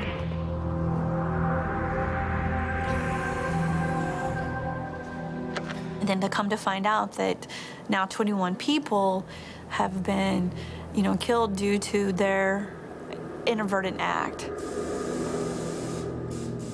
For Lorinda Ward and her team, it looks like they've found the problem. But something still doesn't add up. Why didn't the problem with the plane's faulty rigging surface on any of its previous flights? We kept scratching our head wondering, okay, this airplane flew 9 times previously and we had no problems. So we're trying to decide, well, what was unusual about this flight? Ward has to figure out what happened in the hours and minutes before the crash. And did you notice anything unusual before takeoff? Well, it was sitting low when it taxied out. It looked heavy. We had a couple of witnesses that were implying that we had a very heavily loaded airplane. The baggage people said that it was hard to shut the door because they thought bags were going to come out. Each plane has a maximum weight it can handle before the engines can't get it off the ground. Before takeoff, it's the pilot's job to calculate the onboard weight. We got a full house back there? How many we gotta take off? We're figuring it out. The crew of Flight 5481 did perform that calculation. Cool, 17018. We heard them on the CVR going through the numbers to make sure that they'd have their center of gravity within the range for them to take off. 17120 is our weight, huh? Yeah, as our max. On any plane, large or small, the weight of cargo and passengers has to be distributed evenly. The balancing point of an airplane is called its center of gravity. For a plane to fly safely, it can neither be too far forward nor too far back or aft. So, we're cool. So, yeah. We don't think we're gonna have to take anything off. Air Midwest pilots are instructed how to make weight and center of gravity, or CG, calculations. They use average weights to make that calculation, 175 pounds per passenger and 20 pounds per bag. They knew that they had a very aft CG, but due to using the average weights and average calculations, the paperwork showed them being within the range that they needed to take off. But Ward needs to know if the plane really was within the proper range of weight and balance to take off. But what we did is we looked at the weights of the actual baggage itself that was on board and then the weight of the passengers and the crew. Technicians weigh the remains of the burnt luggage from the wreckage site. Doctor, yes, could you tell me please what the last recorded weight of your patient is, please? And obtain the real weight of passengers on board that day. 212. Thank you. When all the numbers are in, Ward discovers the real weight of Flight 5481 is 17,700 pounds, some 580 pounds over its maximum takeoff weight. They would not have been able to take off if they had used actual weights. They would have had to pull either passengers or bags off. Because of the higher than expected weight of the passengers and baggage on the flight, and the large number of bags stowed in the rear, the airplane was tail-heavy. Its center of gravity ever so slightly too far to the rear, which wasn't a problem until the landing gear was raised. Gear up. When the gear's weight moved backwards from the nose, it tipped the balance of weight too far back. The pilot's efforts to regain control of the aircraft were futile, crippled by the airplane's defective elevator controls. When the nose gear moved aft, they lost the ability to control the aircraft because all the weight went back and they had no elevator movement enough to bring the nose back down. And at the height that they were at, they had no recovery. The passengers and crew of Flight 5481 were doomed the moment the plane left the ground. They had no way of knowing that two unrelated problems would combine to bring down their plane. This was just a normal routine flight for them, and they did all the pre-flight checks, they did their weight and balance, they did the correct calls, they're on the right runway. It was just another day at the job, and they didn't know that they had these two hidden, latent failures that were waiting for them. But faulty maintenance and above-average weights weren't the only issues uncovered by Lorinda Ward's investigation. Hey, you got a sec? I have an idea. Lorinda Ward suspects she's uncovered problems that didn't just affect this one flight, but that also affected every commuter plane in the air.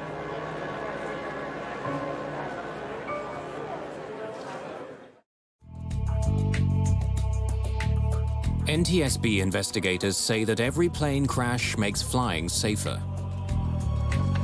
Flight 5481 was no exception. 14 months after the accident, lead investigator Lorinda Ward and her team file a comprehensive report to ensure the mistakes that killed those aboard Flight 5481 are never repeated.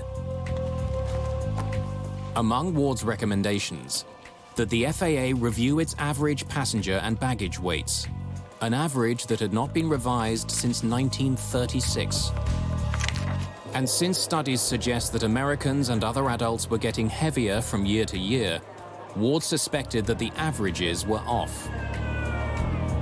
We made a recommendation to the FAA to have the operators go out and survey their operations both summer and winter time to see how accurate these average weights reflected the actual flying public that was getting onto their airplanes. After conducting a survey of passengers, the FAA comes to a shocking conclusion. The average weight of adult American passengers was 195 pounds, not 175. The FAA also discovered that the average weight of carry-on luggage was being underestimated by 5 pounds per bag. We had an average weight that were being used that needed to be updated. Had these higher average weights been in effect on January the 8th, 2003, Flight 5481 would not have been legal for takeoff. Captain Leslie would have had to remove bags and passengers. 48107. Cool. 17018.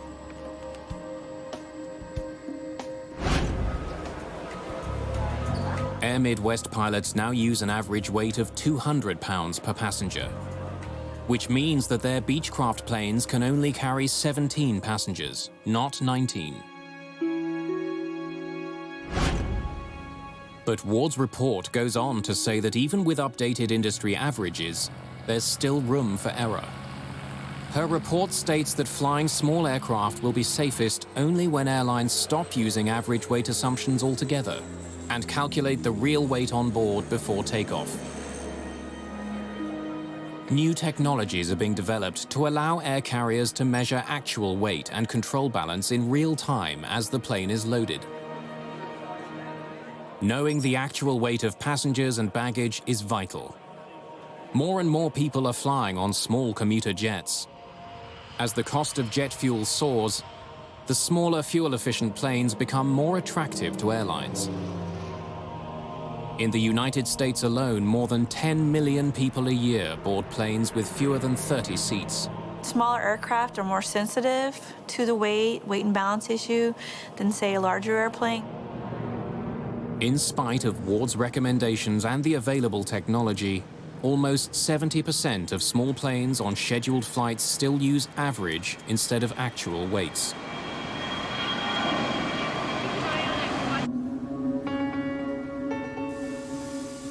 For Doug and Teresa Shepard, there is still another danger that threatens to strike again. If the FAA took a very active role in their regulation, then subcontracting could actually be a plus. The way it's handled today, the mistakes will just continue. What about the other steps? Yeah, don't worry about those. Just check the cable tension when you're done, and we're good. In her report, Ward states that all air carriers need to provide direct oversight to make sure that even subcontracted work is completed correctly. This investigation was unique to me personally because it was my first launch as an investigator in charge. This was, in my mind, a significant investigation in the fact that we had the 22 safety recommendations that came out from a small accident investigation. For the Shepards, the NTSB recommendations come too late. But after a lengthy legal battle, Air Midwest does deliver a rare and formal apology for the mistakes that cost 18-year-old Christiana Shepard her life. My name is Ron Goldman, and my role here today is I will be introducing the public apology, and then I'll have a few remarks. The public apology is, in aviation cases, unprecedented. We are here today to remember the victims of Flight 5481 and to offer our apologies, our condolences, and sincere sympathy to the surviving family members of the passengers and crew who perished in the January 8, 2003 crash of Air Midwest Flight number 5481. The acceptance of accountability suggests that the recommendations made by the safety investigators are not to be taken as a book to throw in a drawer and forget about, but are to be taken seriously, because if you don't take them seriously, there's going to be public accountability as well as private accountability. What people should never forget is that as we're going about and doing our job day to day, we need to remember the importance of doing our job. Doesn't matter where we're at on the ladder or the corporate ladder, whether we're at the bottom rung or the top rung, we have responsibilities. It took a complicated string of errors and miscalculations to bring down Flight 5481. But some believe there was one person who performed admirably that day, Captain Katie Leslie. With an unbalanced plane and faulty controls, Captain Leslie could not have saved the flight. But her final actions may have saved some lives. You know, she's an unsung hero to me because I don't think many people know about what she did and how she was fighting it and trying to pull the plane away from the hangar. And she actually did. She kept it from really more of a head-on hit into the hangar.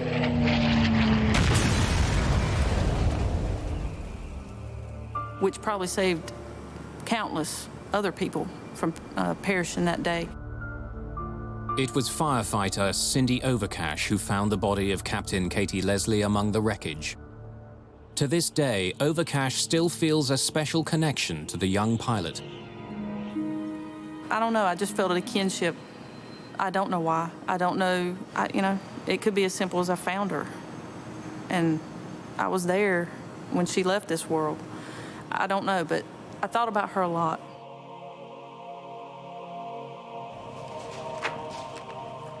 Lorinda Ward's investigation could have ended when she uncovered the errors that caused the crash of Flight 5481.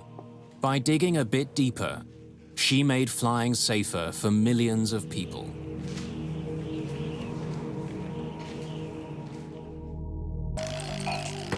New Hope, Georgia, April the 4th, 1977. Hello? My husband called me and he said, honey, we've got some bad weather coming in.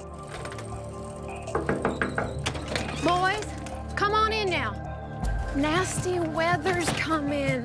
One of the worst storms in years is moving across the south. Sadie Hurst rushes her children to safety. We heard this tremendous noise. When I got to the top of the basement steps to close the door, I saw a red reflection like fire in the door. That's when I saw what was happening. 72 people are killed when a Southern Airways DC-9 falls from the sky.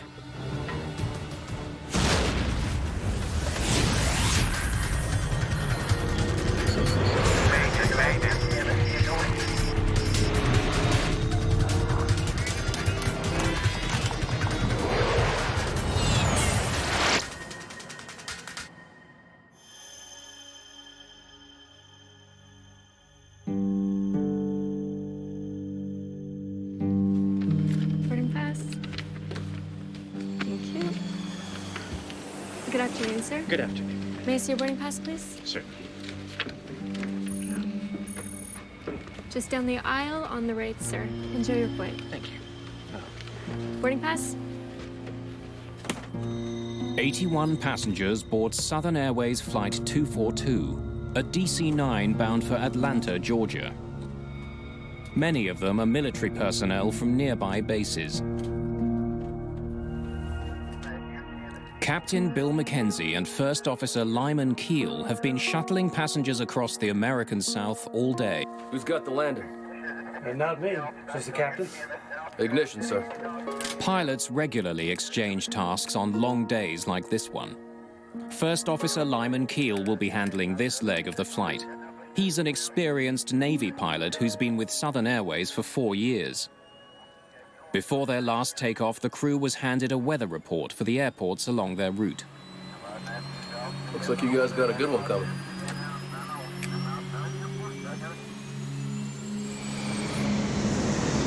The DC-9 was introduced in 1965 to fly frequent short flights. Both of its engines are mounted to the rear fuselage rather than the wings. It was designed for takeoff on shorter runways.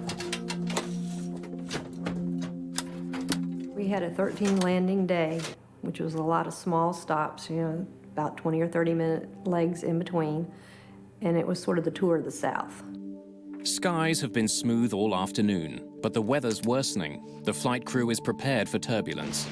It was raining in Huntsville, and they said, it's going to be some bad weather, don't serve. So we did not serve from Huntsville to Atlanta, which is a very short route, and we were delighted not to be serving. I was a little surprised that we took off when we did. I really thought we'd taxi out to the end of the runway and hold for a while because the weather looked so bad. But we taxied out and immediately took off. At 3:54 p.m., the DC-9 takes off into a hard rain. The short hop to Atlanta should take just 25 minutes. As Southern Airways 242 flies away from Huntsville, the National Weather Service tracks weather that's far worse than the pilots expect. Tornadoes are touching down all across the South. The weather in the Southeast in the United States can be very treacherous. High humidities, high temperatures are a prescription for thunderstorms. And so with all of that kind of moisture in the air and the high convective heating, you're going to have very large thunderstorms that are associated with heavy rains, hail, icing conditions, and extreme winds. And of course, tornadoes that will be spawned from that kind of action. Huntsville Air Traffic Control has some concerns about the gathering storm. Southern Airways 242, I'm painting a line of weather which appears to be moderate to possibly heavy precipitation, starting about 5 miles ahead. Okay, we're in the rain right now. It doesn't look much heavier than what we're in right now, does it? It's not a solid mass, but it appears to be a little bit heavier than what you're in right now. In 1977, most airliners are equipped with the Bendix weather radar. Pilots are trained to avoid regions that appear bright. Where there's light, there's bad weather. I can't read that. This looks like rain, Bill. What do you think? There's a hole. There's a hole right there. That's all I see. The pilots spot a dark area on their radar, a passageway through the storm. They plan to navigate between towering thunderheads over 14,000 meters. Coming over, we had pretty good radar. I believe right straight ahead. There. The next few miles is probably the best way we can go.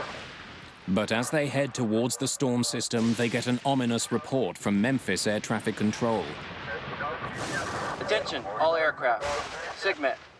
Tennessee, Southern Louisiana, Mississippi. SIGMET is short for Significant Meteorological Information. A warning to pilots that dangerous weather is in the region. Here we go. Hold 'em, cowboy.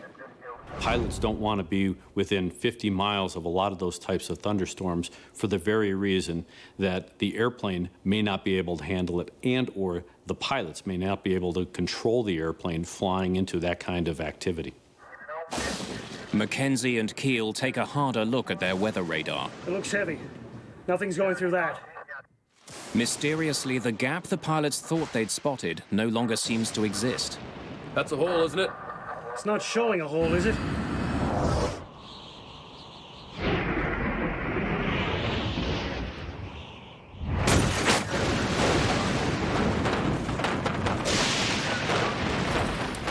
The storm suddenly gets much worse. Never heard such loud hail in my life, and in beating on the, sides of the airplane was extremely deafening. The hail was probably the loudest noise I've ever heard. It sounded like I was in a metal barrel with someone throwing rocks at me. Please keep your seatbelts fastened. We should be out of this shortly. Hail the size of baseballs hammers the DC-9, breaking the plane's windshield. The pilots of Southern 242 had to raise their voices audibly to be heard above the unholy tattoo of this hail, which was buckshotting the airplane. These pilots had never been through anything like this before in their lives. Which way do we cross here or go out? I don't know how we get through here, Bill. I know. You're just gonna have to go out. Yeah, right across that bend. All clear left, approximately right now. I think we can cut across there. Mackenzie and Keel desperately seek an escape route from the storm. But as they do, the emergency escalates. The plane loses all electrical power.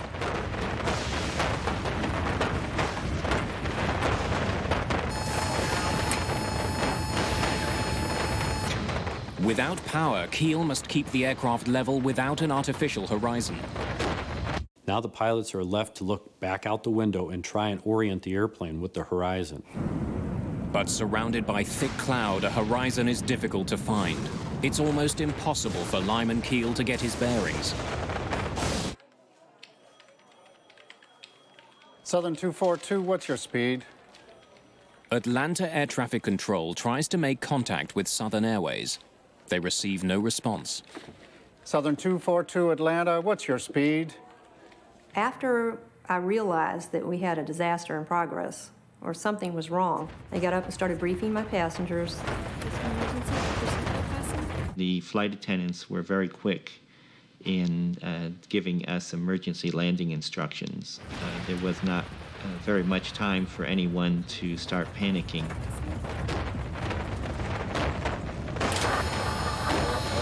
Got it back. Got it back, Bill. Got it back. Got it back. After 36 seconds in the dark, power returns. The instruments come alive and the radio begins working again. Air traffic control finally gets through to Mackenzie and Keel. Maintain 15,000, if you understand. Maintain 15,000, Southern 242. Southern Airways Flight 242 has been instructed to fly at 4,600 meters. But the plane has fallen to almost 4,200 meters.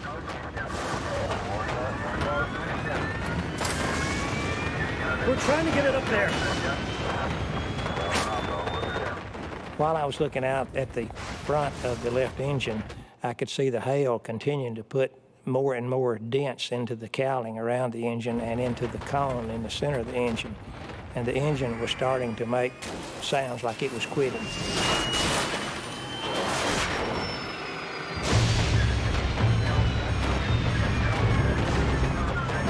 Okay, 242, we just got our windshield busted. We'll try to get it back up to 15. We're at 14.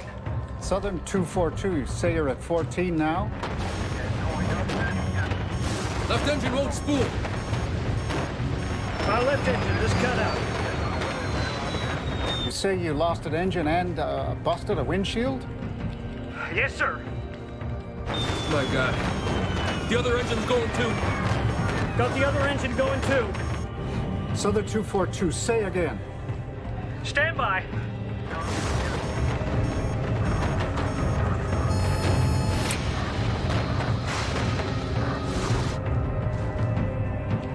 We lost both engines. Both engines are now out. This DC-9 is a glider, and it's falling at 56 feet per second. They're at 14,000 feet. They don't have a lot of time. Get us a vector to a clear area, Atlanta. Lyman Keel adjusts his course to navigate his plane out of the storm. Captain Mackenzie must restart the engines, or they'll be forced to make an emergency landing.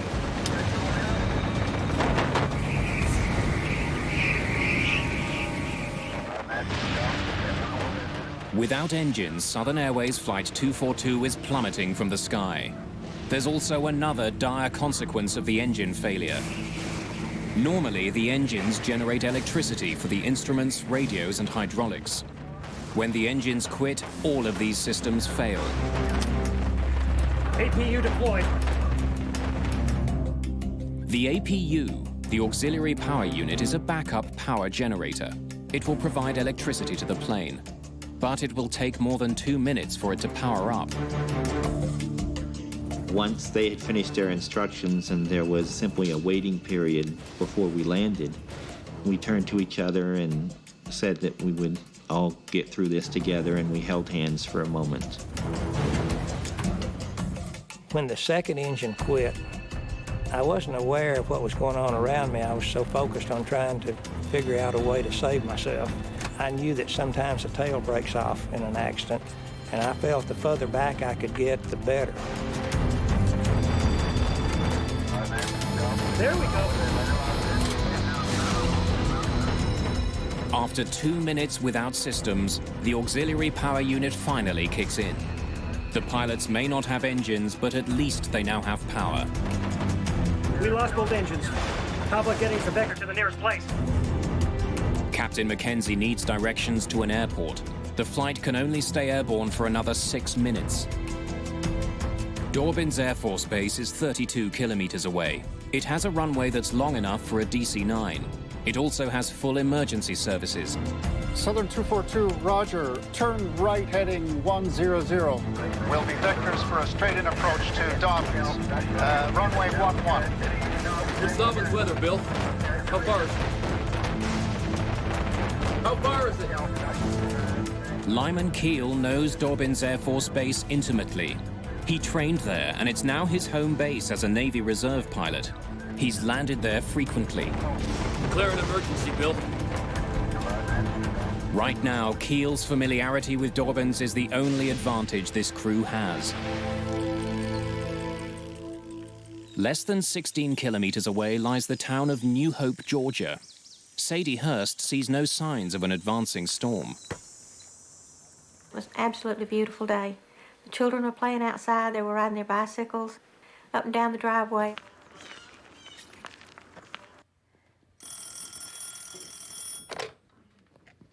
Hello? Hey, you. My husband worked in Atlanta, and he kept his radio on the Huntsville radio station. And he called me, and he said, honey, we've got some bad weather coming in. He said, you need to get the kids in.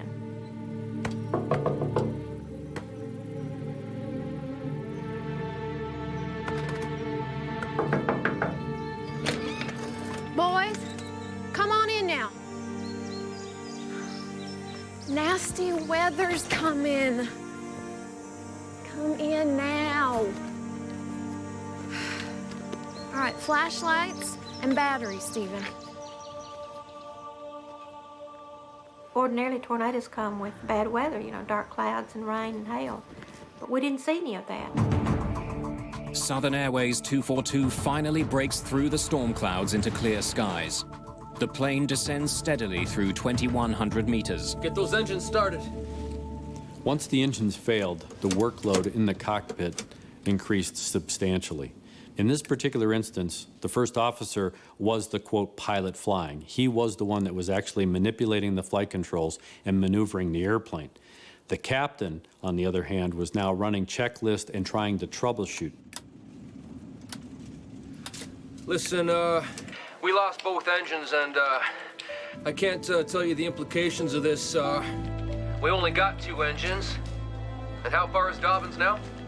Southern 242, 19 miles. Do you have 1 engine running now? Negative. No engines. I didn't know what was wrong, but I could tell something was wrong. I went and opened the cockpit door simply to tell them we're ready for whatever. Just don't stall this thing out. No, I won't. Bill, what's going on? Not now, Kathy. Sit down. You could tell they were afraid. I understood that they were afraid just for the sound of their voice. So I understood that there was something very dangerous going on, but I had no idea what.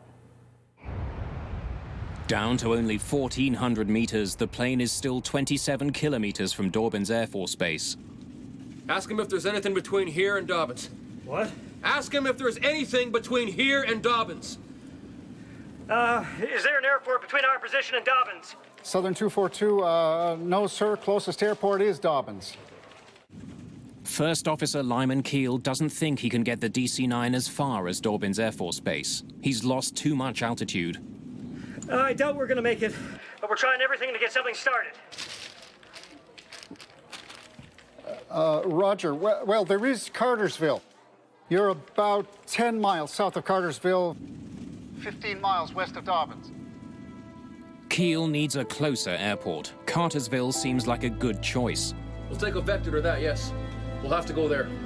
Can you give us a vector to Cartersville? All right, turn left, heading 360. Will be direct vector to Cartersville.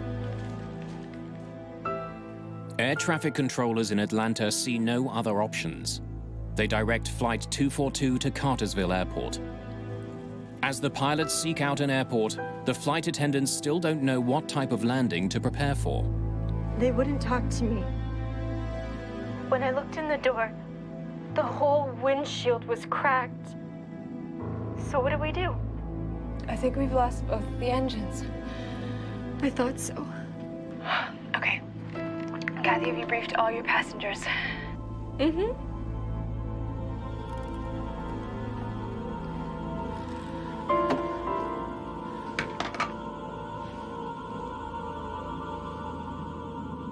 I realized I was in an emergency situation and I felt like I was going to die, but I decided I would do everything I could to try to help my chances. I had previously collected some blankets and pillows and had gotten my leather jacket off the overhead rack. And I arranged those to make a nest as much as I could for myself. With tornadoes in the forecast, the community of New Hope is braced for a different type of danger. After a couple hours of playing outside, my mother called us in to come in because there was bad weather coming our way. We came into the house, and Mother had told us about what was going on, and she said that we need to get downstairs to prepare for the bad weather that was coming. Southern Airways Flight 242 has lost too much altitude. The pilots come to the frightening conclusion that at the rate they're falling, they can't make it to Cartersville. They must prepare to land now. I'm picking out a clear field. Bill, you have to find me a highway. Let's get the next clear open field. No, Bill. See a highway over there. No cars. Right there. Is that straight? No. We'll have to take it.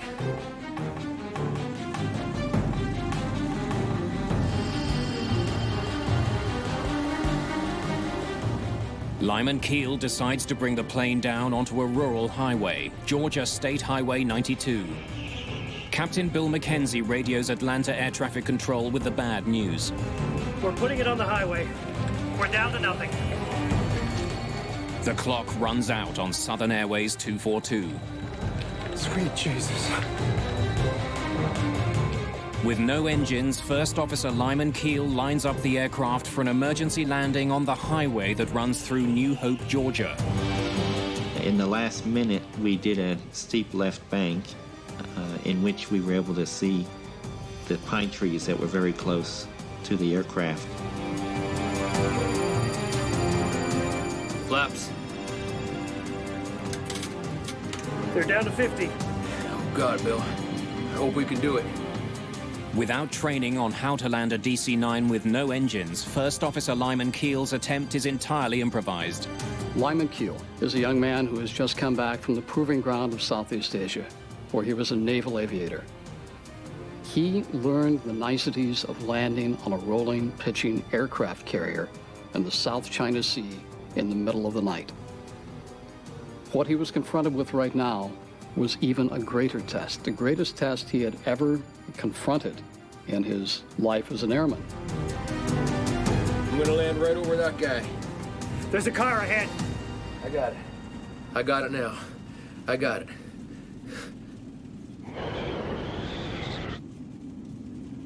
Brace for impact!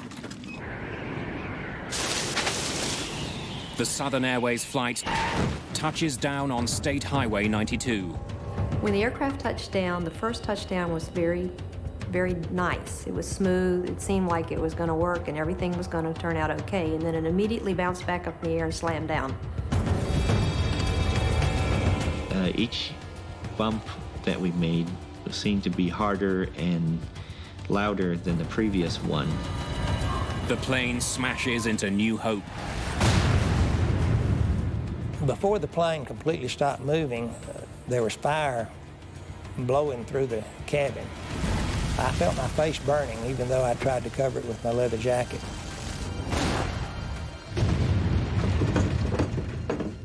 We heard this tremendous noise. Large sections of Southern Airways 242 litter the entire length of New Hope.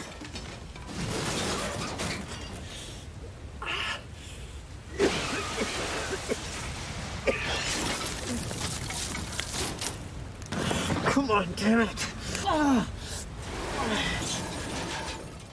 I got my seatbelt loose after a few tries and turned toward the rear of the airplane, and I saw a spot of light. I got up and ran for that light.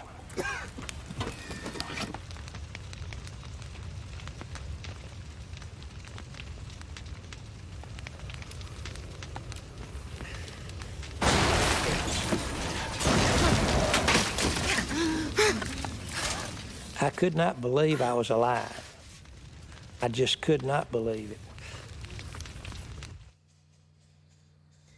Where I found myself after we woke up was sort of indescribable. I was sitting by the front entry door.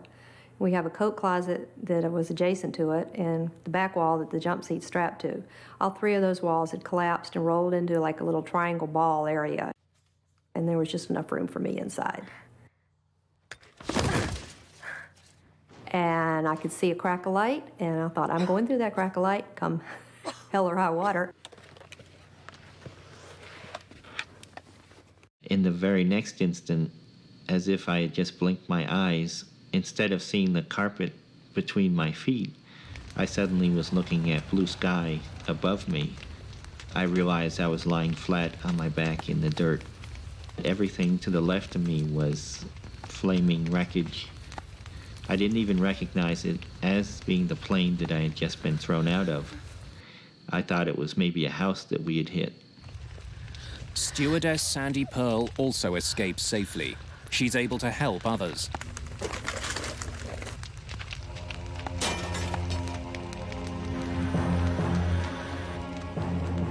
Survivors flee the flaming wreckage.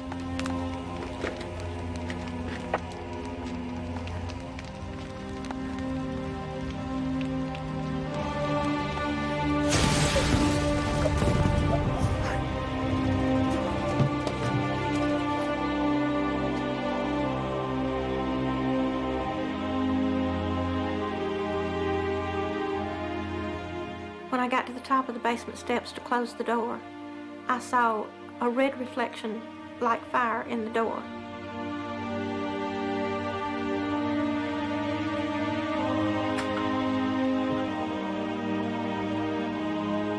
That's when I saw what was happening.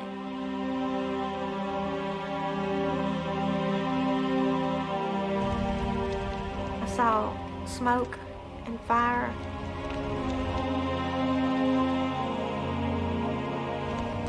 And the people that were coming toward me, they weren't screaming, they weren't yelling, they were quiet. Everything was on fire, and I could see people running toward a house.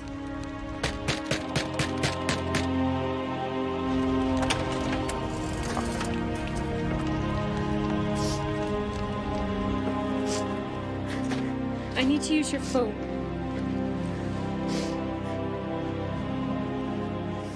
I wanted to call the local people or Southern or somebody and say, we've just landed somewhere and we need help. It just became a blur. They just kept coming.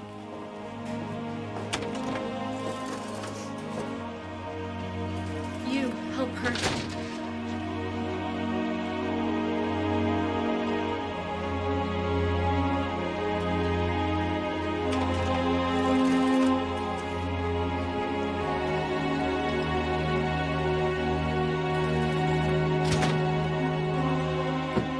I got back to the kitchen and I was just circled by people. They knew they were in a house, and I guess they felt safe, and they needed somebody to help them. I was still frantic. I was still trying to move as quickly as possible and do as much as I could at the time.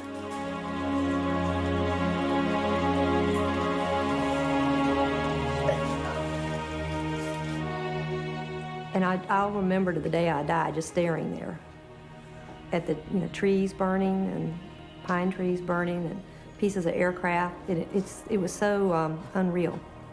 I've never seen anything like it and never want to see anything like that again.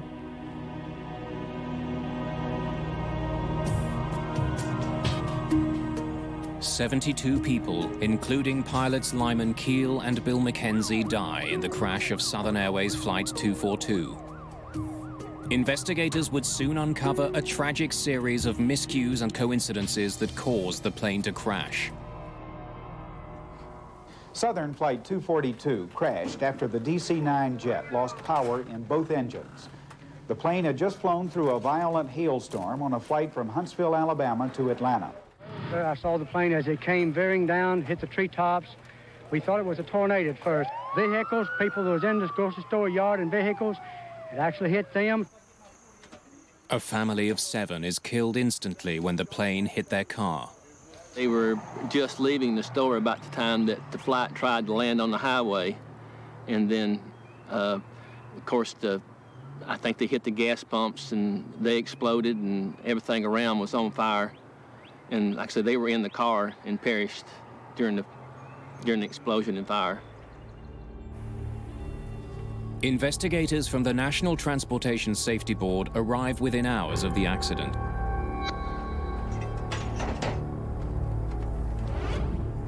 This is the second major blow to Southern Airways' safety record. In 1970, Flight 932, carrying the Marshall University football team, crashed in West Virginia. Everyone on board was killed. There are always many questions that investigators have to find answers to. The 2 primary questions that needed to be answered by the board were what were the weather conditions and what caused both engines on a 2-engine airplane to flame out that resulted in the pilots having to make an emergency landing on a highway in a small town.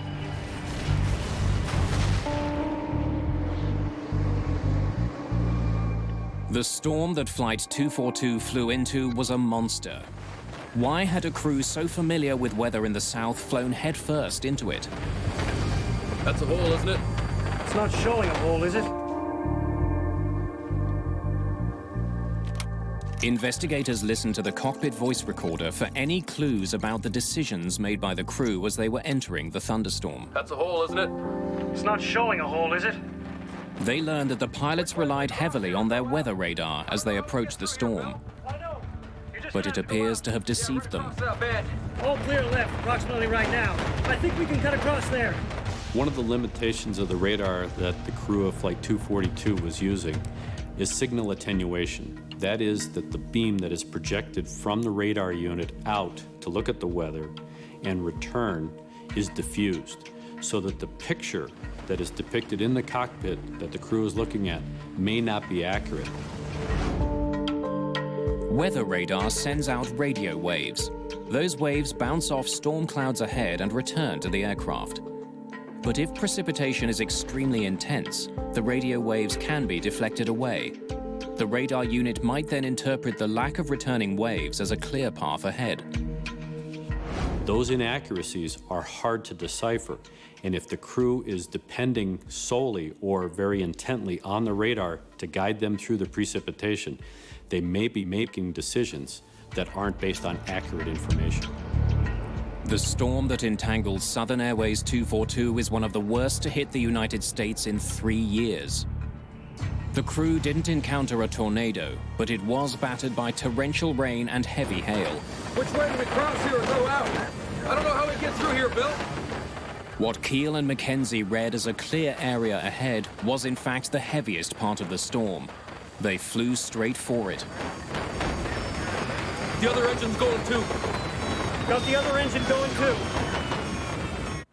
Southern 242, say again. Stand by. We lost both engines. Once inside the storm, the DC-9's engines failed. But a turbofan engine is designed to ingest huge amounts of rain and even hail. Precipitation alone should not have shut them down. Investigators study what's left of the DC-9's engines for clues. They need to know if some mechanical failure caused both engines to fail inside the storm.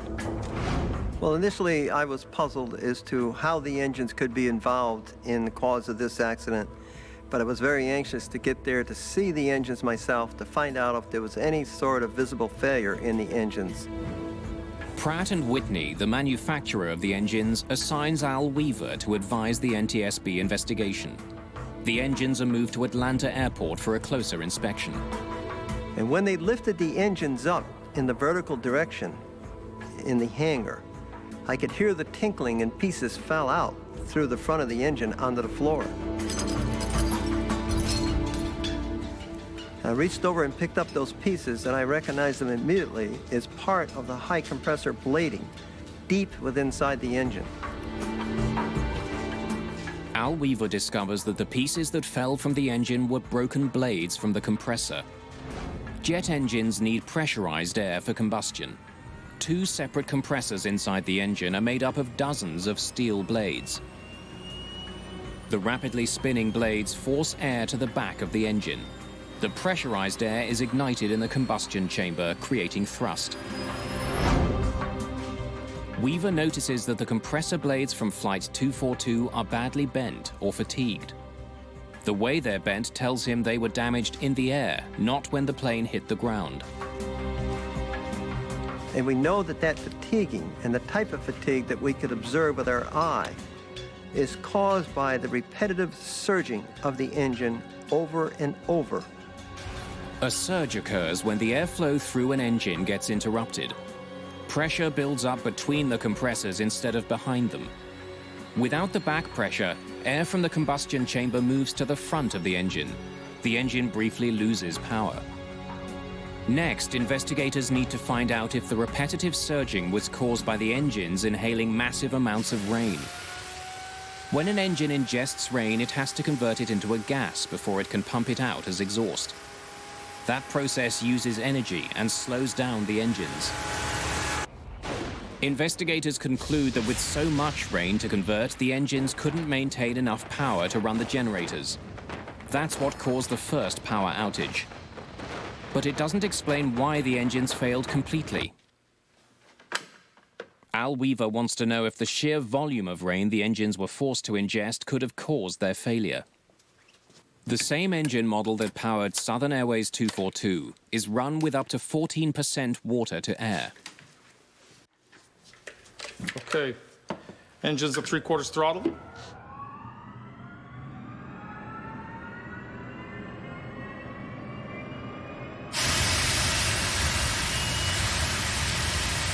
Let's begin.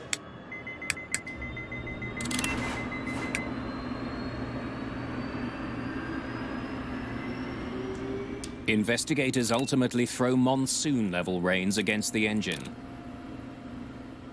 They run it from idle up to full throttle. Okay, that's it. Shut it down. The rain was not enough to cause the kind of surge that tore the engines on Flight 242 to pieces. Thanks very much, gentlemen. And the engine operated normally, no abnormalities. So our judgment was we could not conceive of a rainstorm that would put more water in. So we knew we were going in the wrong direction with more water. The water ingestion test points investigators to another suspect. That's a hole, isn't it?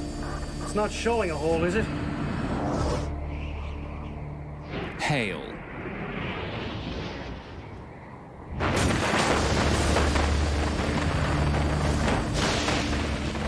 People who survived the crash describe seeing hail the size of baseballs. It was powerful enough to break the plane's 3.5 centimeter thick windshield.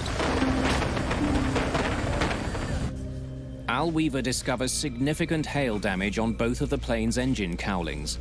Starting at the front of the engine, we noted that the inlet cowl and the center body that streamlines the airflow going into the engine, which are parts of the aircraft structure and made out of aluminum, were all dented from both engines. And that led us to suspect that the existence of the hail might have been a significant contributor. Weaver knows that it would take a powerful force to damage the hard metal compressor blades. We knew from the examination mechanically of the engines that the hail itself did not cause any damage to the engine. It only dented the outside of the covering over the engine. Heavy precipitation and a damaged cowling could have interrupted the engine's airflow and caused a surge. But one surge shouldn't tear an engine apart. Weaver suspects that massive pieces of hail may have clogged a vital outlet in the plane's engines: the bleed valves. When pressure builds between the two compressors, bleed valves should open automatically to release that pressure and clear the surge. If the bleed valves were blocked, the engines would have continued to surge over and over again. Once the engine began to surge, the action that the pilot should have taken was to pull the throttles back to clear the surge. Al Weaver turns to the cockpit voice recorder and discovers that the circumstances may have caused the crew to do the exact opposite. Maintain 15,000, Southern 242. We're trying to get it up there. Weaver learns that the crew was asked to climb while in the heart of the storm. Maintain 15,000, if you understand me. Maintain 15,000, Southern 242. In order to climb, the captain had to increase thrust to his engines, which would have made matters worse. But if the surge was not cleared and allowed to continue, then the engine would simply break itself internally. We're trying to get it up there. Advancing the throttles would only worsen the situation. With its bleed cavities blocked by hail, pressure built up inside the engines, bending the compressor blades until they shattered. Left engine won't spool. Our left engine just cut out. And once the blades broke in the compressor, then the engine has no hope of ever working again. Investigators now understand how the pilots misread the storm and how their engines failed as a result of it. But they don't know why the pilots weren't warned that there was such a severe storm in their path.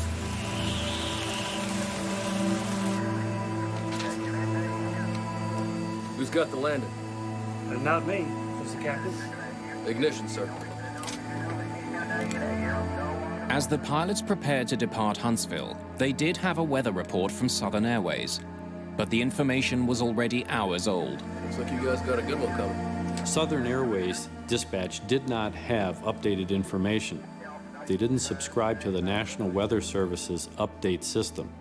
They did have a subscription to a service that required them to dial up and receive the information. When the dispatcher called the phone number to get the updated information, it was busy and never pursued it, and was not able to provide any kind of update information to the crew of 242. Southern Airways 242, I'm painting a line of weather which appears to be moderate to possibly heavy precipitation, starting about 5 miles ahead. Could Huntsville have provided better weather information? Absolutely. But in the course of doing their job, they provided localized weather information about an intense thunderstorm or rain shower that was moving over the airport. They were only responsible really for about 40 nautical miles. What the crew of Flight 242 was looking at was well beyond 40 miles. With little information on the storm and having misread their weather radar, Bill McKenzie and Lyman Keel flew blindly into massive thunderheads. The heavy rain and hail crippled their engines.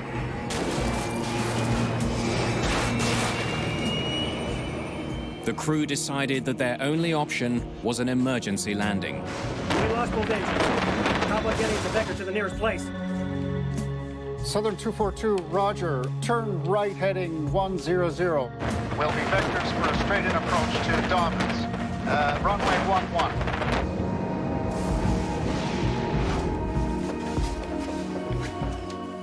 When investigators analyzed the flight path of Southern Airways 242, they discover one more deadly oversight.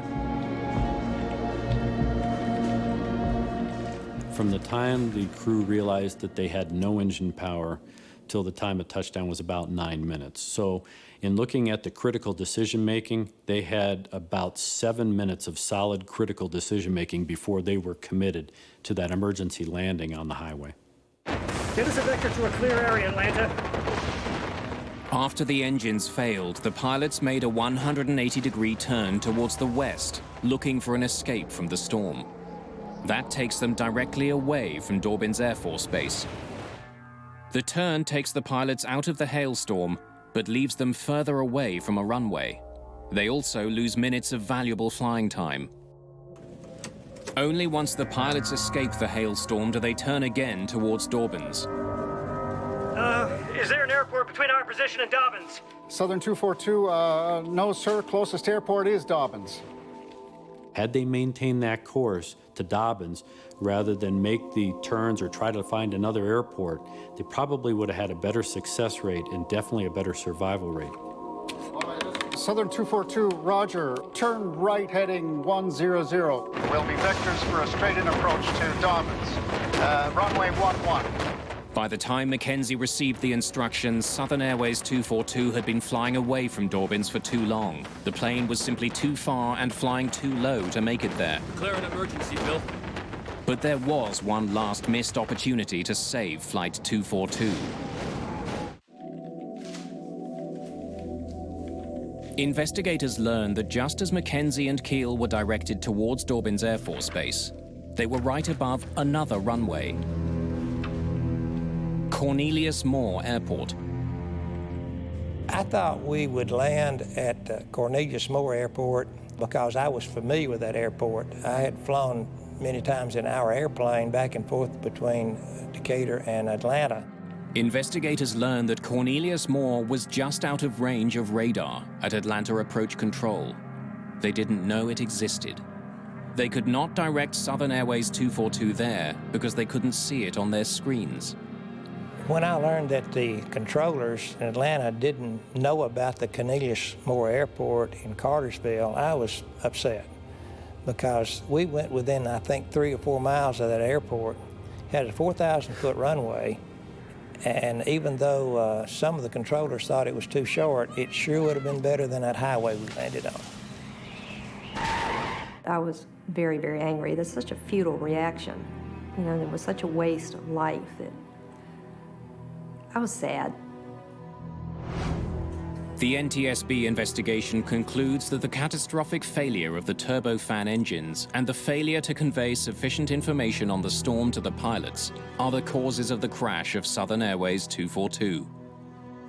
The NTSB acts immediately. It issues a recommendation that weather radar systems aboard planes and in air traffic control centers be upgraded to better portray weather systems. In today's commercial aircraft, pilots have available to them color weather radar. It's radar that will depict in various color bands the intensity of the precipitation. The crash of Southern Airways 242 also leads to a better understanding of how engines should be managed in heavy precipitation. We once again reaffirmed to the pilots the importance not to allow the engine to continue operation in continual surging. If there is a surge condition for any reason, you should clear the surge, because if you didn't clear the surge and allowed it to operate, it would break eventually. In every air crash, investigators try to determine whether or not the accident was survivable. When you look at the survivability in an aircraft accident, you can definitively say that the design of the seat contributed to the survival factors aspects, but the statistics that bear out whether sitting in the front of the airplane is safer, the middle of the airplane is safer, or the back of the airplane is safer don't exist. In this particular instance, a surviving passenger, Don Foster, was quick thinking. He put a leather jacket over his head and used a pillow as a buffer between the seat in front of him and his face. That probably saved his life from the standpoint that it minimized any injuries he would have suffered. In fact, the NTSB believes that if flight attendants had distributed blankets and pillows to the passengers, there would have been fewer injuries as a result of the crash. We learned from every airplane crash. We learned from this one. We learned that the communication broke down within the FAA, within Southern Airways, even within the cockpit of that DC-9. What we didn't ultimately learn, though, is the most important lesson, and that is awesome respect for Mother Nature and what Mother Nature can do. 30 years have passed since Southern Airways 242 crashed through the small community of New Hope, Georgia. Every 10 years since the crash, survivors of the tragedy gather at a church in New Hope. They remember those that were lost and help one another cope with the tragedy. It's one of the longest-running survivors group of its kind. I want to welcome you to this service today in remembering April the 4th, 1977, when the Southern Airways Flight 242 crashed here in the New Hope community. Earl D. Johnson. Lyman Keel, Jr. William Wade McKenzie. Earl C. Griffin, Jr. After the crash, I had a hard time understanding how I managed to survive. And after a couple of months, I quit worrying about it. I felt like I had a second shot at it. I felt like that family was more important, having fun was more important.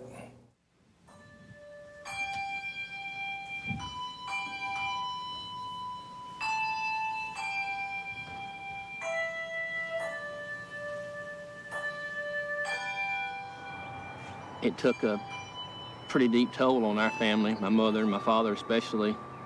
They lost 2 of their children and all their grandchildren all at one time.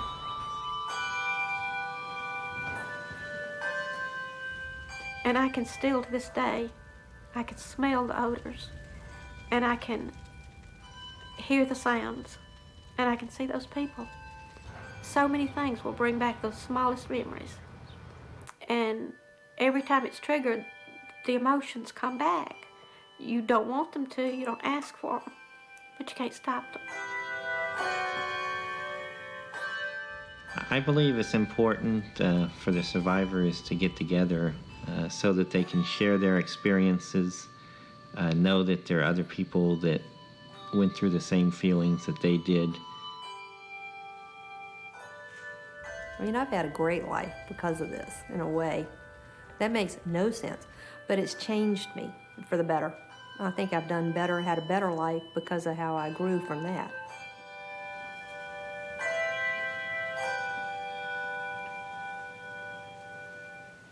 May this service do honor to these dear loved ones, and may it bring comfort and peace to we who remain.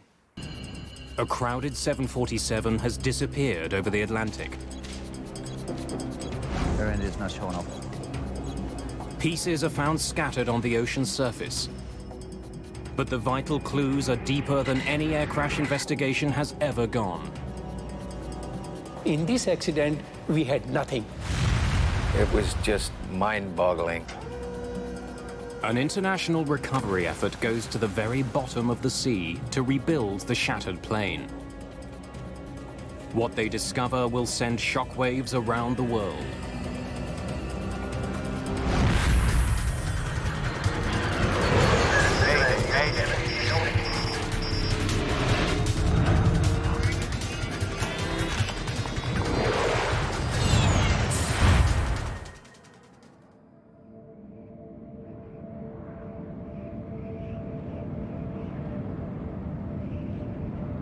Early morning, June the 23rd, 1985.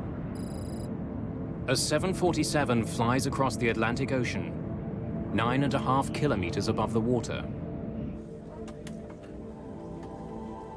The jumbo jet is nicknamed Kanishka, after an Indian emperor. And Air India promises passengers it will be a palace in the sky. Indian hospitality is something that the culture prides itself on, and you do experience that when you fly Air India. The colors are rich and warm inside. It's your gateway to India. On its way from Canada, the plane is heading to London, England, before continuing on to New Delhi. It's been in the air for 4.5 hours.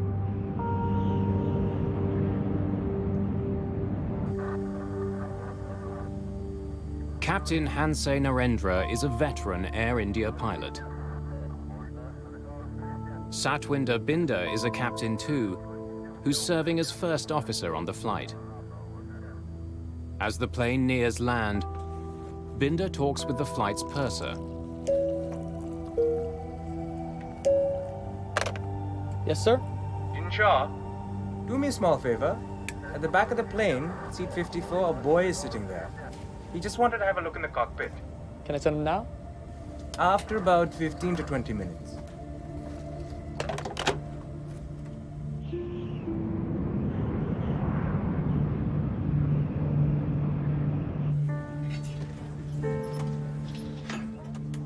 There are 329 people on board, including passengers and crew. Many of them are flying to India to visit family or friends.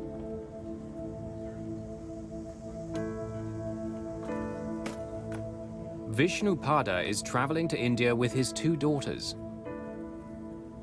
Their mother, Lata, is already waiting for them there. We had decided that it would be the ideal year to take an extended vacation in India as a family. 6 minutes after 8 in the morning, co-pilot Binder makes radio contact with air traffic control in Ireland. Shanwick, Air India 182, good morning. Station calling Shannon. Go ahead again, please. Thomas Lane and Michael Quinn are working at the Shannon Control Center. Air India 182 is 51 north, 15 west at level 310. Estimate FIR at 0735. Air India 182, Shannon, roger. Cleared for London, flight level 310. Air India 182 is cleared to London, maintain 310. You want to come up front now? Yeah. Okay. Let's go.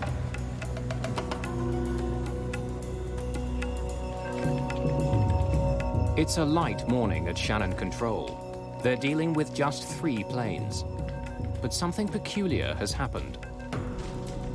The signals are all jumbled up.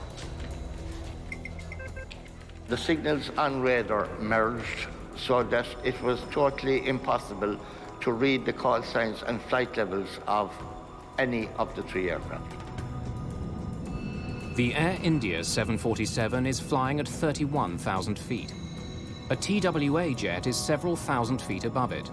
And a CP flight is 2,000 feet higher. All are traveling east. Because the planes are stacked on top of each other, the signals have merged on the controller's 2-dimensional screen. Tom moved the tracker ball on radar and separated the signals.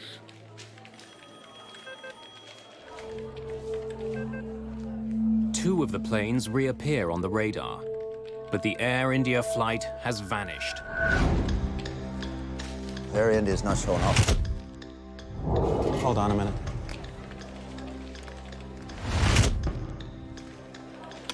Air India 182, do you read? Air India 182, this is Shannon. Do you read? Over.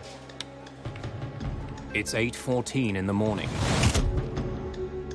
I had a gut feeling. To this day, I don't know why I picked up the phone.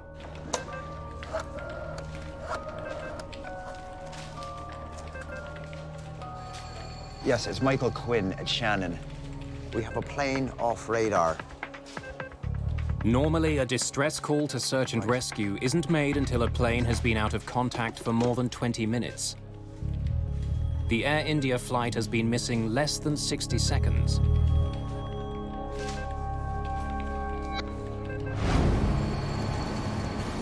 Several ships in the area begin searching for signs of the plane. Its last known position is some 290 kilometers southwest of Cork. Just 2 hours after the plane disappears, a Canadian-owned cargo ship in the area confirms the worst. The first pieces of wreckage are discovered. Uninflated life rafts are spotted bobbing in the cold Atlantic. Then bodies are seen. It's quickly clear that no one has survived. In India, Lata Pada is waiting for her husband and 2 children to arrive when she hears the news from her brother. He sat me down and told me that, something terrible had happened. I was just in total shock, and, part of me was trying to digest the information, and part of me was trying to imagine if indeed the worst had happened, how I was going to continue my life without them.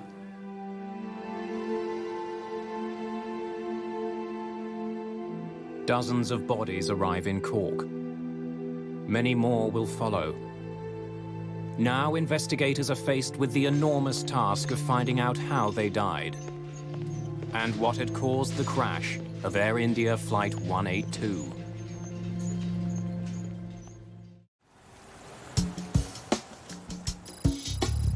"130,000 people live in the city of Cork. Tucked into the southern coast of Ireland, it's long been a vital seaport.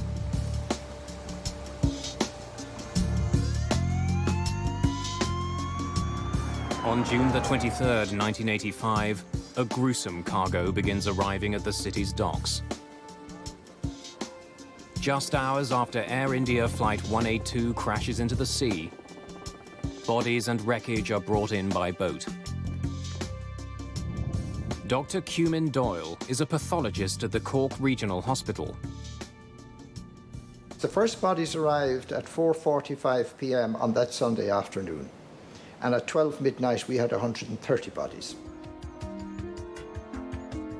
Doyle and his team will examine the bodies to see if they can find any signs of what caused the crash. It's an enormous undertaking for everybody involved, the hospital personnel, the police, the Navy, the Army, and pathologists like ourselves, but we just had to get on and do the job.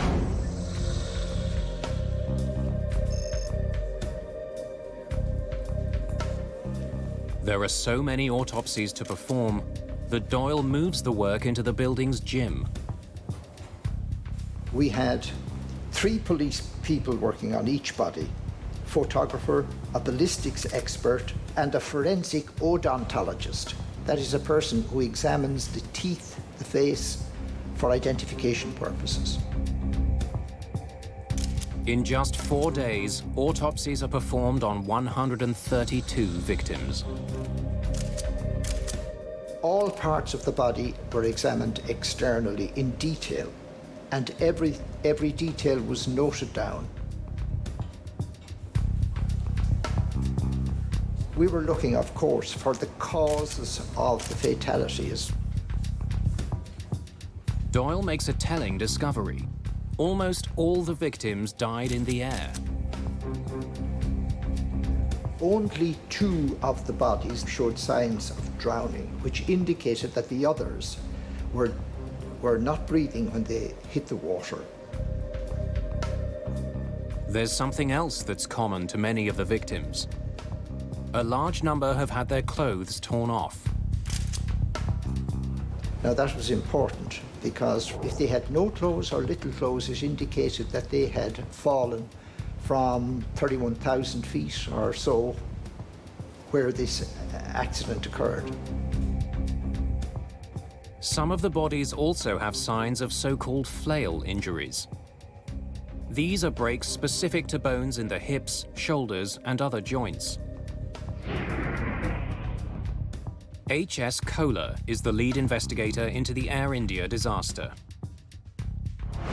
The flail injuries tell him the passengers weren't in the plane when it hit the ocean. They are caused by tumbling, violent motion of the body in air. And that is the pattern of the injuries when a passenger is thrown out of the aircraft at a high altitude. The autopsies show that somehow the plane had been ripped apart high above the water. Passengers were thrown into the sky long before the plane crashed. Based on the injuries, we could only say that the plane had broken up at 31,000 feet. We couldn't say what the cause of the breakup was. The biggest challenge in this accident was that we had no physical evidence available to us in this accident in terms of wreckage, in terms of passengers, crew, or in terms of eyewitnesses. In this accident, we had nothing. The most important job of the investigators is to try to find the plane's black boxes. The 2 devices record cockpit conversation and other technical information about the flight of the plane.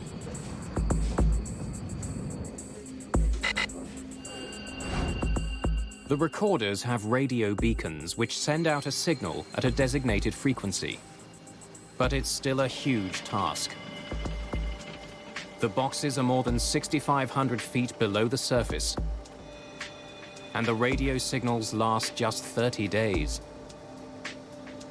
Salim Jiwa is a journalist who has investigated the Air India disaster. The search for the black boxes was urgent, and 3 countries participated in it: England, Ireland, and India. But even with such a massive response, early efforts are frustrated. 42 kilohertz. It's too high. It can't be them. Investigators are picking up radio signals, but they're at the wrong frequency.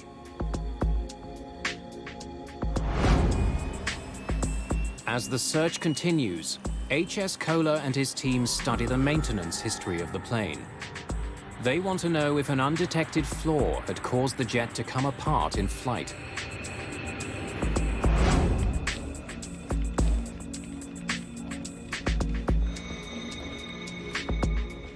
They uncover a potentially important piece of information. The Air India jet was flying with 5 engines.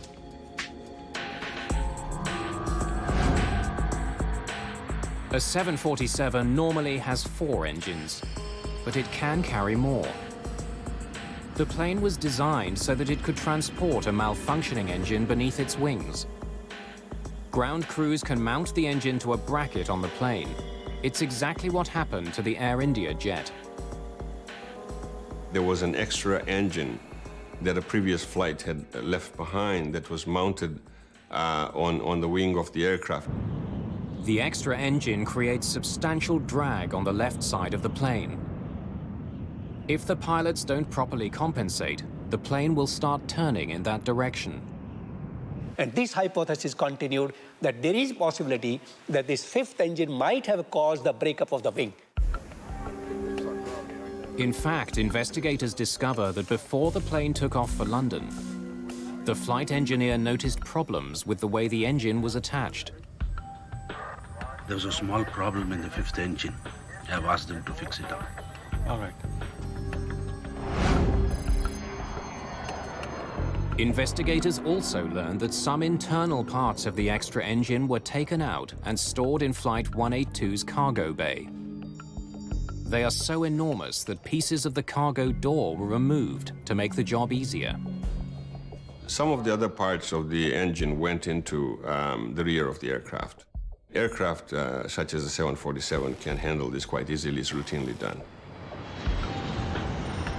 But if the cargo door wasn't reassembled properly, it could have led to an explosive decompression. In 1974, a cargo door blew off a Turkish Airlines flight shortly after it took off from Paris. The sudden decompression crippled the plane. It crashed moments later, killing everyone on board. Kohler must consider two theories. Either problems with the door or with the extra engine itself brought down the plane. If either one had taken place, there should be evidence on the plane's black boxes. Finding the recorders has become increasingly important. Almost 2 weeks after the search begins, investigators get news that helps them pinpoint the location of the black boxes. The signal will be higher. So this 42 kilohertz could be it. Tell the boats to look again. The piece of the black box which broadcasts the locator signal is made of ceramic. If it's damaged, the frequency of the signal can change. It means the strange frequency ships detected earlier could be the right one. Both the cockpit voice recorder and the flight data recorder are finally located. But they're so deep, it's difficult to bring them up. The aircraft was at 6,000 feet below the sea, and it was the depth that was sort of defeating. A deep-sea submersible is brought in. But even with this specialized vehicle, and with the location of the black boxes known, it takes 4 attempts to bring the recorders to the surface. Estimate FIR at 0735. Air India 182, Shannon, Roger. Cleared for launch. Lead investigator Kohler now has what he hopes are 2 vital pieces of the puzzle. If there's any problem in the aircraft, the crew will be talking about the problem. They will not be silent about the problem. But when he listens to the cockpit voice recorder, Kohler hears nothing unusual. After the last contact with air traffic control in Shannon, the voice recorder picks up the crew talking about customs seals. It's paperwork that has to be completed before landing. They want about 30 custom seals. Customs? Yeah, custom seals to seal the bar before its arrival. The conversation ends in mid-sentence.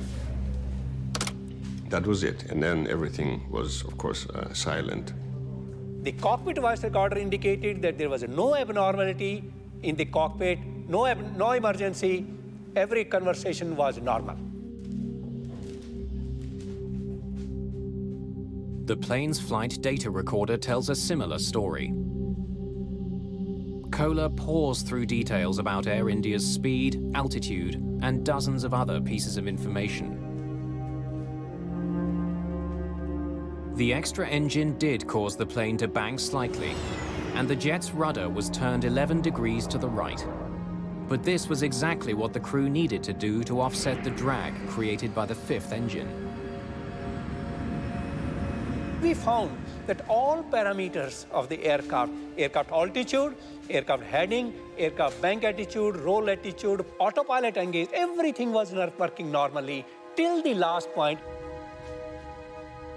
After analyzing both black boxes, Kohler can't find any evidence that the plane was in trouble before it suddenly disappeared from radar. But the very lack of evidence does suggest something. Both recorders get their power from the plane's engines. Both stopped at exactly 40 minutes and 1 second after 8 in the morning. Since the recorders stopped working at the same time, The problem on the plane had to be catastrophic enough to sever the jet's electronic system before the crew could react. Yeah, custom seals to seal the bar before its arrival. Bar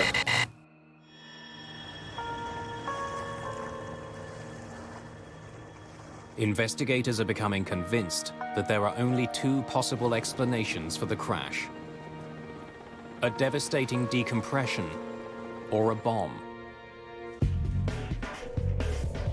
They study the wreckage that's been found floating on the surface of the ocean, but it's just a small percentage of the entire plane.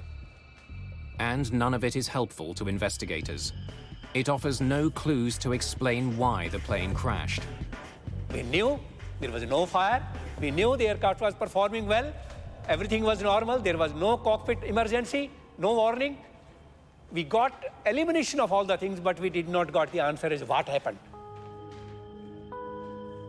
To go to the cause of the accident, we had to go to the wreckage, which was lying at the bottom of the sea. But what parts of the plane should investigators focus on? The black boxes were equipped with radio transmitters which made them easier to find. But the debris field is deep underwater and enormous, some 16 kilometers long and 6 kilometers across. How do investigators identify the one clue that will help them unlock the mystery?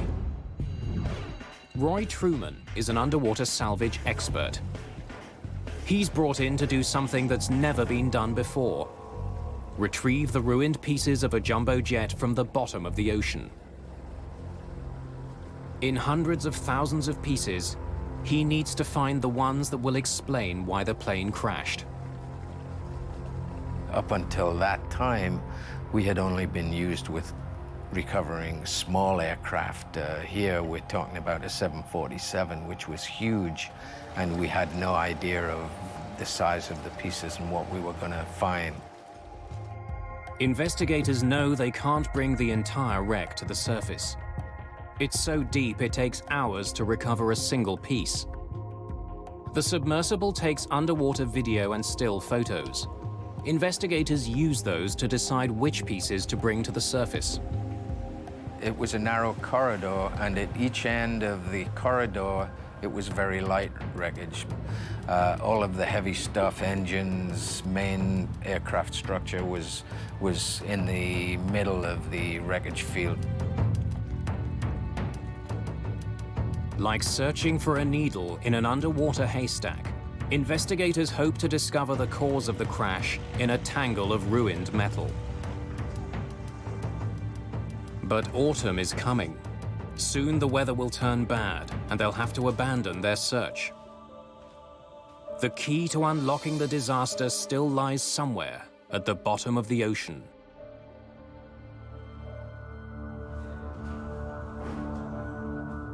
Investigators from India are scouring the ocean floor, trying to find out why Air India Flight 182 fell from the sky.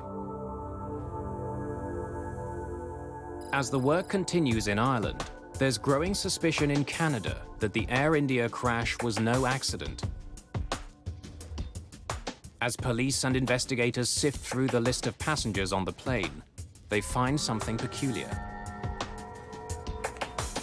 Many of the passengers who were on Air India Flight 182 began their day in Vancouver. They were using another plane to connect to Flight 182. One of the passengers who bought a ticket for that plane never got on. Well, the passenger, we have never identified him per se, but the ticket identified him as M. Singh. It simply had an initial, but no full name. We believe that name to be was fictitious, and that the person never intended to travel. While he never boarded the plane, M. Singh did check in. Next, please. On your way to Toronto? And I want my bag checked through to Delhi. Sir, I can't do that. Your reservation is only confirmed to Toronto. Oh, I am confirmed. This is my ticket. Jeannie Adams is a ticket agent working for Canadian Pacific. Mr. Singh, you are on standby to Delhi. I can't. But then I have to pick up my bag. I can't check your bags through to India if you are not confirmed. But I am indeed confirmed. Wait, I'll get my brother. He'll tell you. There are as many as 30 people waiting to check in. Adams doesn't have time to wait for the man's brother. Oh, okay. I'll check it through. But you have to check with Air India when you get to Toronto.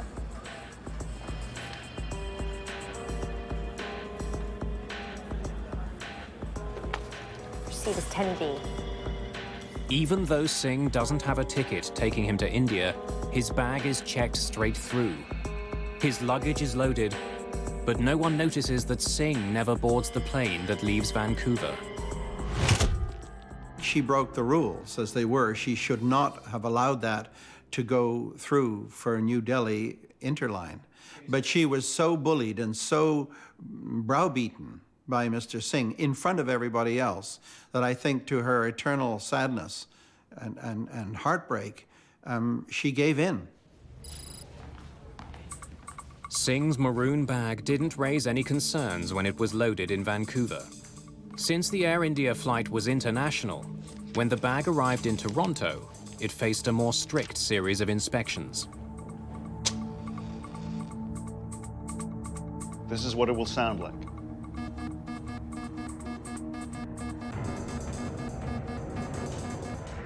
John D'Souza is a security officer for Air India. The day of the flight, he demonstrated a portable explosives detector for baggage handlers in Toronto.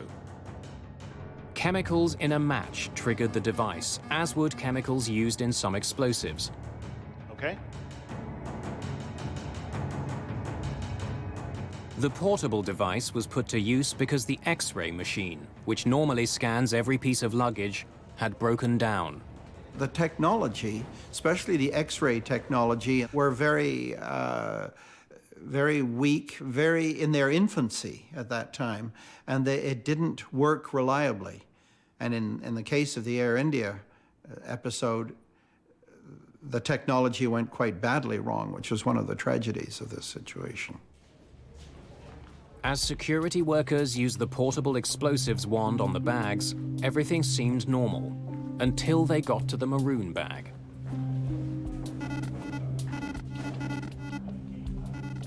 The bag did trigger the device, but the sound it made was very different from the one workers heard during the demonstration. The bag was passed and allowed on board the plane, eventually flying towards England.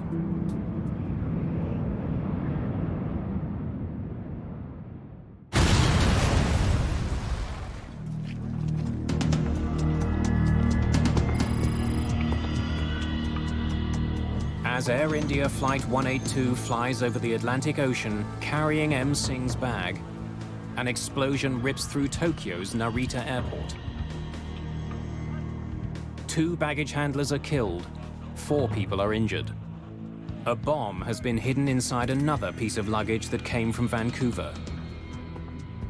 Luggage that was bound for another Air India jet.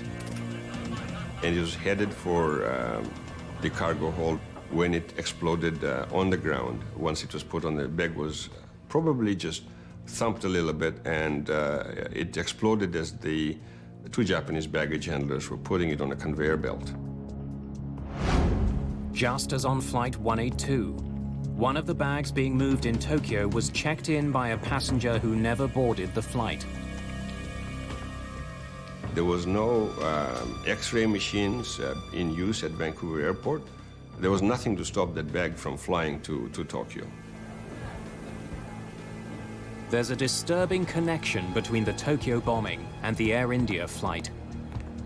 The tickets for the men who checked both bags were bought on the same day by the same customer. The single crash of Air India Flight 182 has suddenly become part of a much larger story.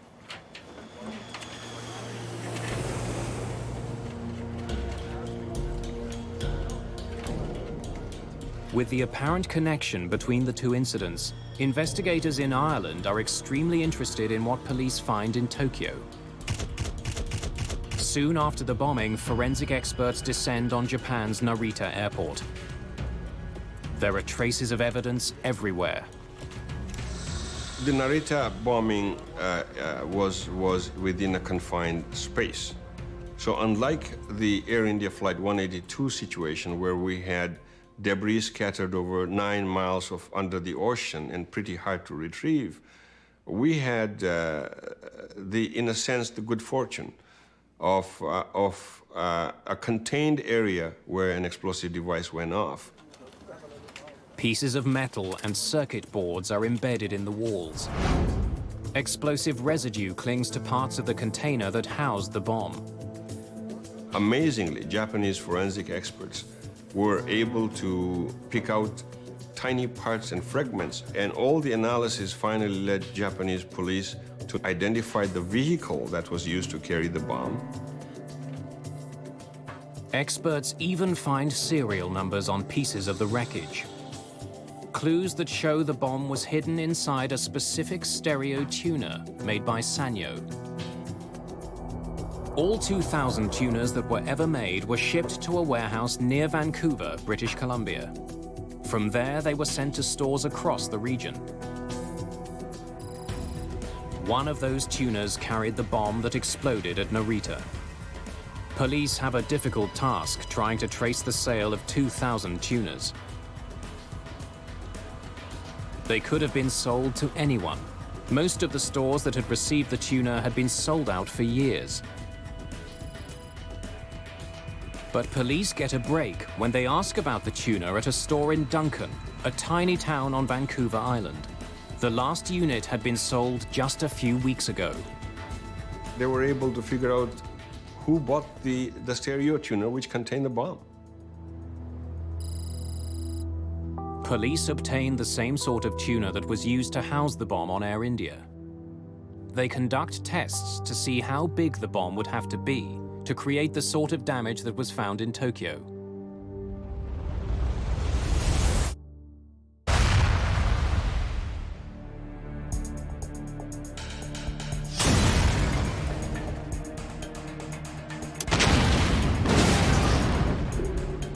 There was a progressive experimentation using dynamite to find out the extent of damage particular strands of dynamite would cause. They match the size of the tuner fragments made after each explosion with the fragments that were found at Narita. They discover that just a few sticks of dynamite were likely used in the Tokyo bomb. But could just 4 sticks of dynamite really bring down a jet? Once they discover just how powerful the Narita bomb was, police place it into a fully loaded luggage container.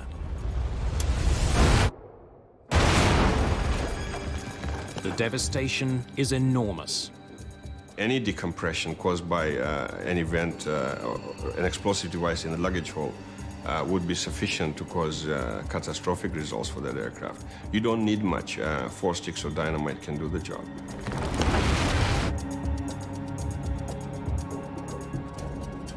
The cramped quarters of a cargo hold amplify the power of a bomb. Tests conducted at Penn State University show that the shock waves created from a bomb blast don't travel in just one direction, but reverberate inside a luggage container, building on each other, vastly increasing the initial force of the explosion. If a bomb had indeed exploded in the cargo hold of Air India, it would have caused enormous amounts of destruction. It's the sort of damage that should have left its mark on the remains of Flight 182. Investigators have a growing suspicion that this plane was brought down by a bomb. But they still have no proof. So the investigators were not only looking for something that was broken that might have caused the failure, but they were looking for signs of what caused the explosion, such as burning or solvent stains or possibly shrapnel in seats. It meant a lot tighter scrutiny of every piece of wreckage. We kept on analyzing each photograph. Is it giving any indication of an explosion? Is it giving any impact damage? Knowing his time is running out, Kola selects a few key pieces of the plane to bring to the surface. Bad weather forces him to leave the rest behind. Kola hopes the bits he does have can prove there was a bomb on board. Each piece that's brought up is carefully mapped to its original position on the jet. One of the most promising sections brought up from the bottom is the floor of the front cargo bay. When we recovered that item, we found that it had holes which are of a very special nature. Penetration from inside to outside at a very high speed. Curling of the edges of that one. And that was indicative of that perhaps this is the place where the explosion had occurred. As many as 20 holes are found. In each, the metal is bent outward, like the petals of a flower. These are classic signs of something being blown out from the cargo bay. On the side wall of the cargo bay, investigators find more clues. Additional holes are discovered, like the ones on the floor. These also appear to have been blown out from the cargo hold. A closer study of the ceiling of the cargo bay also indicates that the ribs connecting it to the fuselage were broken by being forced up.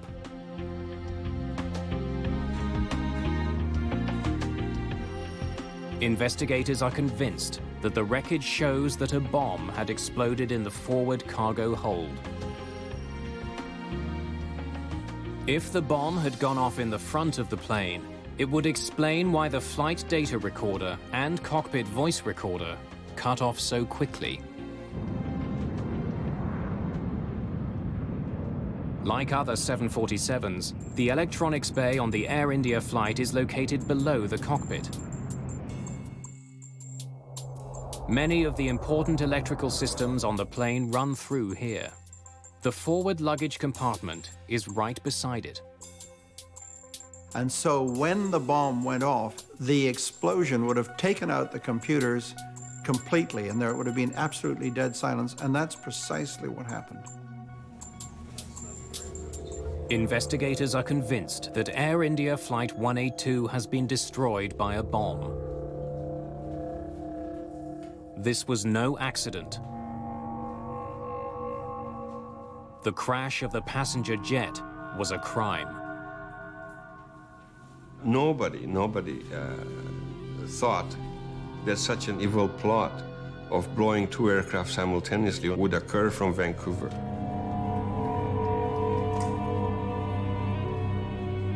Exhaustive detective work creates a clear picture of what likely happened on board the Air India jet. In Toronto, M. Singh's bag is taken off the Vancouver flight and moved onto the Air India jet. It's put into a luggage container that's eventually placed at the front of the jet, right behind the plane's electronics bay. As the plane sailed over the Atlantic Ocean, the crew had no warning that a bomb was ticking down to disaster. They want about 30 custom seals. Customs? Yeah, custom seals to seal the bar before its arrival.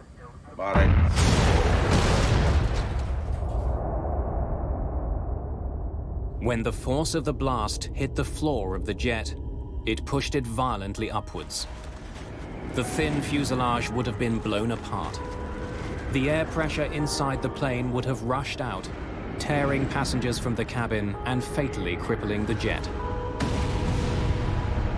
The debris scattered over 9 miles is an indication of how rapidly and how fearsome this whole decompression was.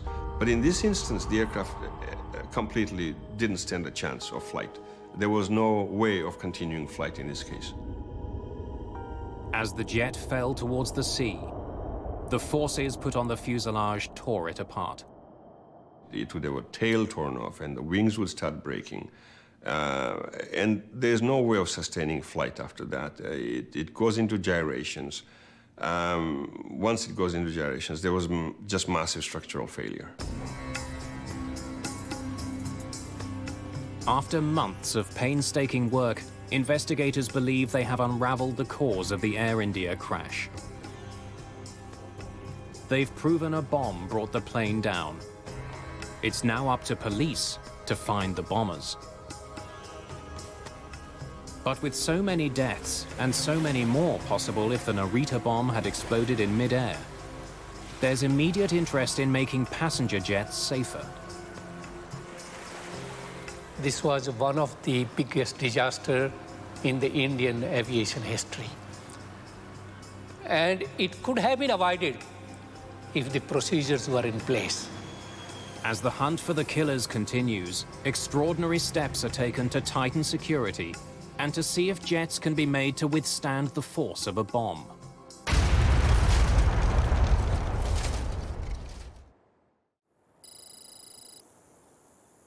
It's May 1997. More than 10 years after a terrorist bomb destroyed Air India Flight 182. An out-of-service 747 is about to take part in a remarkable test. 2 bombs are placed in the front cargo bay. 2 more are put in the back. Well, the burning door test was actually intended to prove 5 years worth of research, that we can protect an airplane using hardened luggage containers or hardened liners in the cargo hold. The plane is also pressurized to simulate the conditions a jet would encounter at cruising altitude. Pressurization is the key to that kind of experiment. The added energy that you have from the pressurization inside the airplane adds to the damage. You can think of it as a balloon. If you take a pin and you put it in a balloon that's uninflated, you get just a simple hole the size of the pin. However, if you blow that balloon up and you hit it with a pin, it pops catastrophically. When the bombs are detonated, the result is devastating. The force of the blast plus the pressure inside the jet just tore the plane apart. And that's the closest we can come to seeing what would have happened to a jet in flight. The destructive power of bombs on jets is well known. But what the tests at Bruntingthorpe showed was that relatively simple measures can substantially minimize the damage caused by an explosion. One of the bombs in the rear cargo hold was placed in a normal luggage container. But the bombs in the front cargo hold were different. One was placed in a specialized container strengthened with a material similar to that found in bulletproof vests. The other was put in a normal container, but placed beside walls that had been reinforced with a blast-absorbing liner. When the bombs explode, the front of the plane is virtually untouched. We had no breach of the airplane skin with the liner or with the hardened luggage containers. But towards the rear of the airplane or the tail, where we didn't have any of the hardened materials, it was a catastrophic failure for the airplane. The standard luggage container did nothing to minimize the blast. Both the protective lining in the front cargo bay and the hardened luggage container were able to absorb the force of the explosion. It's only speculation, but would steps like these have saved Air India? Very likely. Would they make the industry safer today? Absolutely. Despite the dramatic results of the tests in Britain, hardened luggage containers are not used by world's airlines. While effective at stopping bombs, they're extremely expensive. The hardened containers are not in use now because it's just not economically feasible. The containers cost the tens of thousands of dollars just to purchase, and they're very fragile. They're composite materials, so if you run into the side of them with a forklift, they're pretty much useless from that point forward. There have been significant improvements made to the way that passenger luggage is screened at most international airports. More sophisticated color X-ray systems using multiple scanning beams are now used. But I am indeed confirmed. Wait, I'll get my brother. He'll tell you. Okay. I'll check it through. But you have to check with Air India when you get to Toronto. And there are stricter regulations about luggage getting sent forward on connecting flights. In the case of Air India, the most important thing of all was passenger baggage reconciliation. This is the key to detecting an explosive device or a terrorist. No plane leaves with baggage unattached to a specific passenger inside that plane. And that must be so.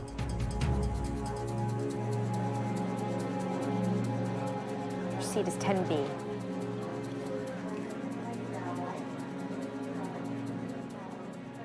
I think one of the most difficult piece of news for the families to accept was the many ways in which this tragedy could have been prevented. I mean, it was absolutely unforgivable that a bag could be interlined to another destination without a passenger accompanying it. The quality of training that security guards at airports get also came under scrutiny during the years after the Air India crash.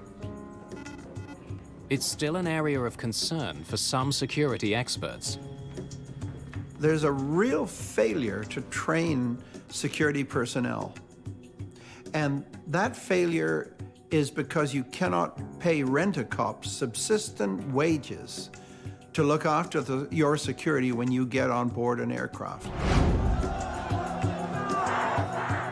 In the Air India case, police eventually traced the bombing to Sikh extremists living in Canada. They're fighting to have an independent Sikh homeland created in India.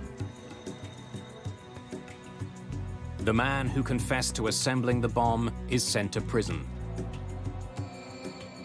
The man suspected of masterminding the plot is killed several years later while under arrest in India. Both men had deep ties to Canada's West Coast Sikh community. It's a connection that still bothers Lata Pada. It was a deliberate act of terrorism, and hurts even more that they were executed by Canadians on Canadian soil against Canadians. More than 20 years after the destruction of the Air India flight, the shock of the day is still fresh. And many questions remain unanswered. We still don't know who the two people were who checked in the bags. Apart from the basics of who made the bomb, we don't know much about who else assisted them. We don't know who picked up those tickets. There's a vow of silence that has hindered the investigation. This inquiry will be launched immediately. In 2006, the Canadian government launched an inquiry into the Air India bombing, another investigation of what happened and why. The shocking death of so many is a continuing source of anger and disbelief.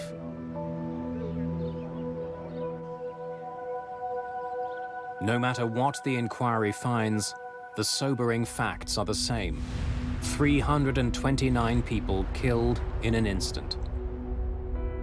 There are memorials now in Ireland and Canada, mourning the victims of the Air India crash, marking the day a terrorist bomb ripped through the lives of so many.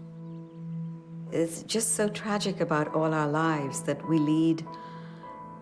Every day is an ordinary day in our lives, but some days, unexpectedly, something completely, totally unexpected shatters your life, and that was one of those moments.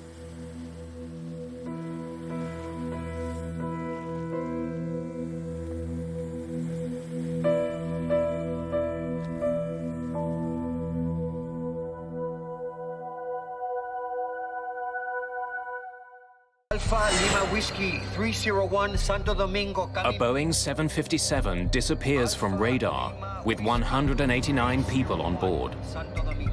The plane's wreckage is soon found at sea. There are no survivors to say what happened. This accident was the first major loss of a Boeing 757 aircraft. Investigators find no clues in the wreckage. Only the plane's black box can tell them what happened. The tape raises a perplexing question. 301 Santo Domingo, come in, please. My airspeed indicator is not working. What's happening? How had the failure of one single instrument caused the crash of one of the world's most sophisticated jetliners?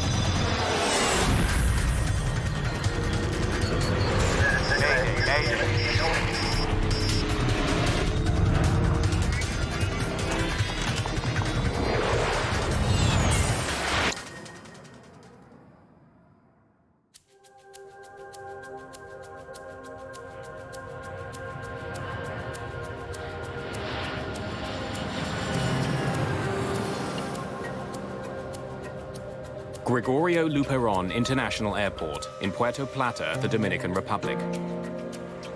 February the 6th, 1996. The small Caribbean island is a popular winter getaway. A group of German tourists has been delayed. There are mechanical problems with the jet that was supposed to take them back to Frankfurt.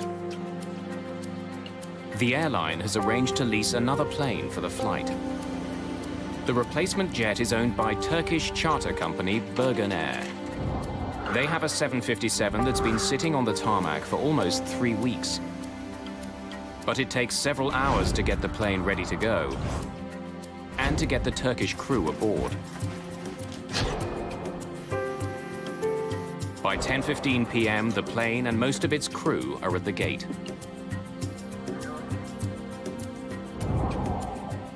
More than 4 hours after they were supposed to take off, the first of the passengers begin boarding the plane. They have a 9-hour flight to Frankfurt ahead of them.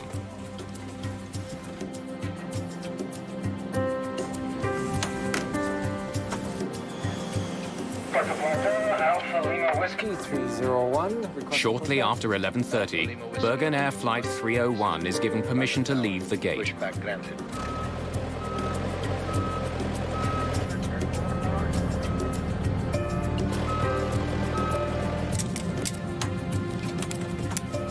Moments later, it taxis to the threshold of the runway. Cabin crew, take your seats, ready for takeoff. Cabin announcement is completed. Exterior First lights. Officer Aykut Gergin is new to the 757 with fewer than 75 hours in the plane, all in the last 3 months. Thank you. Ready for takeoff. In contrast, Captain Ahmet Erdem is one of Birgenair's most senior pilots. He's logged thousands of hours in this type of plane. Alpha Lima Whiskey 301, ready for takeoff. 301, cleared for takeoff, runway 08. Cleared for takeoff, runway 08, 301. Thank you. A good flight. Good flight. Good flight. Mulis Evrenesolu is on this flight as a relief pilot. Like First Officer Gergin, he's been flying the 757 for less than 3 months.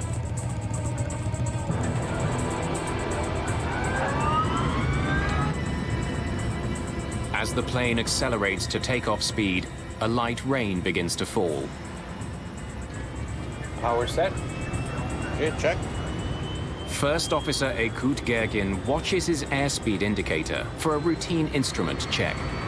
As the airplane's accelerating to takeoff speed, the first officer calls 80 knots.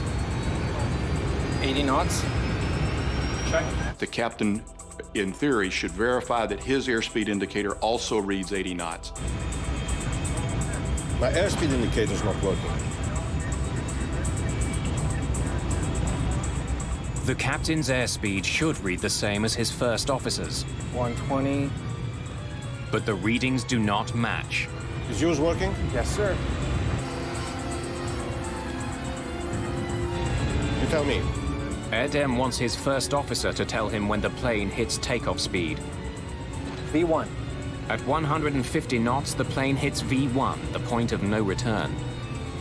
Rotate. The captain must pull back on his column and get the plane in the air. Positive climb, gear up. Positive climb. Gear is up.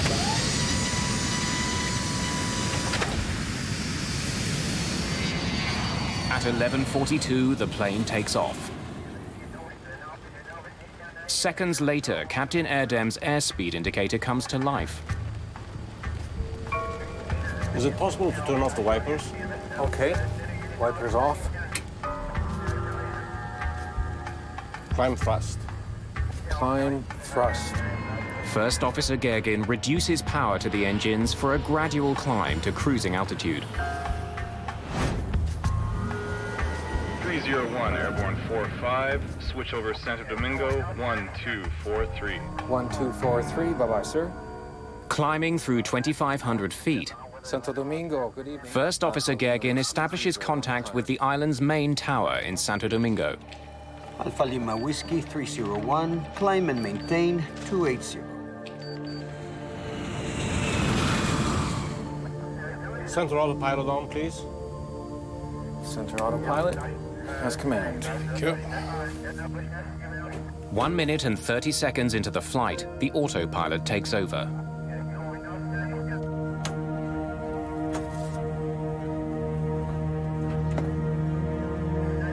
Onboard computers now make all the calculations and adjustments necessary to keep the plane climbing safely.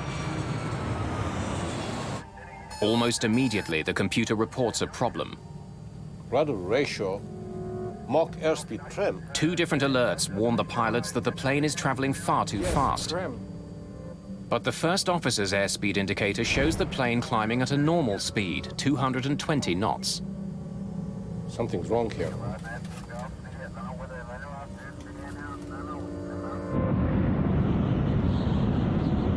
Unaware that there are any problems, the controller directs Birgenair Flight 301 to continue climbing. Alpha Lima Whiskey 301, report POCAC. Okay, 280, I'll call you over POCAC. 301. Okay, there's something crazy. Do you see it? In the cockpit, the situation gets more confusing. The first officer's airspeed indicator shows that the plane is flying much too slowly. Mine shows only 200 now, and decreasing, sir. But the captain's gauge shows the plane flying far too fast, 325 knots. Both of them are wrong. What can we do? Let's check the circuit breakers. Yes, sir.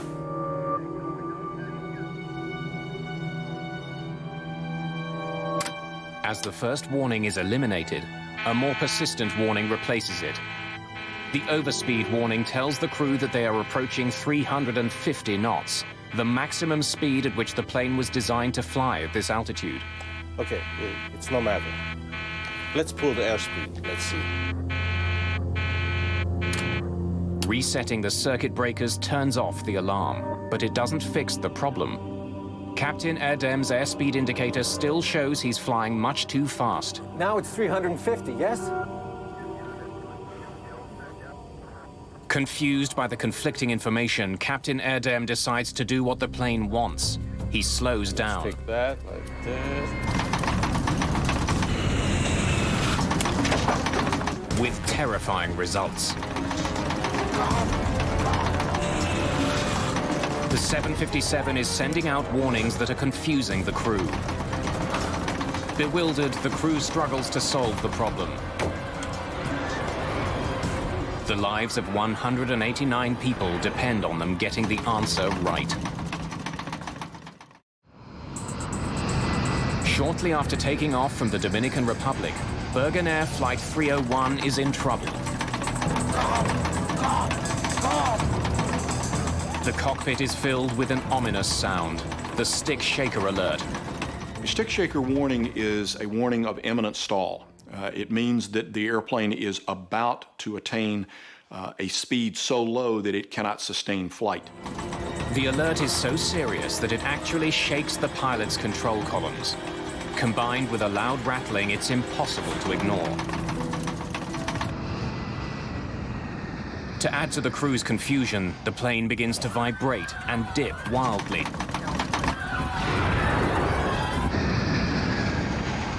I'm sure every passenger on the airplane knew something was unusual because the aircraft started to shake in a very violent maneuver.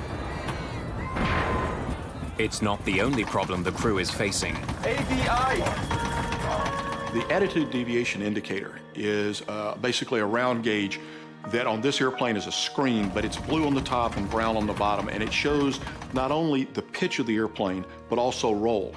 On the gauge, blue represents sky. The more blue, the steeper the climb. Right now, it's showing that the plane's nose is pointing dangerously high. Then, more than 7,000 feet above the ocean, the plane rolls hard to the right and begins to plummet from the sky. From the time that the stick shaker activates, it is now going to require proper action from the flight crew to sort this out, or they will end up losing control of it. The window of decisions is closing on them, for if they let it stall completely, maintaining control of the airplane will prove to be very difficult. Captain Erdem struggles desperately to get his plane to climb. Nose down. He has just a few thousand feet to pull a 100-ton airliner out of a deadly stall. The less experienced pilots utter prayers and offer suggestions. Thrust.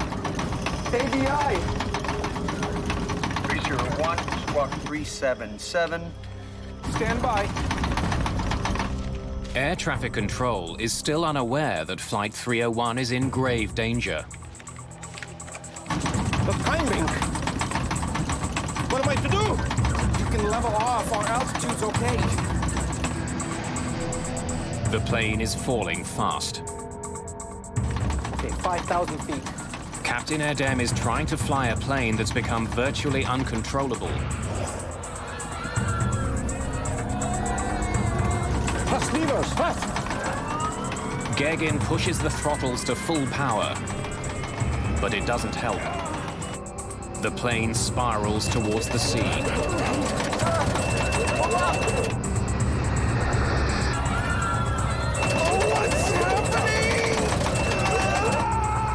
Alpha Lima Whiskey 301 Santo Domingo, come in, please. Alpha Lima Whiskey 301 Santo Domingo, come in, please. Less than 5 minutes after takeoff, Birgenair Flight 301 vanishes from radar. Come in, please.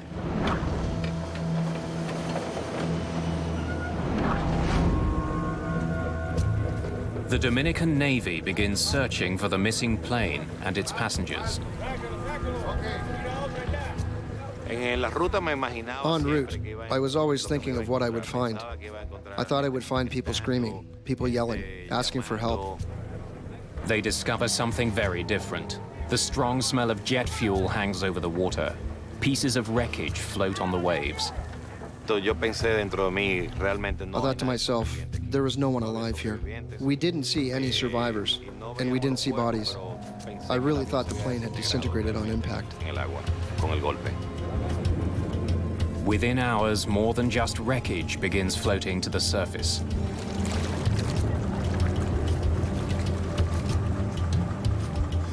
Around 5:20 in the morning, when the bodies started to come up, I did feel a great sorrow in my heart. I felt like I wasn't sure if I would have the strength to continue the work at that moment. The search continues by the light of the next morning. American and Dominican rescue ships scour a 1,300 square kilometer area for survivors. None are found.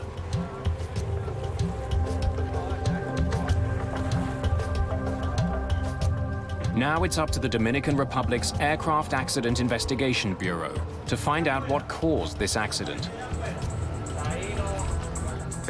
We established a base camp at a hotel on the Cabareta beach, which is directly south of the accident site. Over the next couple of days, investigators, reporters, and some of the victims' families arrive at the hotel.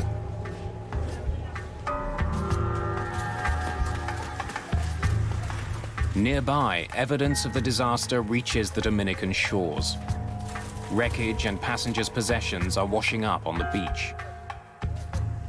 Even the smallest piece could be a valuable clue as to what caused the crash. The USA's National Transportation Safety Board agrees to assist the Dominicans with their investigation. Welcome to Dominican Republic. I'm Manuel Sufron. They send an investigator to Puerto Plata. We could see that this was going to take some international cooperation to get to the bottom of the event. Robert McIntosh will also provide support from the NTSB's Washington offices. Any signal from the recorders? This particular accident was the first major loss of a Boeing 757 in the water. There was added urgency because the aircraft was going into the livery of many American-operated airlines and on the market for the worldwide passenger service. In order to understand what had happened here, we only had one key.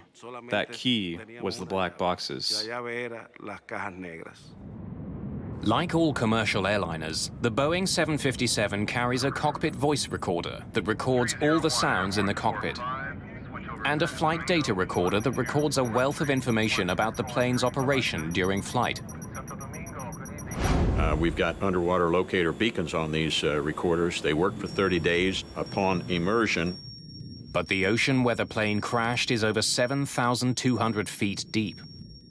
We needed to locate them before the signals faded, and we also needed to remove them before the data was damaged by salt water. So we were in a race against time. The NTSB enlists the help of the US Navy, who hire a submersible called the Curve. CURVE stands for the Cabled Underwater Recovery Vehicle. It's a tethered vehicle. It has an umbilical, and it's controlled by an umbilical. It's not autonomous. The Curve is essentially a remote-controlled submarine, which can work at depths no manned submarine could handle.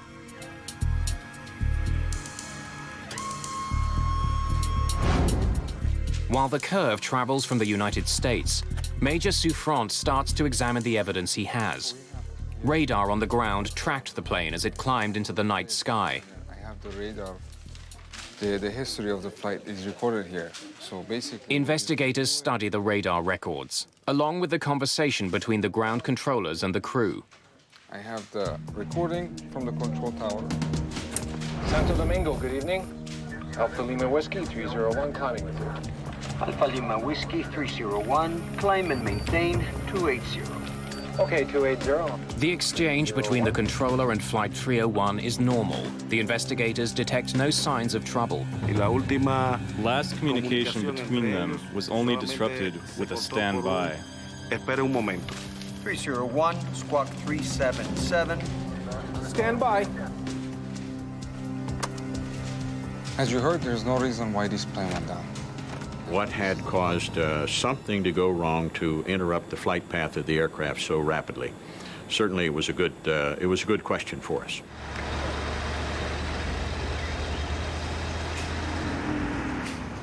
Any debris that's found is taken to a Dominican military base to be examined.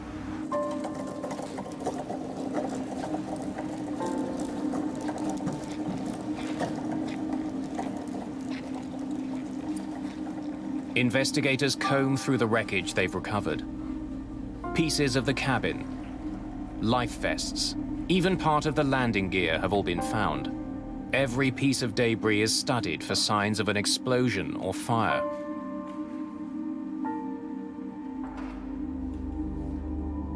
Investigators also check if any of the life vests are inflated.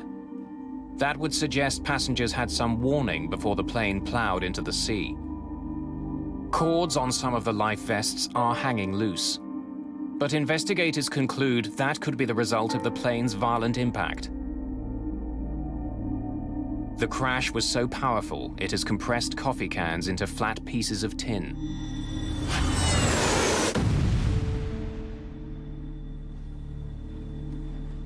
The wreckage tells investigators that the crash of Birgenair Flight 301 was sudden and violent.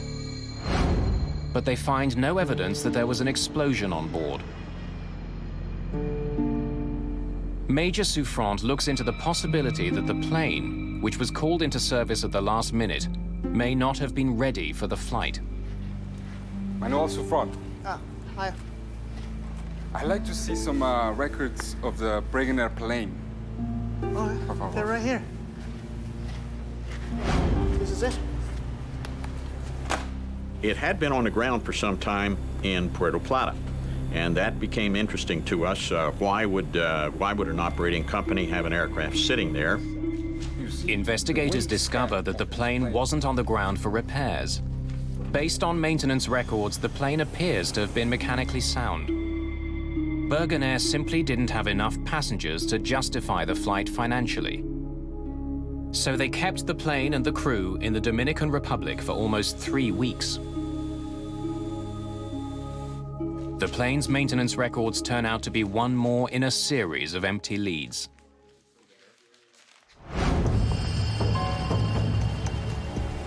The Curve arrives in Puerto Plata harbor. On February the 28th, more than 3 weeks after the crash, it slips below the waves, looking for the remains of the Birgenair jet.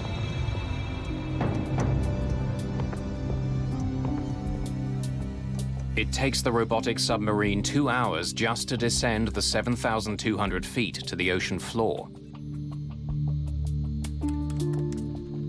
From there, it sends back images of the wreck of Flight 301.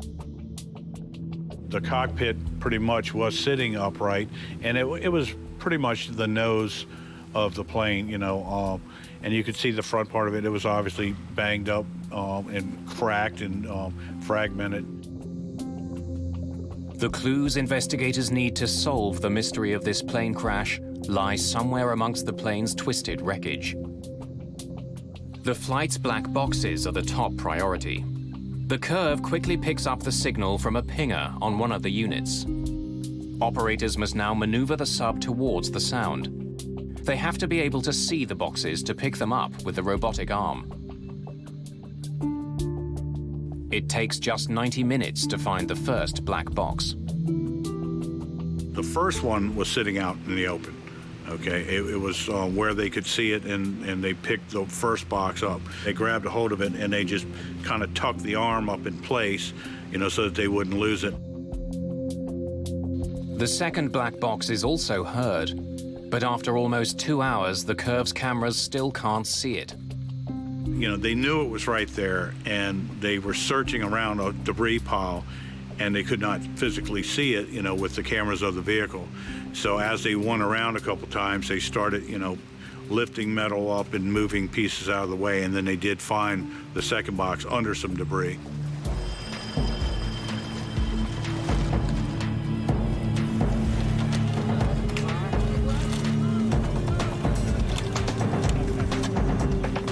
Flight 301's flight data recorder and cockpit voice recorder are brought to the surface and loaded onto a waiting jet.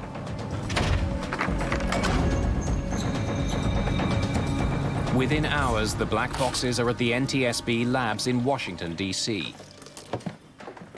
Technicians prepare to extract the precious data from the boxes. Investigators hope it will tell them what happened aboard Birgenair Flight 301. They'll soon uncover a stunning miscommunication between a seasoned pilot and his plane.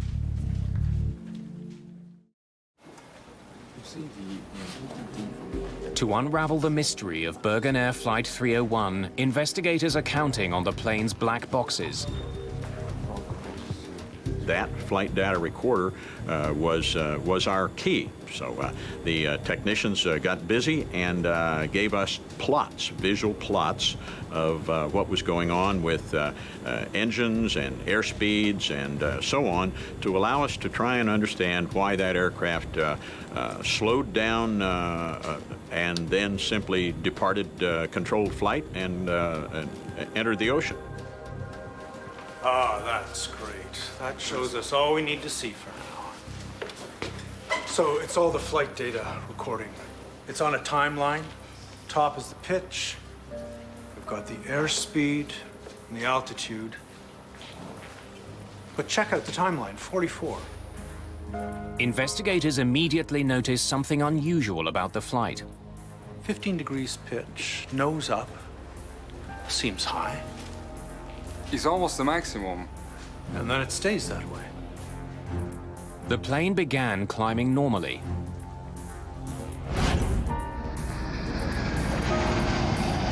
Center autopilot on, please. But investigators noticed that shortly after the autopilot was switched on, the plane's nose pitched upward. They also see that the plane's airspeed seems much higher than it should be. 350 knots. It can't be right. Oh, there's definitely something wonky about the airspeed numbers. This brought us to the question of perhaps we should be looking over on the other side at the cockpit voice recorder and see what kind of information was coming from there. Can you cue that up and play it? Investigators soon start filling in the missing pieces of the puzzle. 80 knots? My airspeed indicator's not working. They learn that Captain Erdem noticed that his airspeed indicator wasn't working. Fuse working? Yes, sir. You tell me. V1. Rotate. But Erdem didn't think the problem was serious enough to abort his takeoff. The tape reveals that once they were airborne, the crew quickly became overwhelmed by a series of warnings. Ratio, Mach airspeed trim, something. To investigators, the captain seems to become increasingly bewildered by the messages he was getting from his plane.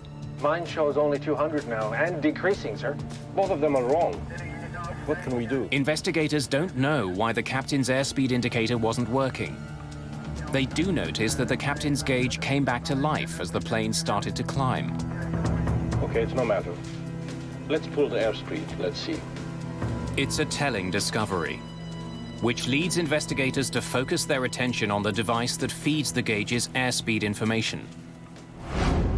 The pitot tube. A pitot tube is an airspeed sensor, a pipe open at one end that responds to air pressure.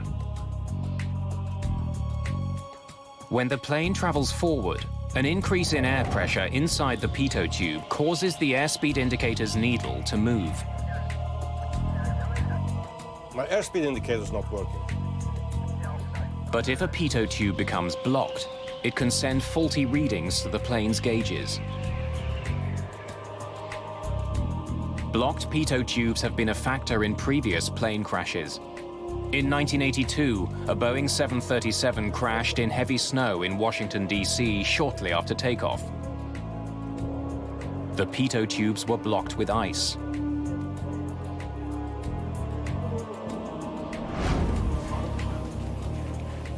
Investigators suspect that the pitot tube which fed the captain's airspeed indicator on the Birgenair jet was somehow blocked. But they know ice can't have blocked the tubes of a plane taking off from a Caribbean island. We don't know why it was blocked, but it presented a very, very interesting situation to us. We started carefully looking at what could cause that kind of thing to happen. Senor!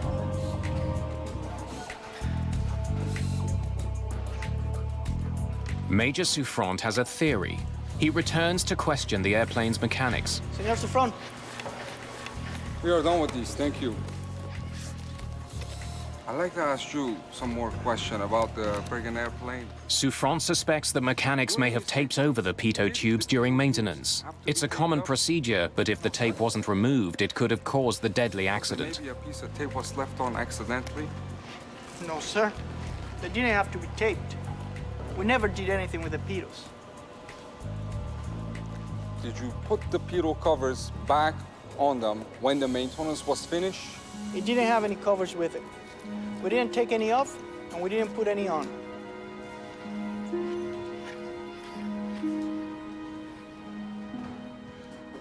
And that's when we discovered that the pitos had not been covered for the 25 days that the aircraft remained parked at the international airport in Puerto Plata. A pitot cover slips over the end of the tube.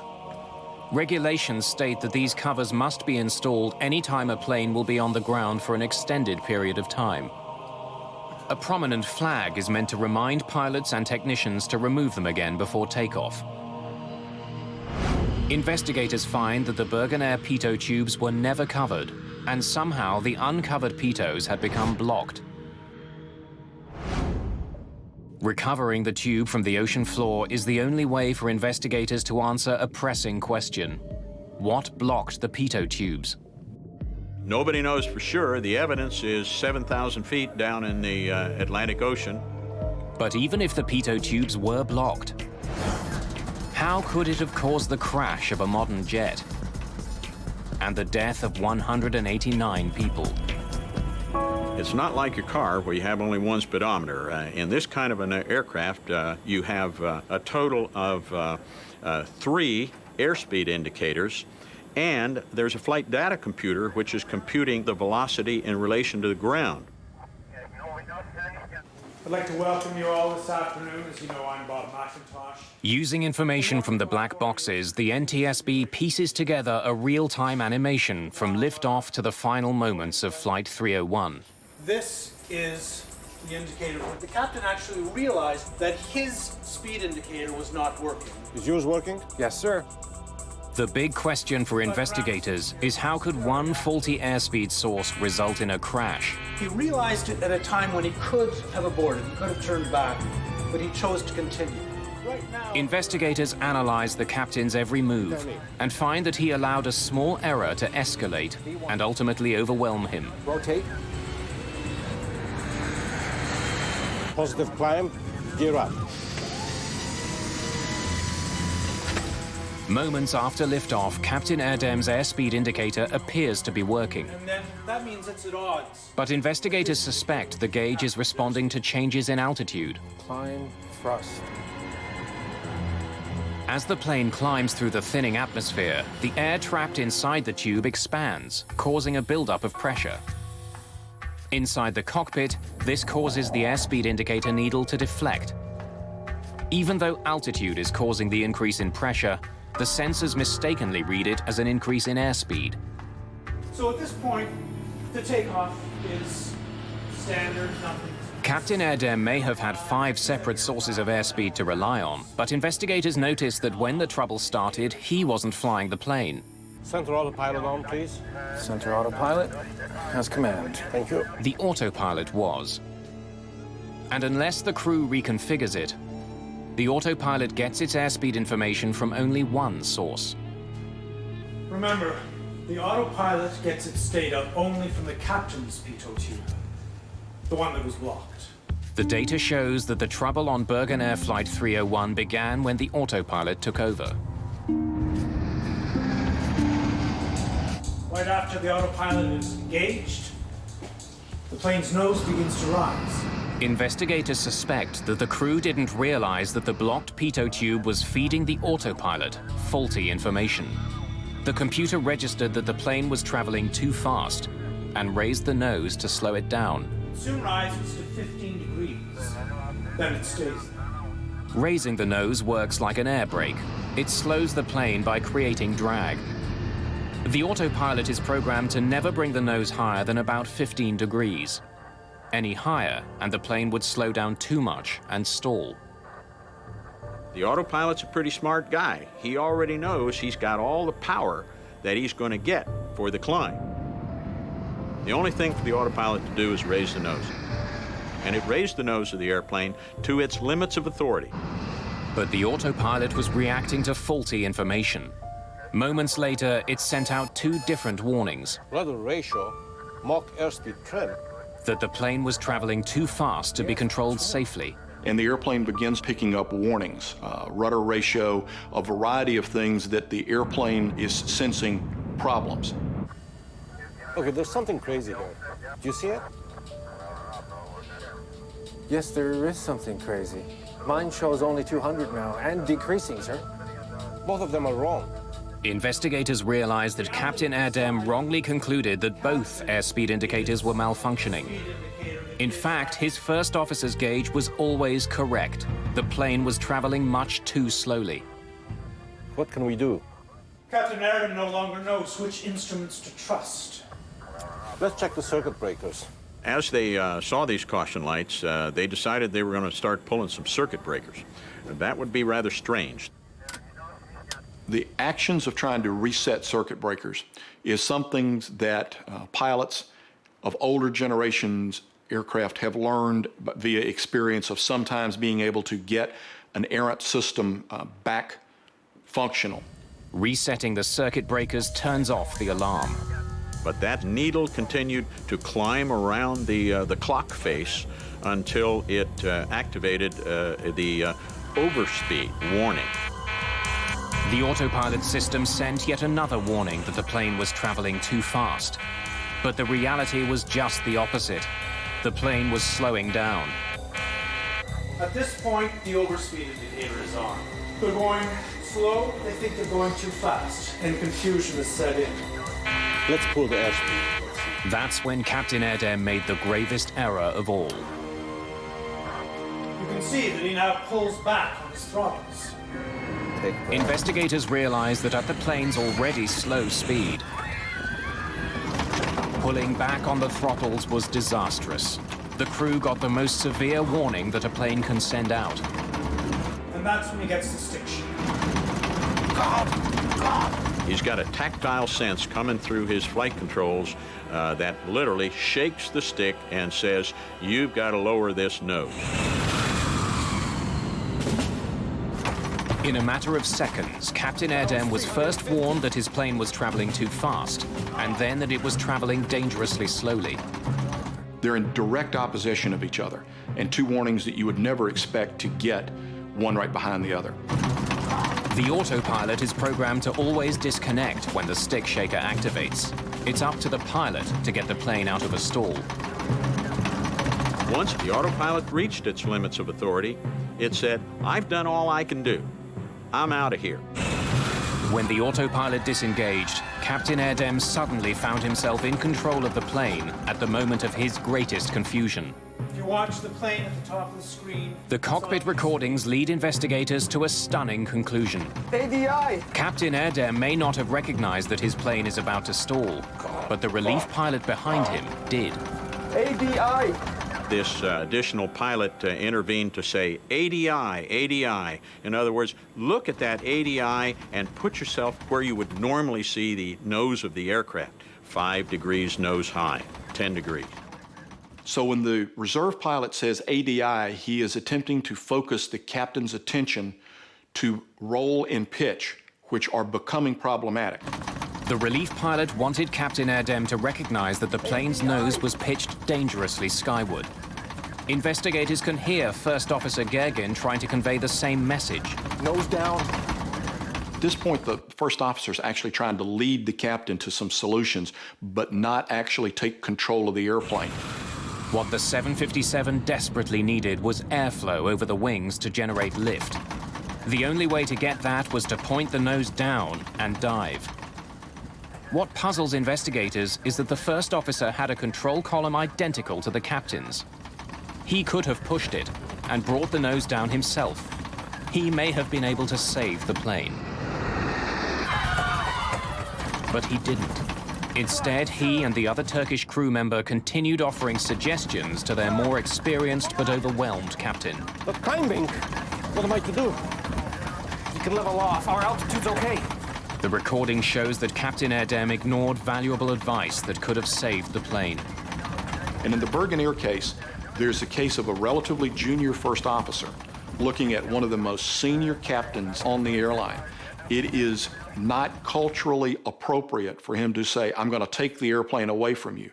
Instead, he tries to assist the captain, to lead the captain, but leave the captain in command. Other cultures, other training, other airlines may very well have required the first officer to physically take control of the airplane. I think the social atmosphere in the cockpit will prevail to revere age and experience to the point where it can kill somebody. And in this case, it looks like it did.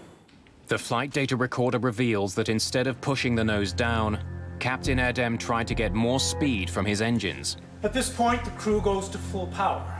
Press levers, press! At the angle the plane was falling, the engines couldn't get enough air. Applying full power was more than they could handle. The left engine quit first. With the right side at full throttle, the airliner swings around as though its left wing were caught on a branch. The airplane goes into a classic full stall where the nose drops, it falls on a wing, which is now a very life-threatening condition. The 757 itself makes the situation worse. Like many modern jets, it uses a so-called swept wing design. The wings angle slightly backwards to reduce drag and increase fuel efficiency. But the design has a downside. One of the characteristics of swept-wing jets is they get less and less stable. They're much harder to fly as they approach stall.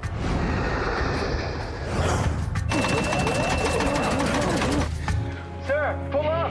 What's happening? What's happening?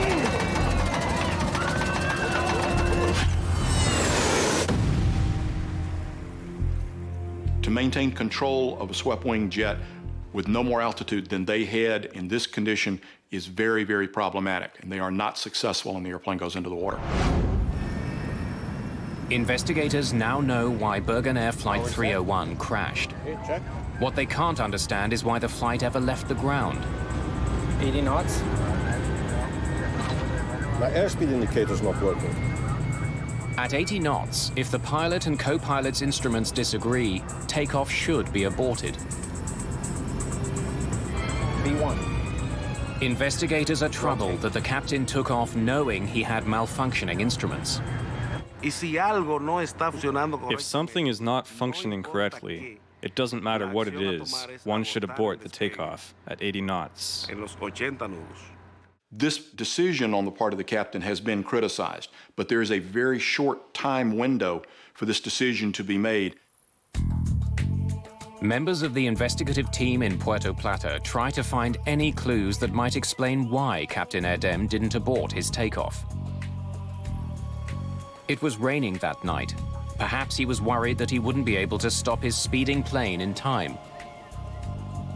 Procedurally, he's required to stop, but high-speed aborted takeoffs are something that are very serious, and that flight crews train to avoid high-speed aborted takeoffs if possible. And we certainly looked at the parameters of the runway to ensure that there was adequate runway in that particular situation. Careful measurements are taken. Investigators conclude that at 80 knots, when he first noticed the problem, Captain Erdem had enough runway left to bring his plane to a stop. He could have aborted his takeoff. There's also the question of the hastily assembled crew. Investigators now wonder if the last-minute nature of the crew's call could have influenced their decision to take off. Birgenair started with a crew that probably didn't expect to fly that night. They didn't have adequate rest. They got out to the aircraft and perhaps were rushed in some of their planning. Investigators consider the possibility that the crew, who had been away from home for more than 2 weeks, was simply too eager to get home. 08301, thank you. A good flight. Good flight. Good flight. Y ahí viene el factor del homesick. This is the homesick factor, where minor problems are ignored in order to get back home. Para seguir el vuelo y llegar a la casa. Investigators will never know what was going through Captain Erdem's mind when he opted to continue his takeoff. In this case, the airplane is accelerating rapidly enough. The first officer responds, V1, which is the commit to fly speed. And by training, now the decision window has closed. They need to fly. rotate. And immediately thereafter, they're airborne. Once the plane was in the air, its blocked pitot tubes caused Captain Erdem to make a series of critical mistakes. But how were the tubes blocked in the first place? Investigators will find that the deaths of 189 people was caused by something the size of a paperclip. Investigators now know that a blocked pitot tube led to a series of conflicting warnings that confounded Flight 301's captain. Now they want to know how those same warnings would affect other pilots. Fuimos a un simulador de vuelo. We went to a flight simulator, and in the simulator, we tried to recreate the conditions of what happened on the night of February 6, 1996. Gentlemen, stand by. The simulator showed investigators that an overspeed warning, followed by a stick shaker warning, caused even the most seasoned pilots to freeze. The contradictory warnings were potentially dangerous.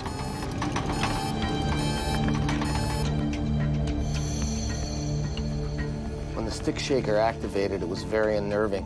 It's really overwhelming. That would tell me that Mach airspeed warning horn, combined with a stick shaker, was a tremendously mind-boggling experience to a line pilot. As a result, the FAA issues a directive that simulator training for all airline pilots must include a blocked pitot tube scenario. The flight crew within Birgenair was faced with a large number of warnings that kept coming, and each warning added complexity to the environment. There's a lot of warning lights going off. This captain is in a condition that is deteriorating now very rapidly. So there is a dramatically increased demand on the captain to fly the airplane. The FAA asks Boeing to change some of those warnings. Those changes include the addition of a new warning, which tells both pilots that their instruments disagree, and the ability for pilots to more easily silence troublesome alarms. Finally, Boeing modifies its planes so that pilots can easily choose which pitot tube the autopilot is using for airspeed readings.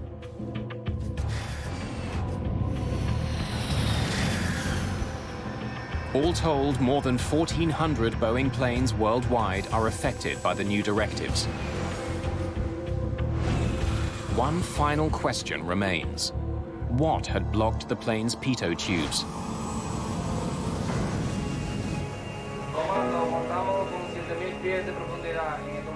Investigators conduct an extensive search for Birgenair Flight 301's pitot tubes. They are never found. But at Puerto Plata's airport, they don't have to look far to find the likeliest suspect. It's not ice, and it's not dirt. We know that the area around Puerto Plata has a lot of bees and wasps and animals and birds and insects that like to build nests. One of the insects is well known to pilots flying out of the Dominican Republic. It's called the mud dauber wasp. Bug experts tell investigators about an extraordinary connection between the wasps and a pitot tube. Cuando la avispa albañilera está buscando un área para construir su nido. When a mud dauber is looking for an area to build its nest, it's looking for a site, a place that's more or less tubular. Que tenga algo tubular cuando las avispas. When the mud daubers make their mud nest, the mud, when it dries, hardens and condenses. It gets hard. Mud dauber wasps are squatters that make their nests in available places, like crevices in homes, or even the pitot tubes of planes. La razón del que el avión estuviera tanto día parado. That the plane was stopped for so long, 25 days, was enough time for any species of the mud dauber to build its nest in the pitot tubes. Investigators can only conclude that mud dauber wasps blocked the uncovered pitot tubes that fed the captain's airspeed indicator, which caused it to malfunction. They didn't put covers on the pitot tubes. So at some point in time, extended time, there was an opportunity to get something like a mud dauber in that pitot tube. Investigators have their answer. On February the 6th, 1996, a tiny insect led to a series of mistakes that brought down an airplane and changed the design of the world's most successful series of airliners. Pull down and turn to your right. If you force it, you'll break it. This won't come out, Bob. Push the switch forward. A single light bulb is preventing a modern jetliner from landing. Screwing around with a 20-cent piece of light equipment on this plane. Struggling to fix a minor problem, a much more serious one develops. We're still at 2,000, right? Hey, what's happening here?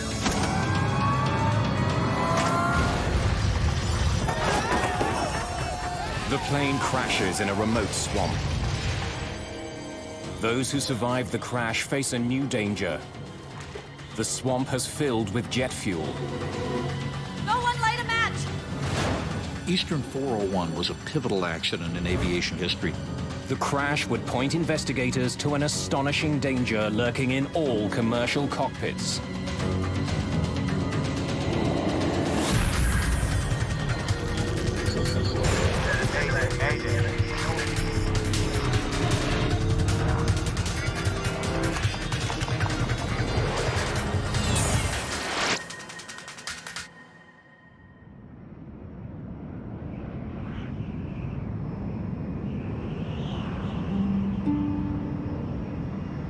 December 29th, 1972, the dawn of the jumbo jet era. On its way to Florida, this L-1011 Tristar is the most advanced passenger jet in the world. The Lockheed Tristar was a fascinating bird. It was a beautifully flying airplane. It had a tremendous amount of power and a lot of innovation to it. The cabin of this Eastern Airlines jet is large and quiet. The service is first-rate. Bob Loft is the captain for Eastern Airlines Flight 401. He's been with the airline for more than 30 years. His first officer is Albert Stockstill. His second officer is Donald Repo. The jet has left the bitter cold of New York behind and is now descending towards Miami. Welcome to Miami. The temperature's in the low 70s, and it's a beautiful night out there tonight. Go ahead and throw them out.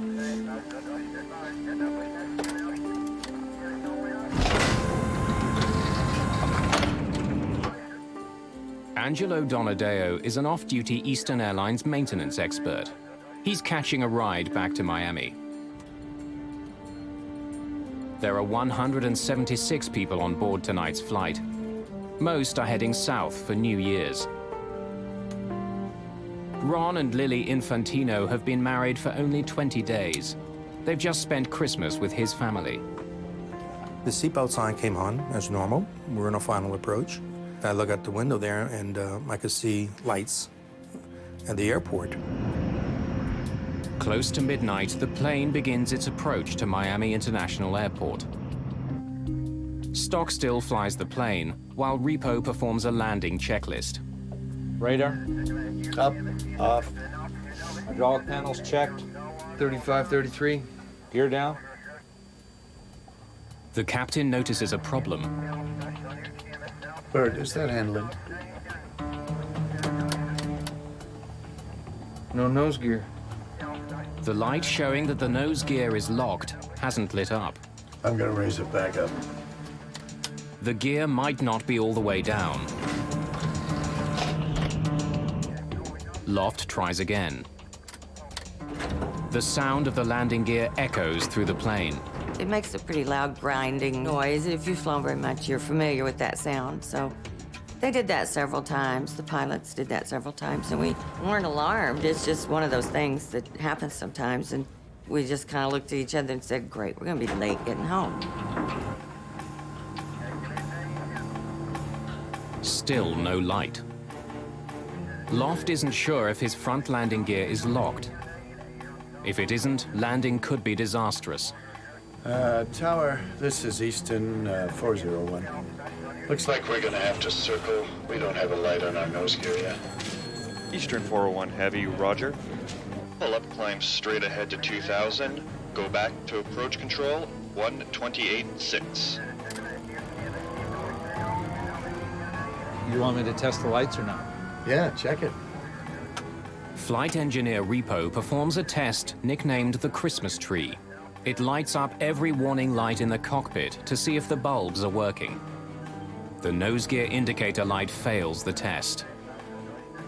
The bulb is probably burnt out. But there's a slim chance of a double failure. Both the light bulb and the landing gear could be broken. Bob, could you just jiggle the light? But the troublesome bulb is out of the captain's reach. On the ground, air traffic control directs Flight 401 to climb to 2,000 feet and circle away from the airport until the problem is solved. You want me to fly, bro? What frequency did he want us on, Bert? 128.6. I'll talk to him. It's right above that red one, isn't it? Yeah, I can't get at it from here. Yeah, I can't make a pull out either.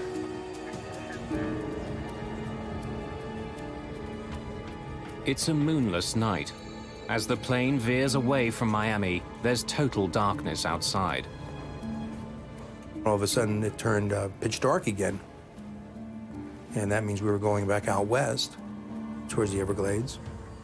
Co-pilot Stockstill is flying the plane, but Captain Loft needs his help to solve the problem.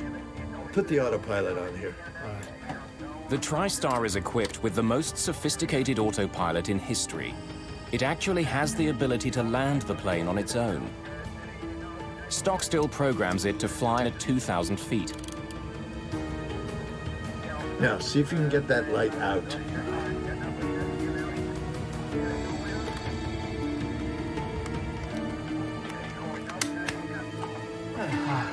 The light is finally removed.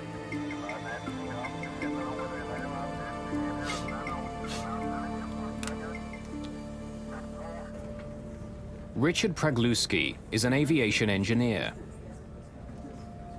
He takes this flight regularly and can tell that the plane is experiencing technical problems. He was heading out towards the Everglades. I knew there was something wrong with the plane because if you have a delay, they'll circle the plane. The irritating problem isn't getting better. Now Stockstill can't get the light back in. Now, push the switch just forward. Okay. You got it sideways then. Eastern 401, turn left, heading 300. Okay, 300, Eastern 401. Hey, get down there and see if that damn nose wheel is down. The electronics bay on the plane is underneath the cockpit. The room, nicknamed the Hellhole, is a unique feature on wide-bodied jets. The front landing gear mechanism can be seen from there. You got a handkerchief or something so I can get a little better grip on this? Hold down and turn to your right. Anything I can do it with? Turn to your left one time. Get down there and see if that damn This thing... won't come out, Bob. If I had a pair of pliers, I could cushion it with that I Kleenex. can give you a pair of pliers, but if you force it, you'll break it. Just believe me. To hell with it, to hell with this. Get down and see if we're lined up with that red line. That's all we care. Screwing around with a 20-cent piece of light equipment on this plane. As the crew struggles to fix the problem. In the cabin, Richard Pragluski sees something peculiar out of his window. I could see a tower to my right in the distance, and it looked like we were going into a glide path, which I found very strange. Pragluski has noticed something the pilots haven't. The plane is getting closer and closer to the swamp below.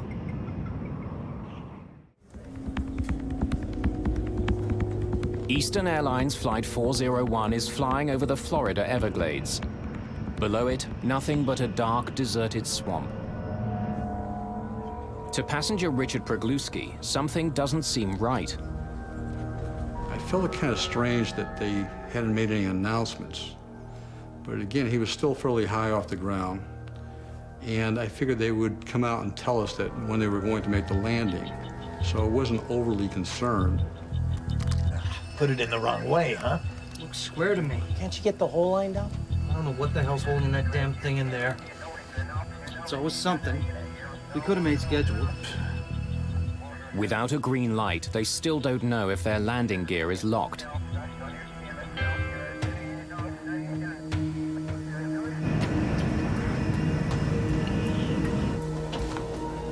Flight engineer Don Repo is now in the belly of the plane. There's a viewing window in the hellhole which should let him see if the front wheels are locked in place. Damn. I don't see it down there. Huh? I don't see it. It's not lined up. I can't see it. It's pitch dark, and I throw the little light and get nothing. Wheel well lights on? Pardon? Wheel well lights. On? Captain Loft has forgotten to turn on lights outside the plane that illuminate the landing gear. Now try it.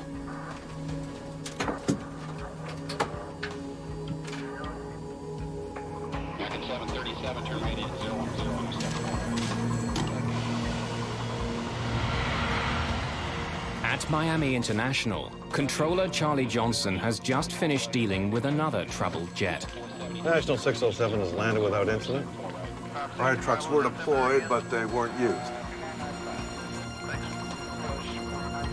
He notices that Eastern Airlines Flight 401 seems to have dropped from 2,000 feet to 900.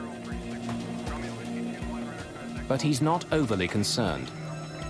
It's not unusual to get false readings for several radar sweeps in a row. Eastern 401, how are things coming along out there? Okay, we'd like to turn around and come back in. Captain Loft believes that he'll soon get confirmation that his gear is locked. He wants to return to the airport. Eastern 401, turn left, heading 180.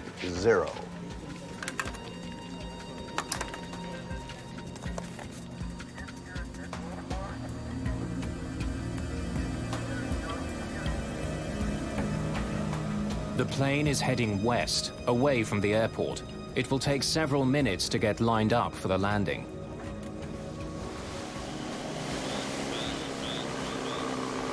Deep in the Everglades, Bob Marcus is hunting frogs with a friend. Eastern Airlines Flight 401 roars past. I just saw the lights blinking across the sky, and it was so black. There's no horizon in the west, and you couldn't tell how high the plane was. Suddenly, the pilots make an alarming observation. We did something to the altitude? What? We're still at 2,000, right? Hey, what's happening here?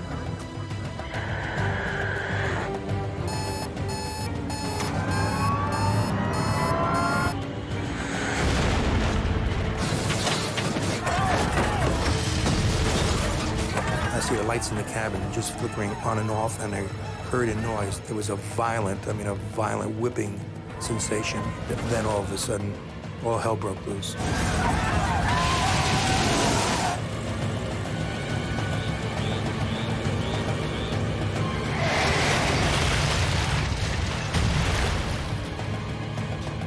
Charlie Johnson notices that Flight 401's altitude now reads as coastal, or sea level.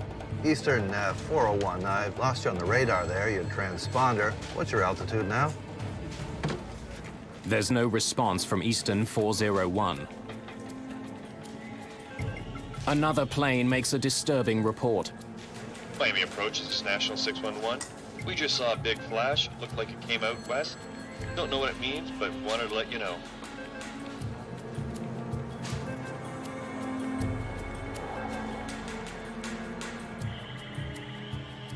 In a dark, remote swamp, those who survived the crash find themselves in a nightmare.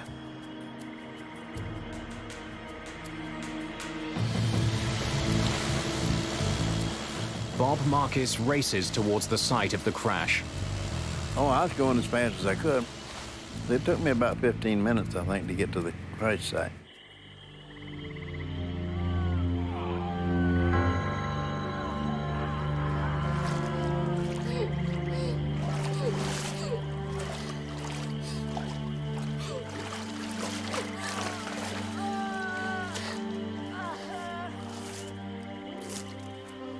Remarkably, Richard Pregluski is alive.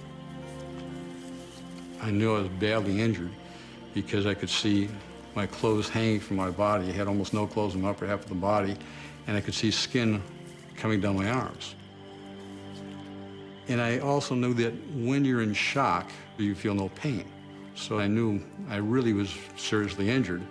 And I started thinking, I said, well, you know, the pain will come later, but how do I keep calm and get out of there? Because the longer I'm in that swamp, and the condition I'm in, the more danger I'm in. When the plane crashed, a huge fireball tore through the cabin. I remember that fire coming to my face. I remember the flash. I remember that I tried breathing, and I could not get my breath. Of course, the fire took all the oxygen out of the air. And that's the last thing I remember until I got up in the swamp itself. Ron Infantino was knocked out by the crash.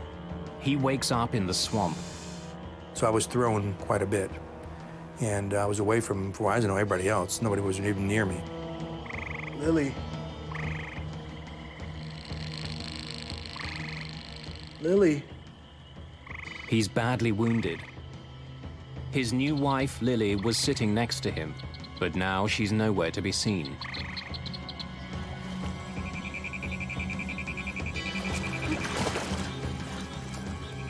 Swamp water doused the initial flames. But 20,000 kilograms of jet fuel has now leaked into the swamp. A single spark could start a deadly blaze. No one light a match! We're covered in jet fuel. What a sad thing to come through that crash and then have somebody do something stupid like strike a match and have us all just blow up. That was the real fear.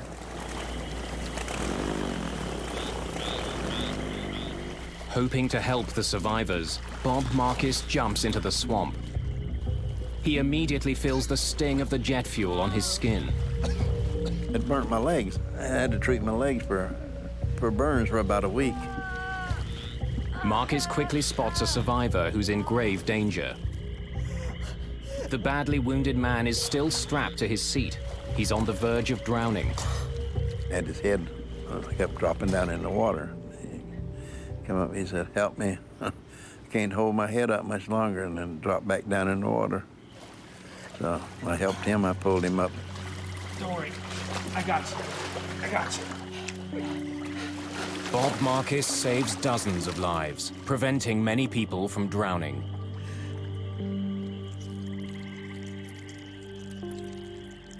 Isolated from the other survivors and unable to move, Ron Infantino now has a new reason to fear for his life. After a while, the alligators and the snakes, you could hear them in the weeds coming by, and you could hear the croaking of the alligators because they started to come back to the natural habitat. And as far as I'm concerned, if a gator came up to me or a snake, I was dead meat because I couldn't defend myself at all. And then I heard Christmas caroling. Silent night, holy night, all is calm. To rally the survivors' spirits, Trudy Smith and others sing Christmas carols. We knew instinctively that we weren't going to get out of there in a hurry because nobody knew where we were. In the middle of the swamp, midnight. So what else are you going to do?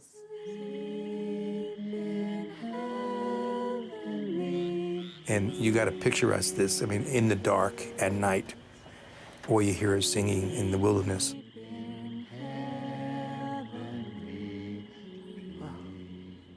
It was like being on the Titanic going down type of thing, you know? It was unbelievable.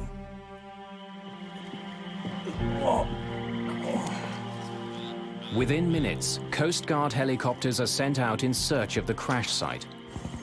But in the pitch-black night, they can't find the wreckage. Bob Marcus tries to signal the distant helicopters. But I could see where they were, and they were going the wrong direction. And I just waved the light at them until I saw them turn and head back towards us.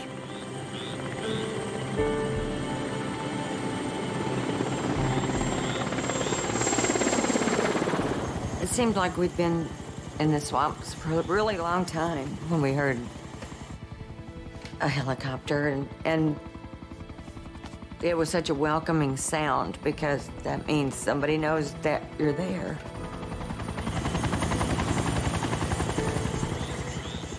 Less than half an hour after the crash, the Coast Guard arrives. But the nearest landing site is 100 meters away. Marcus rushes to meet the helicopter and ferry the rescuers back to the crash site. His first passenger is rescue worker Don Schneck. I made it to the airboat. He asked me, "Where are all the rescuers?" And I said, "This is it, let's go." He took us out into the glades to a point where he said, "This is as far as I want to go because I don't want to run anybody over." And he said, "There are bodies out here all over the place."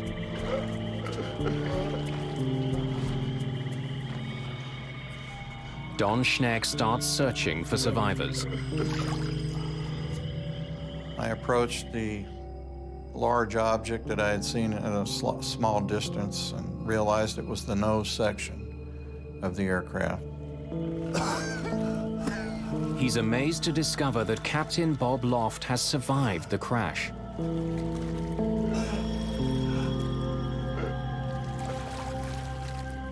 He was in bad shape. He had lacerations, so I knew he had broken ribs. I could tell he was in shock, so I calmed him down, told him, I'm the only one here right now, but they're coming. Just hang in there. I'm going to die. He told me that, and I argued with him. Anything to keep anything going. It just made me feel so inadequate because it was just me. I turned around and I looked back towards Miami and thinking, where in the heck is everybody? And at that time when I looked, I must have seen 50 lights coming. And I went, thank God. First Officer Bert Stockstill was killed during the crash. Captain Bob Loft soon dies at the scene.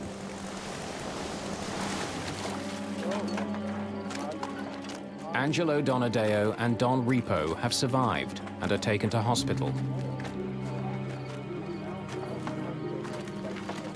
In all, 77 people survived the crash. 99 people are killed. By dawn, all the wounded have been transported to Miami hospitals. Ron Infantino is one of the many who are struggling to survive. Priest comes over and does the last rites. So right then I knew I was in bad shape.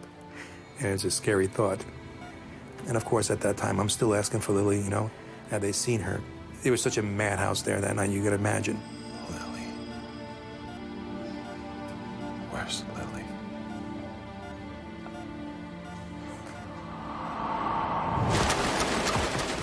The crash is headline news around the world. It's the first ever jumbo jet to crash, and it produces the largest number of deaths in US civil aviation history. There's tremendous pressure on investigators from the National Transportation Safety Board to find out what happened.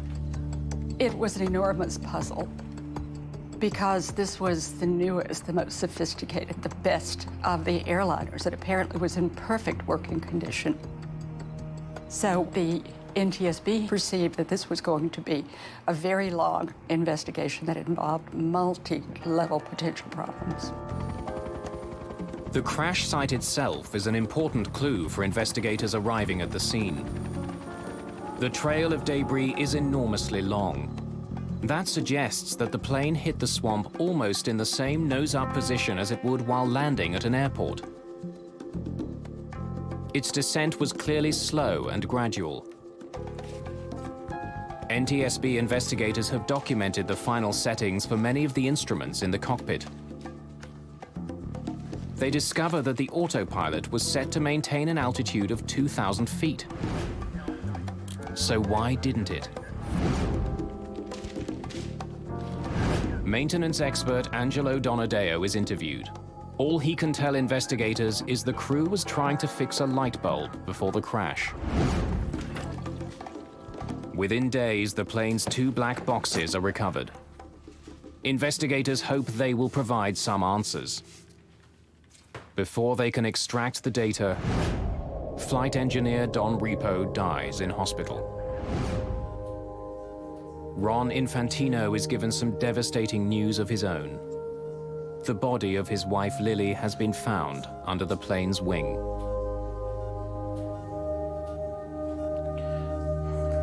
She was just a wonderful person. I was 27 years old, and she was the same age, and it was actually my first love.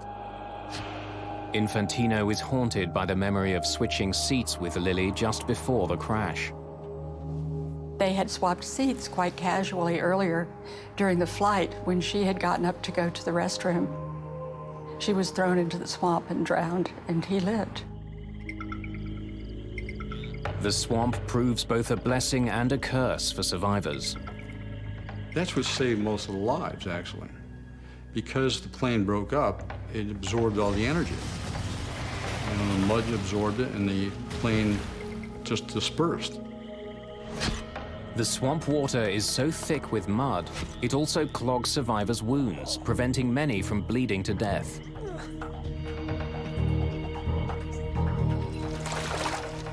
But there's a deadly new threat facing some survivors. Their wounds have become infected, contaminated by a deadly organism found in the black mud of the Everglades. The organism produces an infection called gas gangrene. It can kill a person in just 2 days. Gas gangrene can only be destroyed in a hyperbaric chamber. It's a pressurized container that gets filled with high levels of oxygen. The oxygen gets forced into the wounds and kills the bacteria. 8 of the surviving passengers are infected with gas gangrene. Hyperbaric chambers must be found for all of them. The only other way to save patients is to amputate the infected limb. Ron Infantino's arm is badly infected. Doctor came in and says, well, we've diagnosed it as gas gangrene. He says, we got to take your arm off immediately, or I have to get you to a hyperbaric chamber. Unfortunately, he says, the only hyperbaric chamber is at Mercy Hospital, and that's all been taken advantage of. Unless doctors can find a chamber soon, Infantino will lose his arm. While doctors search for a chamber for Ron Infantino, investigators examine what's left of the plane. They test its flight controls, engines, instruments, and its electrical and hydraulic systems. The plane was virtually new. It was in perfect condition. There was no mechanical reason found that would have caused the crash. In fact, some parts of the plane are in such good condition that the NTSB gives them back to Eastern Airlines so they can be installed on other airplanes in its fleet.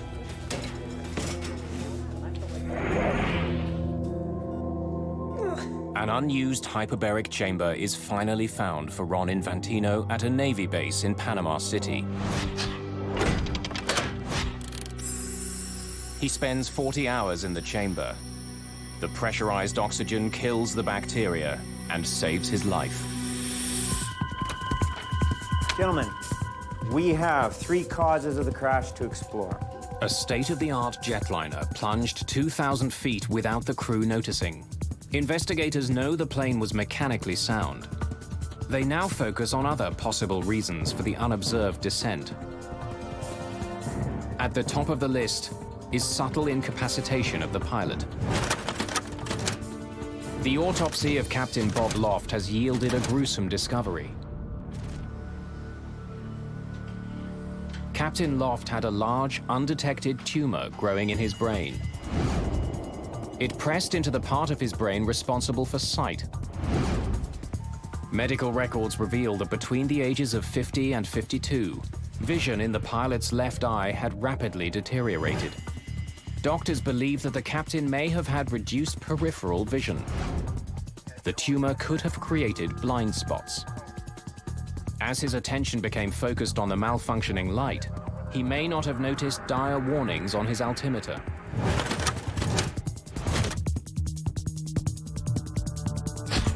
Investigators consider a stunning possibility. An undetected medical ailment may have contributed to the world's first jumbo jet disaster. We're still at 2,000, right? Hey, what's happening here? Investigators learn what they can about Captain Bob Loft. They interview people who knew him and pore over his medical records. The investigators heard that Captain Loft, so far as his family and friends knew, had perfect vision. He was an expert marksman. He shot doves, particularly, which are a very small target. Loft's records show that he'd recently passed a medical in which he was issued corrective glasses for flying. But the evidence doesn't support the notion that his vision was dangerously impaired. He was 55 years old, and who gets to be 55 without wearing reading glasses? Not many. Dr. Joe Davis, who did the autopsy, told me that even though the tumor was pressing on areas of his brain that control vision, there was no reason to think that it had yet begun to affect those. He felt it had nothing to do with the accident. Investigators still don't know why Flight 401 started descending in the first place. Put the autopilot on here. Could the autopilot, which was supposed to keep the plane at 2,000 feet, have malfunctioned? The plane's computers survived the crash. They're removed and examined. 11 days after the crash, the autopilot computers are installed on another Tristar. It flies the same route as Flight 401. The autopilot holds that plane at 2,000 feet. So why hadn't it on the night of the accident? Investigators will need to explore other leads to find out. There's another question that dogs this investigation.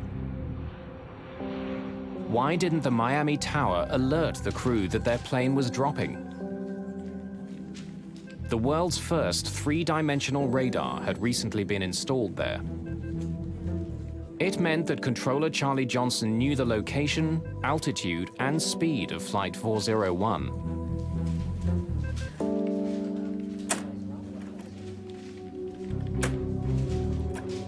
National 607 is declaring... Investigators study recordings of Johnson's conversations Fire and ambulance sent out right away. and discover that on the night of the crash, it was another plane that demanded most of his attention. National Airlines Flight 607 was coming into land just ahead of Flight 401. That flight was having its own landing gear problems. Emergency runway 9 will need fire and ambulance sent out right away. As he focused on the emergency, Johnson handed Flight 401 over to another controller. But just as National 607 came in for its emergency landing, the other controller phoned Johnson and handed Flight 401 back to him. Eastern Heavy's coming back to you. Unsafe nose gear. No. At the time, Flight 401 was already over the swamp. Johnson had 5 other planes to monitor. He was also dealing with the aftermath of his emergency landing. National 607 has landed without incident. Trucks were to... That's when he noticed that Flight 401's altitude had dropped to 900 feet. The way the radars work, still to a certain extent this happens, but back then it was even worse. Coast mode was a very well-known phenomena. I mean, you might lose the target for 2 or 3 minutes in terms of the altitude reporting part of it, and it goes and gives you some weird altitude, and then boom, it's right back where it should be. But the controller didn't stop there, and this was really to his credit. Johnson decided to make contact with Flight 401. Eastern 401, how are things coming along? Okay, we'd like to turn around and come back in. Eastern 401, turn left, heading 180. After that brief exchange, Johnson assumed there was no problem. Eastern 401, how are things coming along? Okay. Investigators conclude that at that moment, Controller Johnson was the only one who could see that the plane was losing altitude. Why hadn't he passed that information along to the crew? US government regulations for air traffic controllers provide the answer. It simply wasn't part of a controller's job.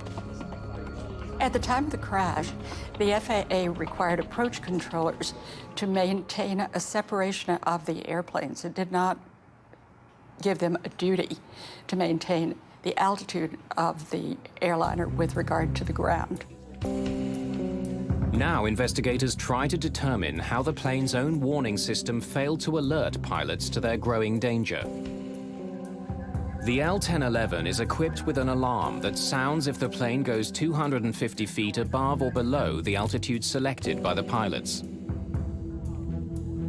As investigators replay the tape from the black box, they clearly hear that alarm sounding in the cockpit as the plane passed through 1,750 feet.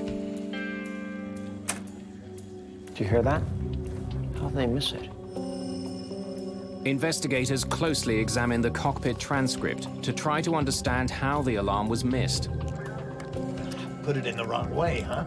Swear to me. Investigators noticed that just before the alarm sounded in the cockpit, warning the crew that the plane is too low, both pilots were completely absorbed with the landing gear light. The conversation also tells investigators that the flight engineer was below in the hellhole. The warning chime came out of a speaker at his workstation. Investigators begin to realize that the two pilots were unable to hear a perfectly audible alarm because they were focused so entirely on solving another problem. That chime, which is clearly heard on the cockpit voice recorder, was not registering in the minds of all the men on that flight deck. Not because they weren't trying to pay attention, but because they were tunneled in on this one problem. That's what we do as humans. Investigators now focus on crew distraction as a likely cause of this accident. Several instruments would have displayed the decreasing altitude. The major question was, why were the pilots so preoccupied that they were not looking at the instrument panel? They had to look at the human beings. They had to look at the interaction. They had to look at why no one was paying attention to the airplane as it began to creep out of 2,000 feet. That was scary territory in 1972. Investigators interview a number of pilots and make a startling discovery. Pilots admitted that they placed a lot of trust in the modern new autopilots flying their planes. They may have become overly dependent on the technology. Put the autopilot on here. Investigators suspect that the Eastern crew was so confident in their autopilot that they didn't monitor their instruments as closely as they should have. Now, see if you can get that light out. Once the autopilot was on, none of the pilots paid attention to actually flying the plane. Still got to find out why that plane went down. Investigators still haven't determined the most crucial piece of information. If the autopilot was working, why did the plane dive into the swamp? We did something to the altitude? What? The pilot's conversation clearly shows that they hadn't deliberately started descending. We're still at 2,000, right? Hey, what's happening here? So why did it happen? The answer comes in a dramatic form when the NTSB conducts a public hearing in Miami 2 months after the crash. Before the hearing, an Eastern Airlines pilot named Daniel Gellert wrote the chairman of the NTSB offering to testify on his own behalf. He had flown the Tristar L-1011 and noticed some abnormalities. The world of airline piloting in 1972 was hostile to a pilot going around his chief pilot and his airline and raising his hand to the NTSB and saying, hey, wait a minute, I've had an experience too, because airlines were far more insular than they are today.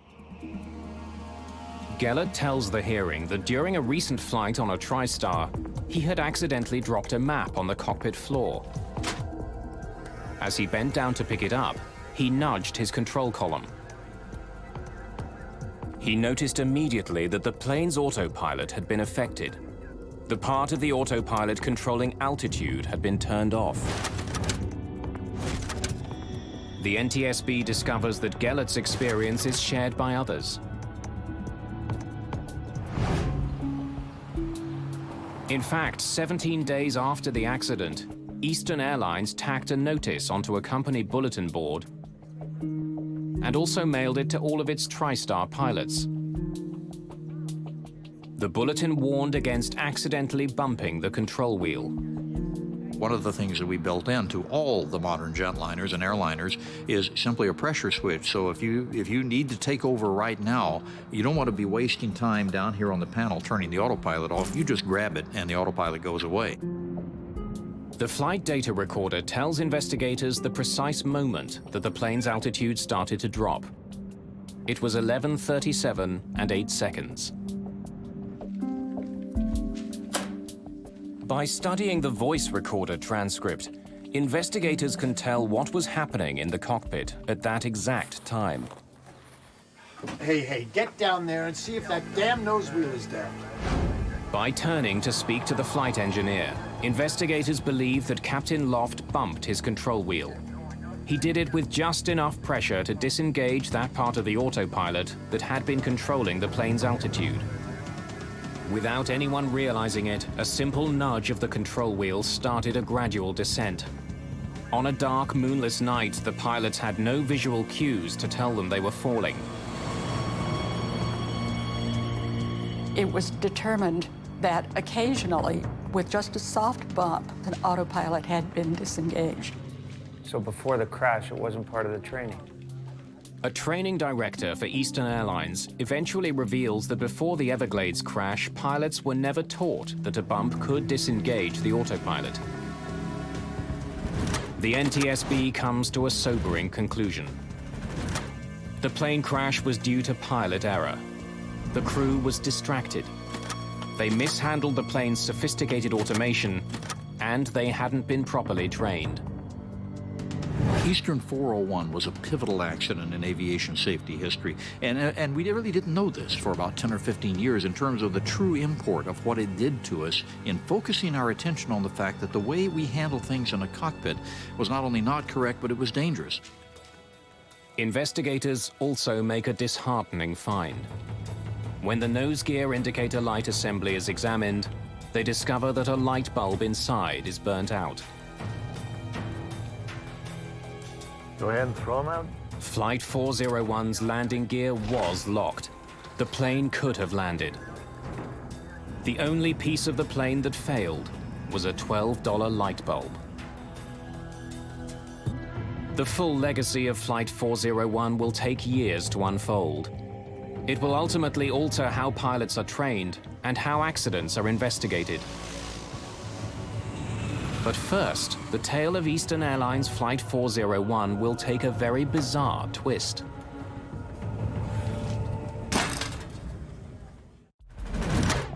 As far as the NTSB is concerned, the investigation into Eastern Airlines Flight 401 is over. Several recommendations were laid out to prevent similar accidents. Those include new regulations instructing air traffic controllers to warn pilots when they're getting too close to the ground. But 4 years later, it became clear there was a bigger lesson to be learned from Eastern Airlines Flight 401.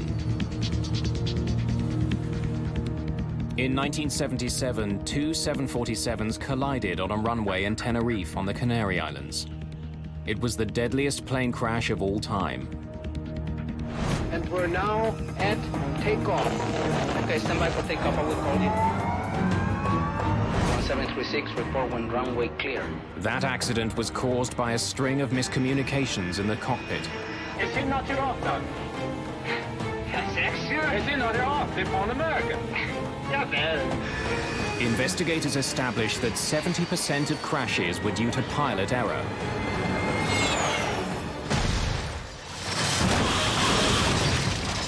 Both of these accidents, Tenerife and 401, what you see is crews dedicated to doing a good job, but not realizing that they're human, not realizing how many things can go wrong if you don't appreciate how human beings fail.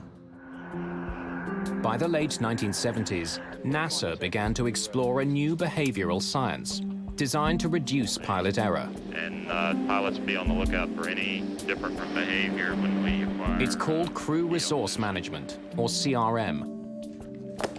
Crew resource management simply means that we're not going to have one pilot leading and everybody else following. It means that the captain has to be a leader and listen to and interact with his subordinate crew members, and the subordinate crew members have to speak up. Decades later, Flight 401 is taught in aviation courses around the world as a textbook example of poor CRM. The problem was that we did not teach Bob Loft or Stockstill or any of these folks at the time that when something goes wrong, the commander's first responsibility is to maintain aircraft control and either do it himself or assign somebody. We're up to 2,000. You want me to fly it, bro? What frequency did he want us on, Bert? 128.6. I'll talk to him. On Flight 401, Captain Loft did not clarify who should be doing what. Instead, all 3 crew members worked on the same problem. Bob, could you just jiggle the light? It's gotta come out a little bit and then snap in. With the co-pilot flying, the captain commanding from the left seat, you already had cross purposes here. It's right above that red one, isn't it? Yeah, I can't get at it from here. And you had a light quadrant the captain couldn't quite reach, and the co-pilot could, but the co-pilot's flying the airplane. You've just set them up for a major problem, and guess what? Systemically, we never taught them what to do. Today, CRM also trains flight crews not to be intimidated by one crew member's mood. You got a handkerchief or something so I can get a little better grip on this? Anything I can do it with? Get down there and see if that damn This thing... won't come out, Bob. So if the leader is having a problem, in this case with a light bulb, Okay. You got it sideways now. and he's really irritated at it, and the co-pilot has now made the problem worse. Co-pilot's not going to be happy with himself over that. I don't know what the hell's holding that damn thing in there. Don Repo is not going to be happy that he got downstairs to try to solve the problem, and he couldn't see anything, and he's got to come up and report that. I don't see it. They're all tense. It's not lined up. I can't see it. And when you get a crew like that tense, it's not to turn around to the captain and say you shouldn't have done that. But this is part of the evolution of what air safety has now learned and been able to teach so many other industries. The enduring legacy of Flight 401 is the delegation of specific tasks in the cockpit. The result is fewer crashes. There was also much more bizarre fallout from this crash. For a while, it seemed that the crew of Flight 401 was haunting other Eastern Airlines flights. For some time after the crash, flight crews and passengers report seeing lifelike apparitions of Flight 401's crew.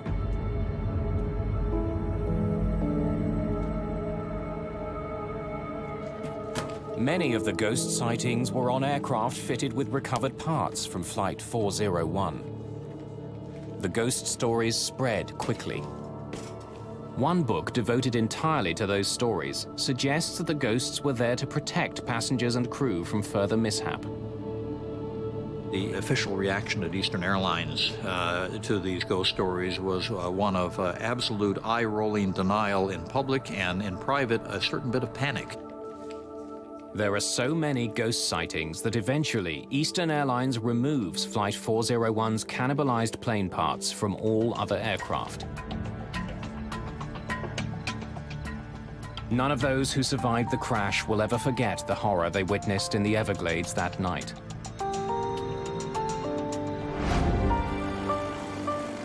And 35 years after their ordeal, many of them returned to that swamp to finally recognize the heroic efforts of Bob Marcus. We're here today to recognize and to say thank you. Many of the ones who lived because Robert Marcus was there with his airboat. He saw them drowning and decided that the thing that he could do would be to save the ones he could save.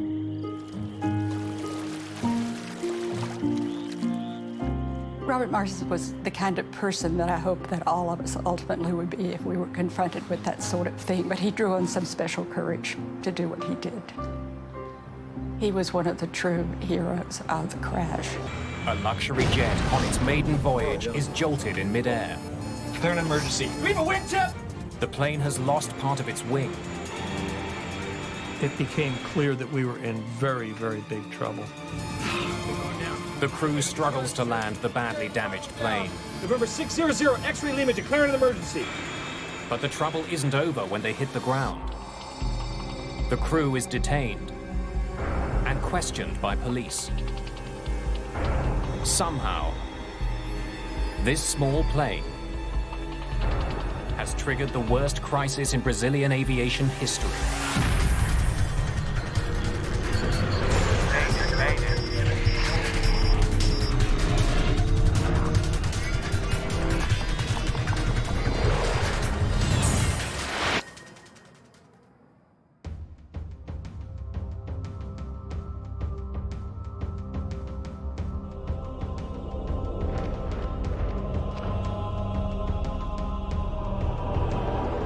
September the 29th, 2006, in São José dos Campos, Brazil.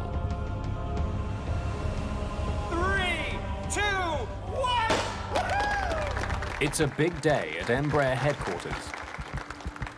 The Brazilian aviation firm has just sold a brand new private jet to XLR, a US charter company. The price tag, $25 million. It's a beautiful airplane, and there was a beautiful little ceremony that Embraer had in the hangar just before we got on the plane. And the guys from XLR were particularly proud. The Legacy is a modified regional jet. The cabin redesigned for comfort. It can seat up to 13 people. And in its first 4 years of service, Embraer has delivered almost 100 of these sleek business jets. XLR will use the jet to fly customers around the world. But first, the company has to get the plane up to the United States. Joseph Lepore and Jan Palladino will be at the controls for the jet's maiden voyage. They've been down in Brazil for a couple of weeks, getting familiar with the new plane. Joe Sharkey is a reporter for the New York Times. He's been offered a free ride home. We were delivering an airplane, basically, and my role was hitchhiker, and they kindly invited me along.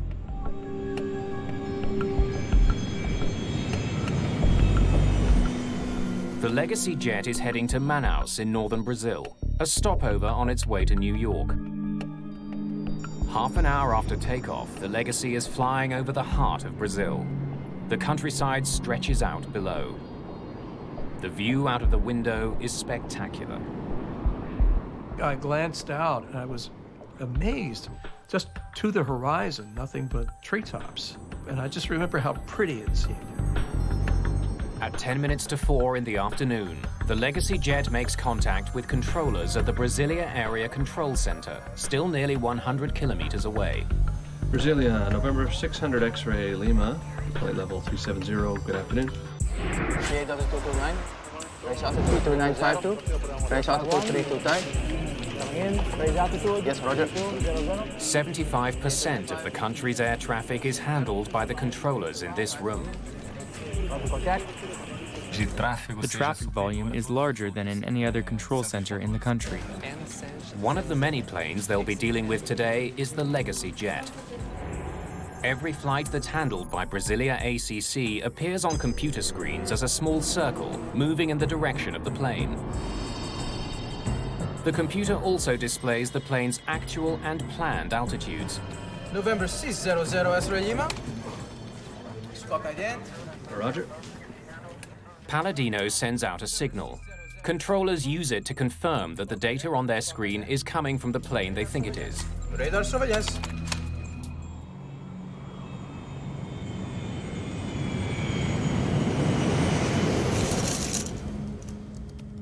An hour later, the flight has settled into a familiar routine. Mood sort of settled down, everybody was working, and it was just a very, very calm and peaceful time. I was transcribing notes from one of the interviews from the Embraer tour. Brasilia, November 600 X-ray Lima. But in the cockpit, Palladino is having trouble getting back in touch with air traffic controllers in Brasilia. Brasilia, November 600 X-ray Lima. He can't raise controllers on the frequency he used almost an hour ago. He tries other channels. Brasilia, November 600 X-ray Lima.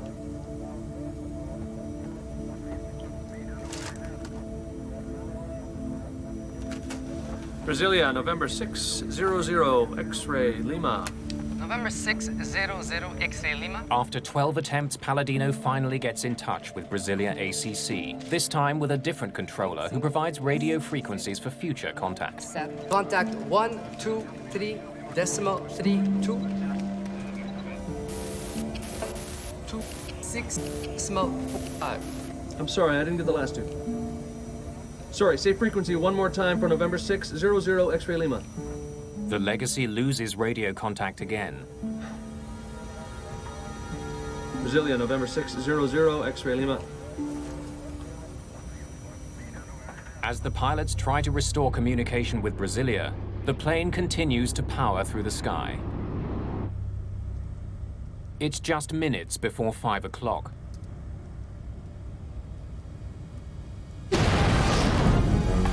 Suddenly, there was the loudest bang I've ever heard in my life. The concussion itself seemed to affect every atom in my body. What the hell is that? Just fly the airplane, dude. Is there an emergency? Sit down back there! No one's sure what's happened to the jet. But when Joe Sharkey looks out of the window, he's stunned by what he sees. The end of the wing was chopped off and it was serrated. It looked like it had been chewed off. It became clear that we were in very, very big trouble. XLR Vice President Ralph McHaley rushes to the window for a look at the damage. I said to Ralph, "How bad is it?" And he looked at me and he said, "It's bad." With more experience flying this type of plane, co-pilot Palladino takes over control of the limping jet. Just let me fly the thing, dude. All right? We're descending. I want to get down. Okay, it's yours. The crew still can't make contact with controllers. November 600, X-ray Lima, declaring an emergency. Do we have a wingtip? No! Damn it. The entire tip of the Legacy's wing is breaking up. That affects airflow and is making the plane hard to control. Yeah, you doing okay? As the plane begins to descend, passengers in the back are worried that the damaged wing is getting worse. Our main concern was that wing, but it had taken such a hit that the structural integrity of the wing was obviously in question. The leading edge was separating. With so much damage to the wing, the pilots can't turn sharply. Too much stress could rip the wing right off. We were in a position where we realized we were going to die. I thought of my wife, and I thought, well, okay, one thing I can do is I can write a note to my wife, which I did. I took out my reporter's notebook, and I wrote, a short note saying that I loved her and that, just saying what I could. The Amazon is a bad place to have to land a plane. It's a dense jungle for as far as the eye can see. There's nothing down there but trees. And I thought, where are they going to put this airplane down? Damn it. Just hours into its maiden voyage, the badly damaged jet is going down. Palladino and Lepore's flying will soon be analyzed and debated throughout Brazil. The verdict against them will be harsh. Please answer, November 600, X-ray Lima. The crew of the Legacy jet searches desperately for a place to land their crippled plane. Captain Joseph Lepore finds a small military base on his chart.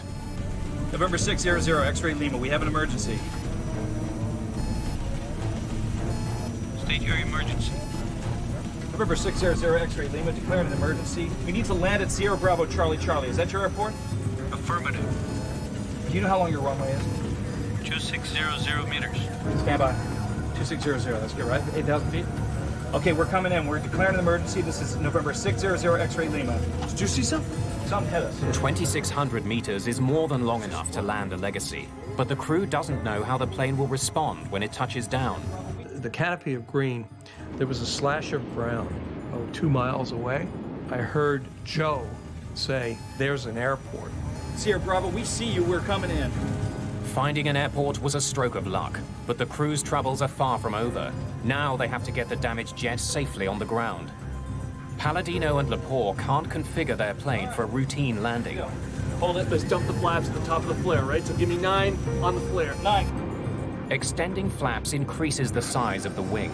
Since a bigger wing can generate more lift, pilots can slow down to land. You good? Yeah, I'm good. With all the damage they've sustained, the crew doesn't want to put too much pressure on their wing. They won't be able to extend their flaps until the last moment. They'll have to land faster than usual. Everyone sit down back there. When you land under those sort of circumstances, you're landing faster than you normally would. And you get a real appreciation of just how fast an airplane is actually moving, because you're coming down like gangbusters. I see these trees now, at ground level. Just sort of, it looked almost like a movie with one of those moving backgrounds. And I'm thinking, I hope this runway doesn't run out. You got it. Palladino hits the brakes hard. Good. Good. You got it. Hold it. Then finally the plane begins to slow.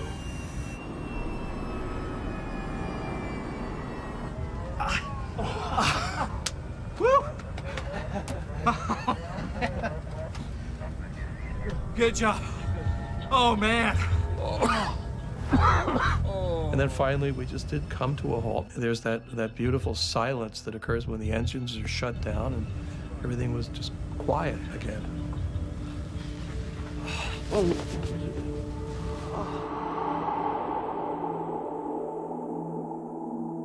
For more than 25 minutes, the business jet had flown with part of its wing torn off. There's also damage to the plane's tail. Somehow, high over the rainforest, something tore into the plane.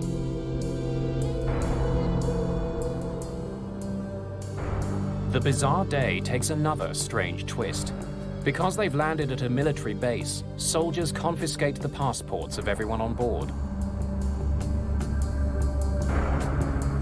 And that's the point at which I realized that we were in custody. I don't think the others on the airplane had the immediate sense that this was a custodial situation. Along with the two pilots, the jet's passengers are taken to the nearby airbase.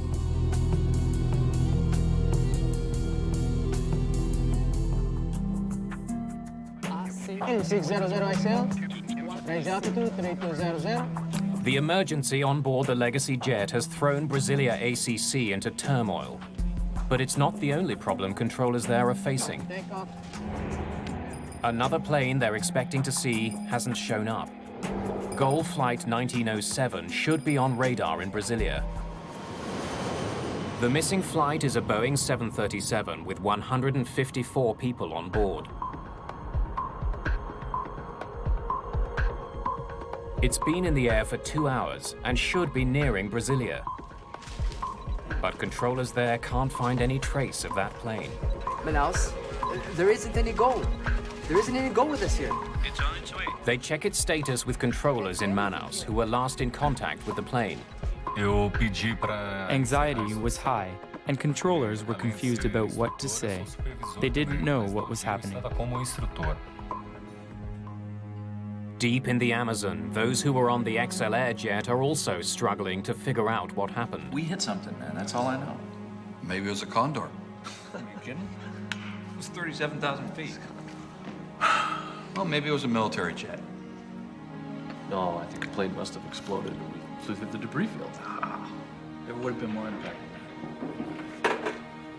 As they're trying to piece together the day's strange events, the group gets some shocking news.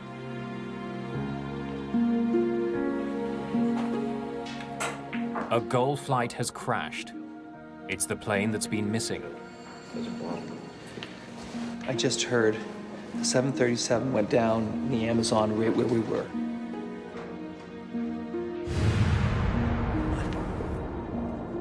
It was like a thunderclap. The world changed immediately. And Joe and Jan were just stricken. I don't think I've ever seen two more anguished men in my life. The Gol flight crashed right where the Legacy lost a piece of its wing. It can't be a coincidence.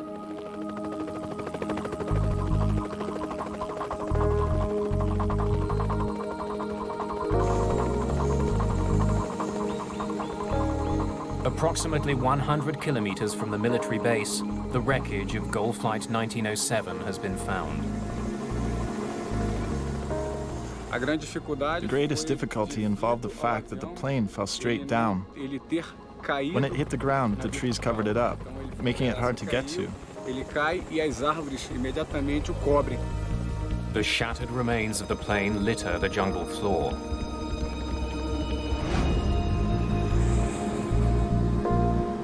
The news hits controllers in Brasilia extremely hard. They had just realized that the worst thing that could happen in air control happened. People were crying. A lot of people had to be dragged out of the room. Things were not under control in the room. Over the next several days, troops pour over the scene of the Gol crash. The dense jungle slows their progress. Nós levamos ali aproximadamente para caminhar. To walk about 1 kilometer in the forest took us about an hour. Nós levamos ali pelo menos 1 hora. A makeshift helicopter landing pad is carved out of the jungle. It's becoming increasingly clear that no one has survived. 154 people are killed. At the time, it's the worst crash in the history of Brazilian aviation. What had happened in the skies above the Amazon? Investigators face a mammoth job.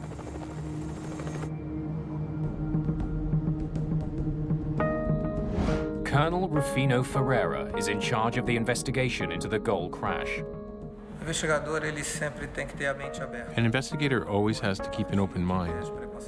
You can't start with any preconceived ideas. When we arrived at the location of the accident, the only thing we knew for sure was that we had found the plane that was missing. The wreckage of the Gol jet is spread over more than 2 kilometers. The widespread debris tells investigators that the plane ripped apart before crashing to the ground. The aircraft disintegrated during the fall. It hit the ground in pieces.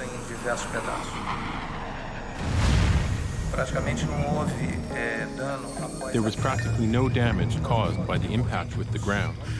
The plane had already fallen apart.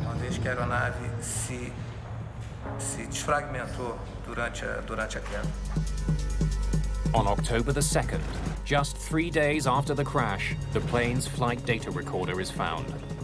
Most of the cockpit voice recorder is also recovered, except for one critical part. In this accident, the impact was so strong that the module separated from the recorder. Modern voice recorders don't use tape. Conversations are recorded digitally onto a memory module. But that part of the Gol CVR has broken free. Without it, the rest of the cockpit voice recorder is useless.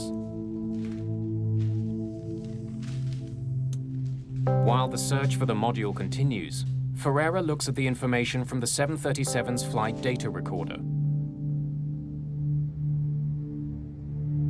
He learns that the plane was flying at 37,000 feet. It was on course and flying level at its assigned altitude. Then, without warning, the plane pitched over and plummeted toward the ground. Whatever happened, it was sudden and catastrophic.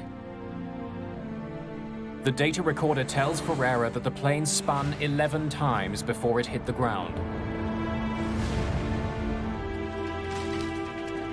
Manaus, I can't see Gol. There isn't any Gol with us here. It's on its way. So it's already in my area? For over half an hour. Police investigators want to know what air traffic controllers can tell them about Gol Flight 1907's final minutes. There was no Mayday. In fact, we never had contact with the Gol jet. Controllers say there was no warning that the jet was in trouble. It simply vanished. Colonel Ferreira studies air traffic control data from the day of the accident. There is no sign of the Gol flight. But the readings from the smaller Legacy jet capture his attention. It seems to be flying erratically. Instead of keeping to a single altitude, the radar shows it flying up and down dangerously.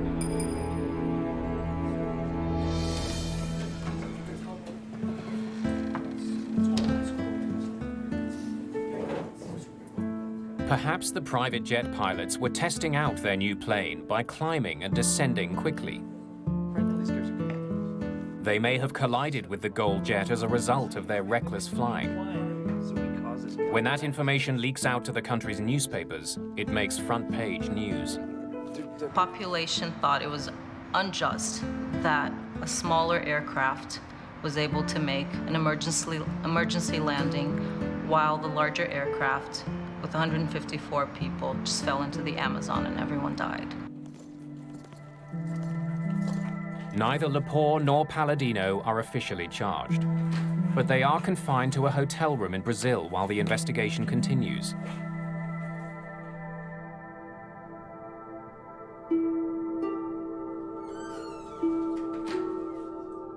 Ferreira interviews the two pilots about what they did and what they saw.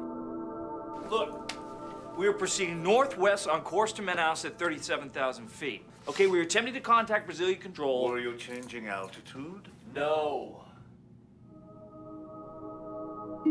I was on the plane. Had the plane been flying erratically or doing loop-de-loops or whatever it was, I think I would have had a pretty good story for the New York Times. Did you say you were flying at 37,000 feet? Yes, that's right. Flight level 370. We never moved from that.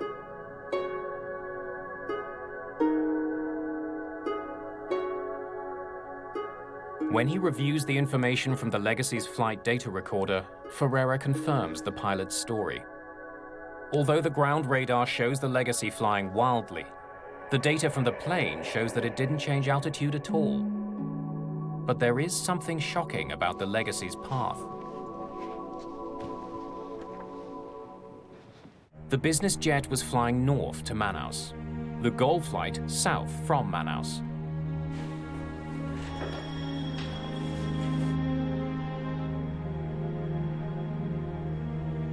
Ferreira can see that both planes were flying at the same altitude, 37,000 feet. He makes a horrifying discovery. For some reason, the two planes were on a collision course. Air traffic is typically routed along specific corridors through the sky, essentially highways in the air. But planes traveling in opposite directions are supposed to be separated by at least 1,000 feet. The airway system, for instance, between Brasilia and Manaus is very simple. It makes airplanes fly northbound, maintaining even levels, and airplanes flying southbound, maintaining odd levels. But somehow, the Legacy jet and the Gol 737 were traveling down the same aerial highway in opposite directions. For long minutes, they were heading straight for each other. It seems more and more likely that the two planes collided.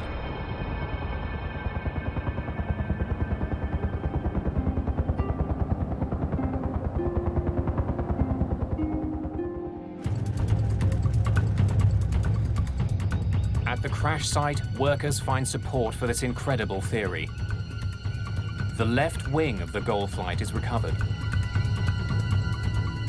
Investigators discover that about halfway along the wing, it's sliced clean through. None of the other wreckage is sliced this way. The precise nature of the cut tells Ferreira that this is not damage that was caused by impact with the ground.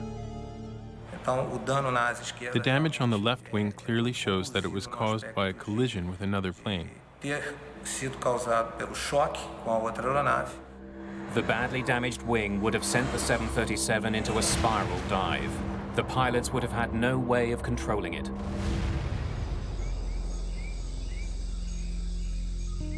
The sudden spiral motion would have pulled the plane apart. It's the reason the wreckage is spread over such a wide area. Ferreira finds the most conclusive evidence of a collision on the Legacy's damaged wing.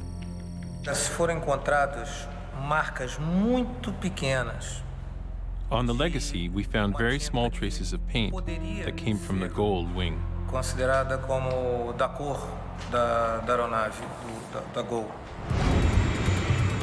Together, the planes had a combined speed of 1,600 kilometers an hour. At that speed, the wingtip of the small jet easily sliced through the 737. Colonel Ferreira now understands what caused the Gol jet to crash, but he doesn't know why. How had the two jets ended up in the exact same airspace without anybody noticing?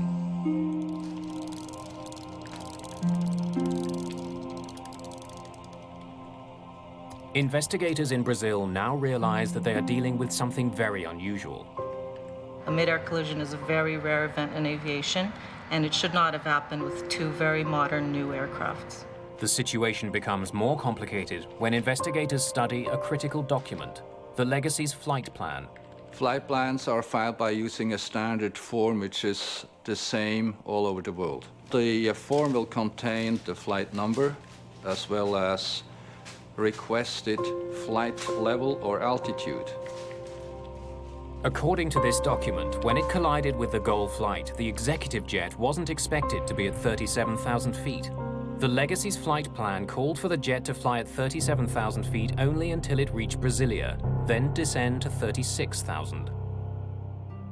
But the collision took place 850 kilometers northwest of Brasilia. well past the point where the Legacy was supposed to descend. So why hadn't the Legacy followed its flight plan? The flight plan calls for you to descend to 360 at Brasilia. Why didn't you? We weren't told to. Before we took off, we were cleared for 370 all the way to Manaus. That's what we did, sir. I don't know where you're getting the information from. Yeah, we followed the rules. We were not told to descend, and we did not descend.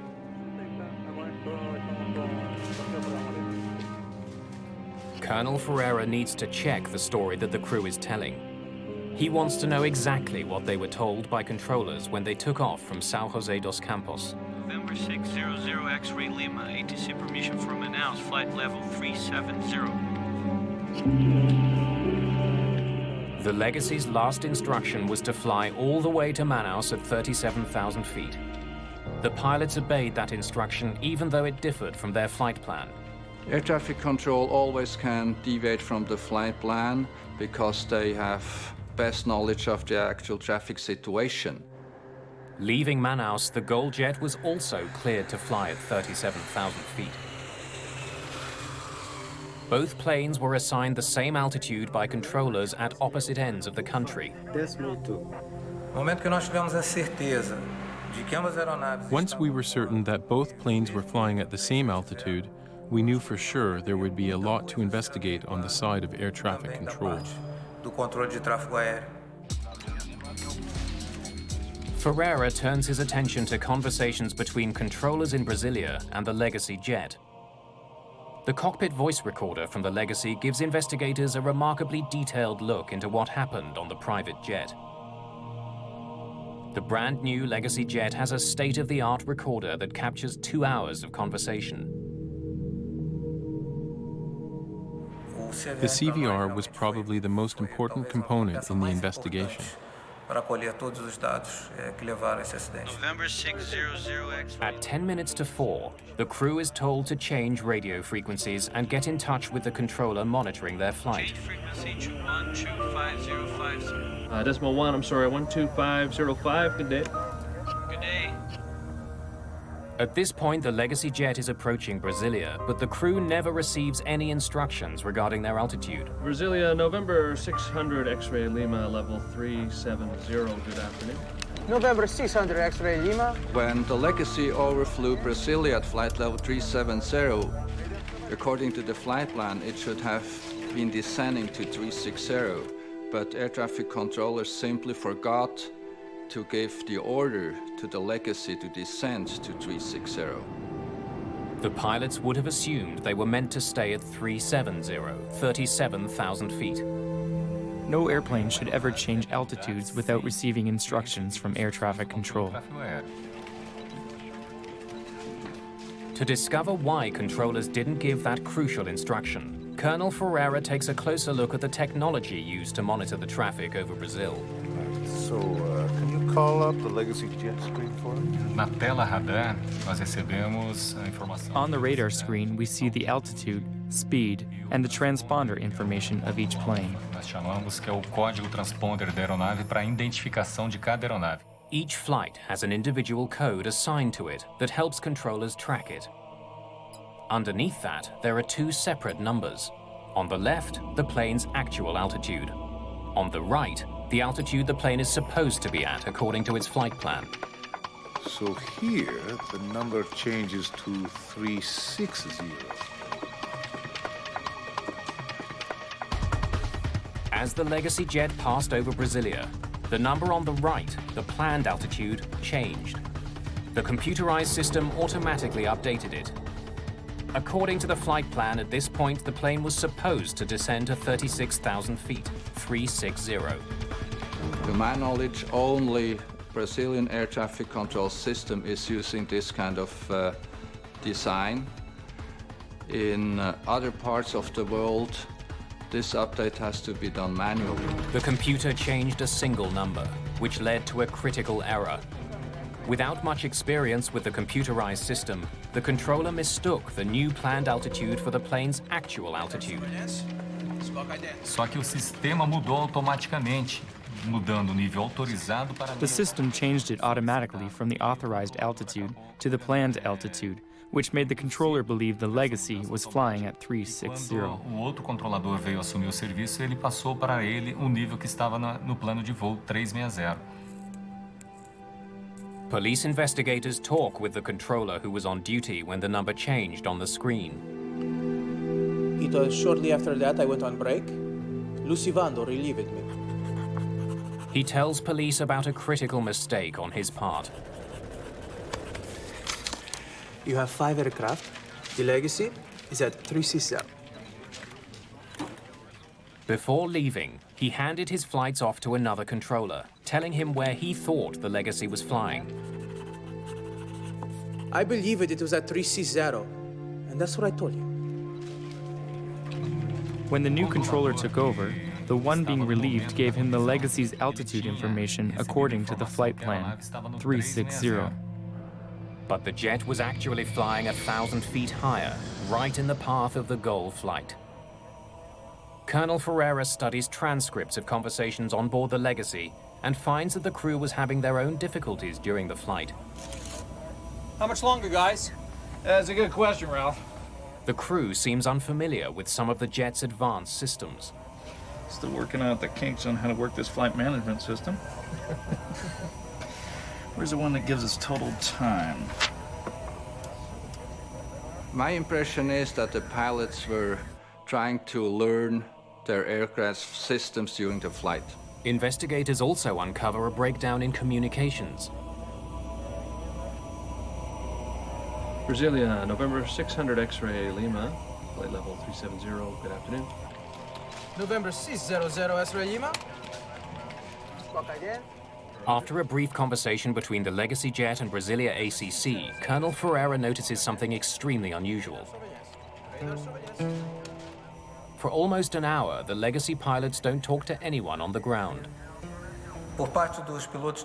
They stayed 57 minutes without attempting any contact with air traffic control, which seems like a lot of time. After 57 minutes, they tried to call 12 times without success. Realizaram inicialmente 12 tentativas de chamada, sem sucesso. Brasilia, November 600 X-ray Lima. Palladino did try to get hold of ground control, but he couldn't get through. Brasilia, November 600 X-ray Lima. He then tried the backup frequencies listed on his navigation charts. Brasilia, November 600 X-ray Lima. November 600 X-ray Lima. His only contact, a single garbled message.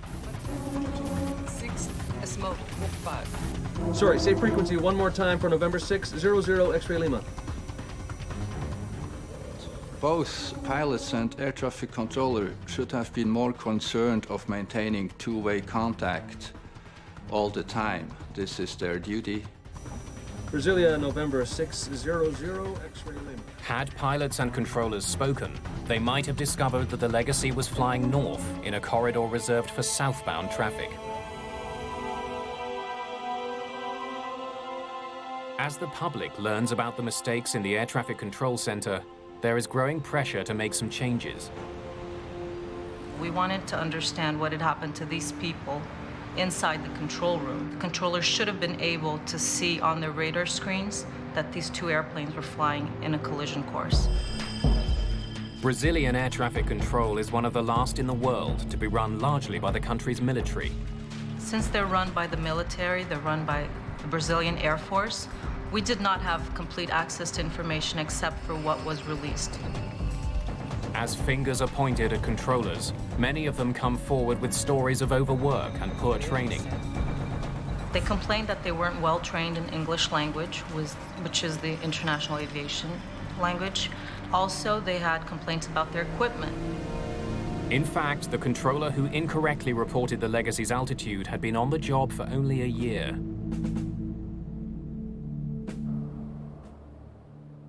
A valuable piece of the puzzle is still missing.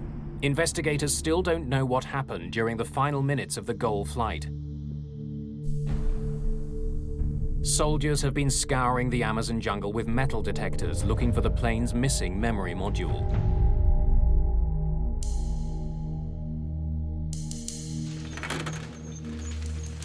Almost a month after the crash, they find it.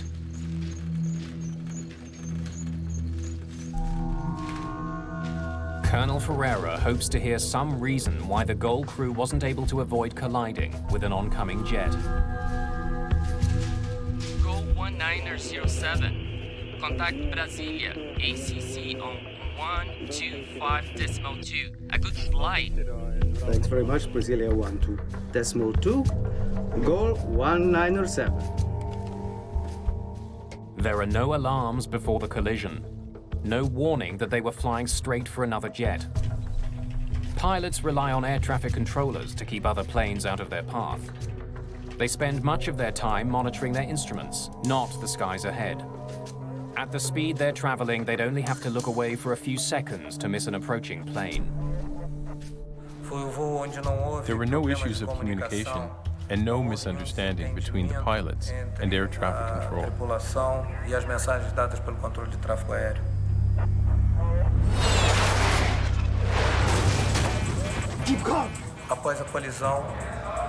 They had no idea what had just happened to their plane and fought until the end to regain control.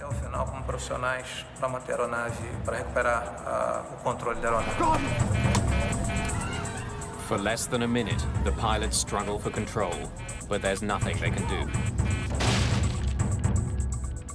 But why were there no warnings? Both planes were equipped with a safety feature designed to prevent exactly this type of accident. Ferreira now needs to know why that system failed.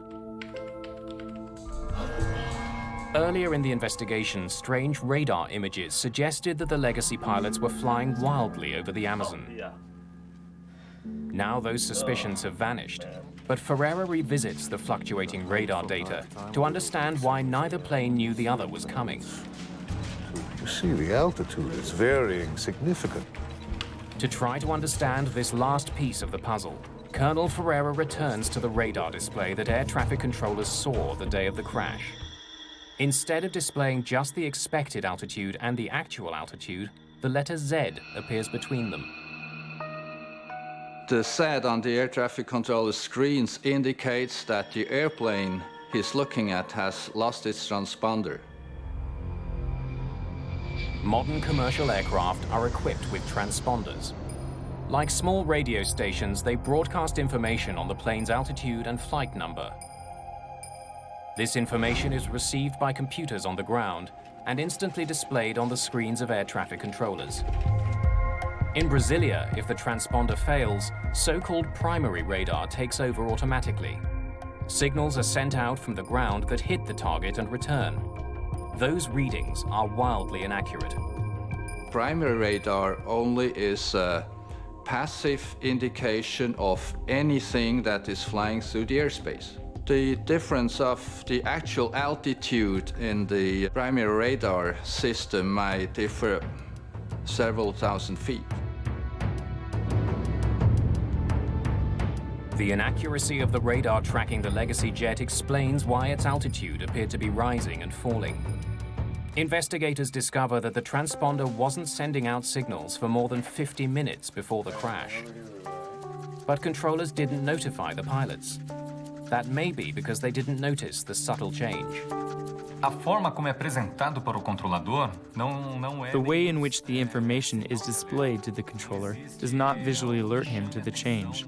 There are no flashing lights that would tell the controller that the plane has lost its transponder. Chamasse realmente a atenção do controlador para que, aquele momento, aquela aeronave perdeu.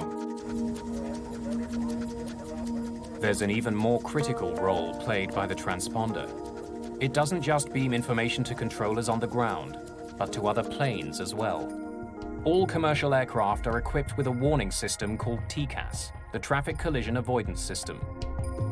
TCAS gives a relative position of other airplanes within range of your own airplane. TCAS picks up a signal from an oncoming plane's transponder and issues a warning if it's too close. If either plane's transponder is off, the system won't work. What the hell is that? Ferreira discovers that the Legacy's transponder was working early in the flight and after the collision. but for more than 50 critical minutes, it was silent.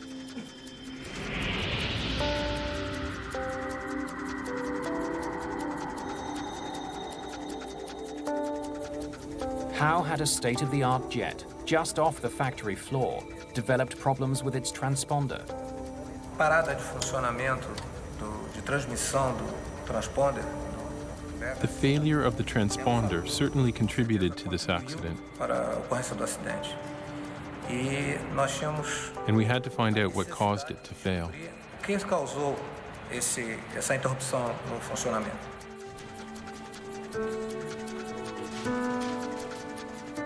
Investigators examine the Legacy jet's transponder unit. They discover that the system which controls it had a troubled history. It had been installed on a different plane, but removed because it wasn't working. It was repaired and then placed on the jet that was sold to XLR. Investigators have the system tested. But even with its suspicious past, after the crash they can find no obvious problems with the plane's transponder.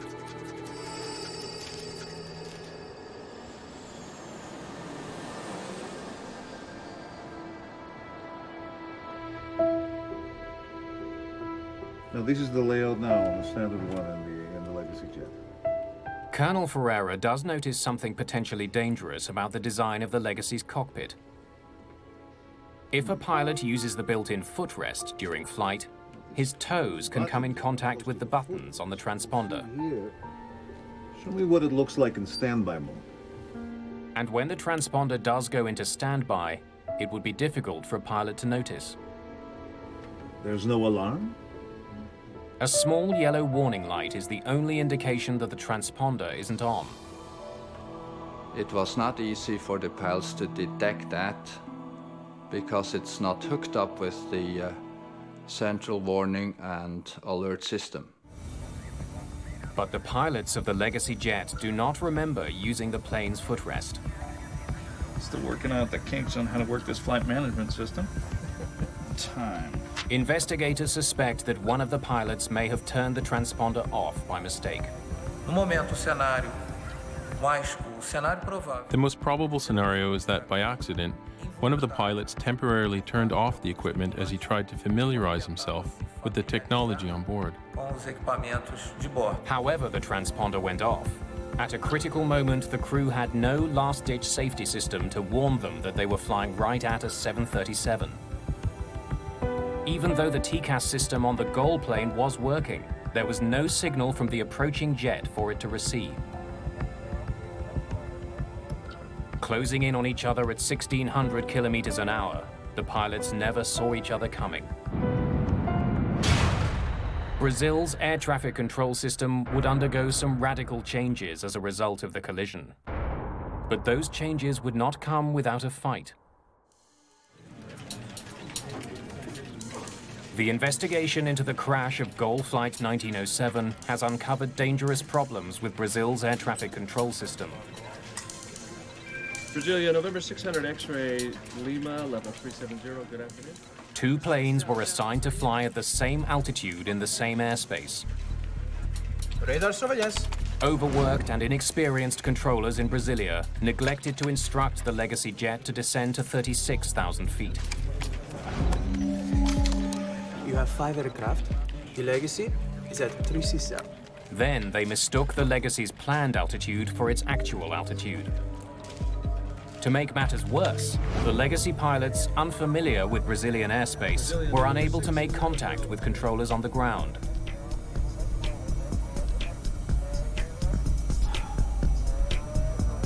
And somehow the transponder, which broadcasts their location in the sky, went silent, which controllers in Brasilia failed to notice.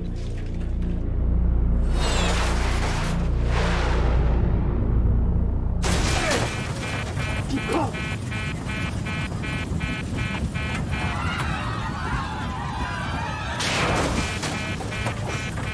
Keep going!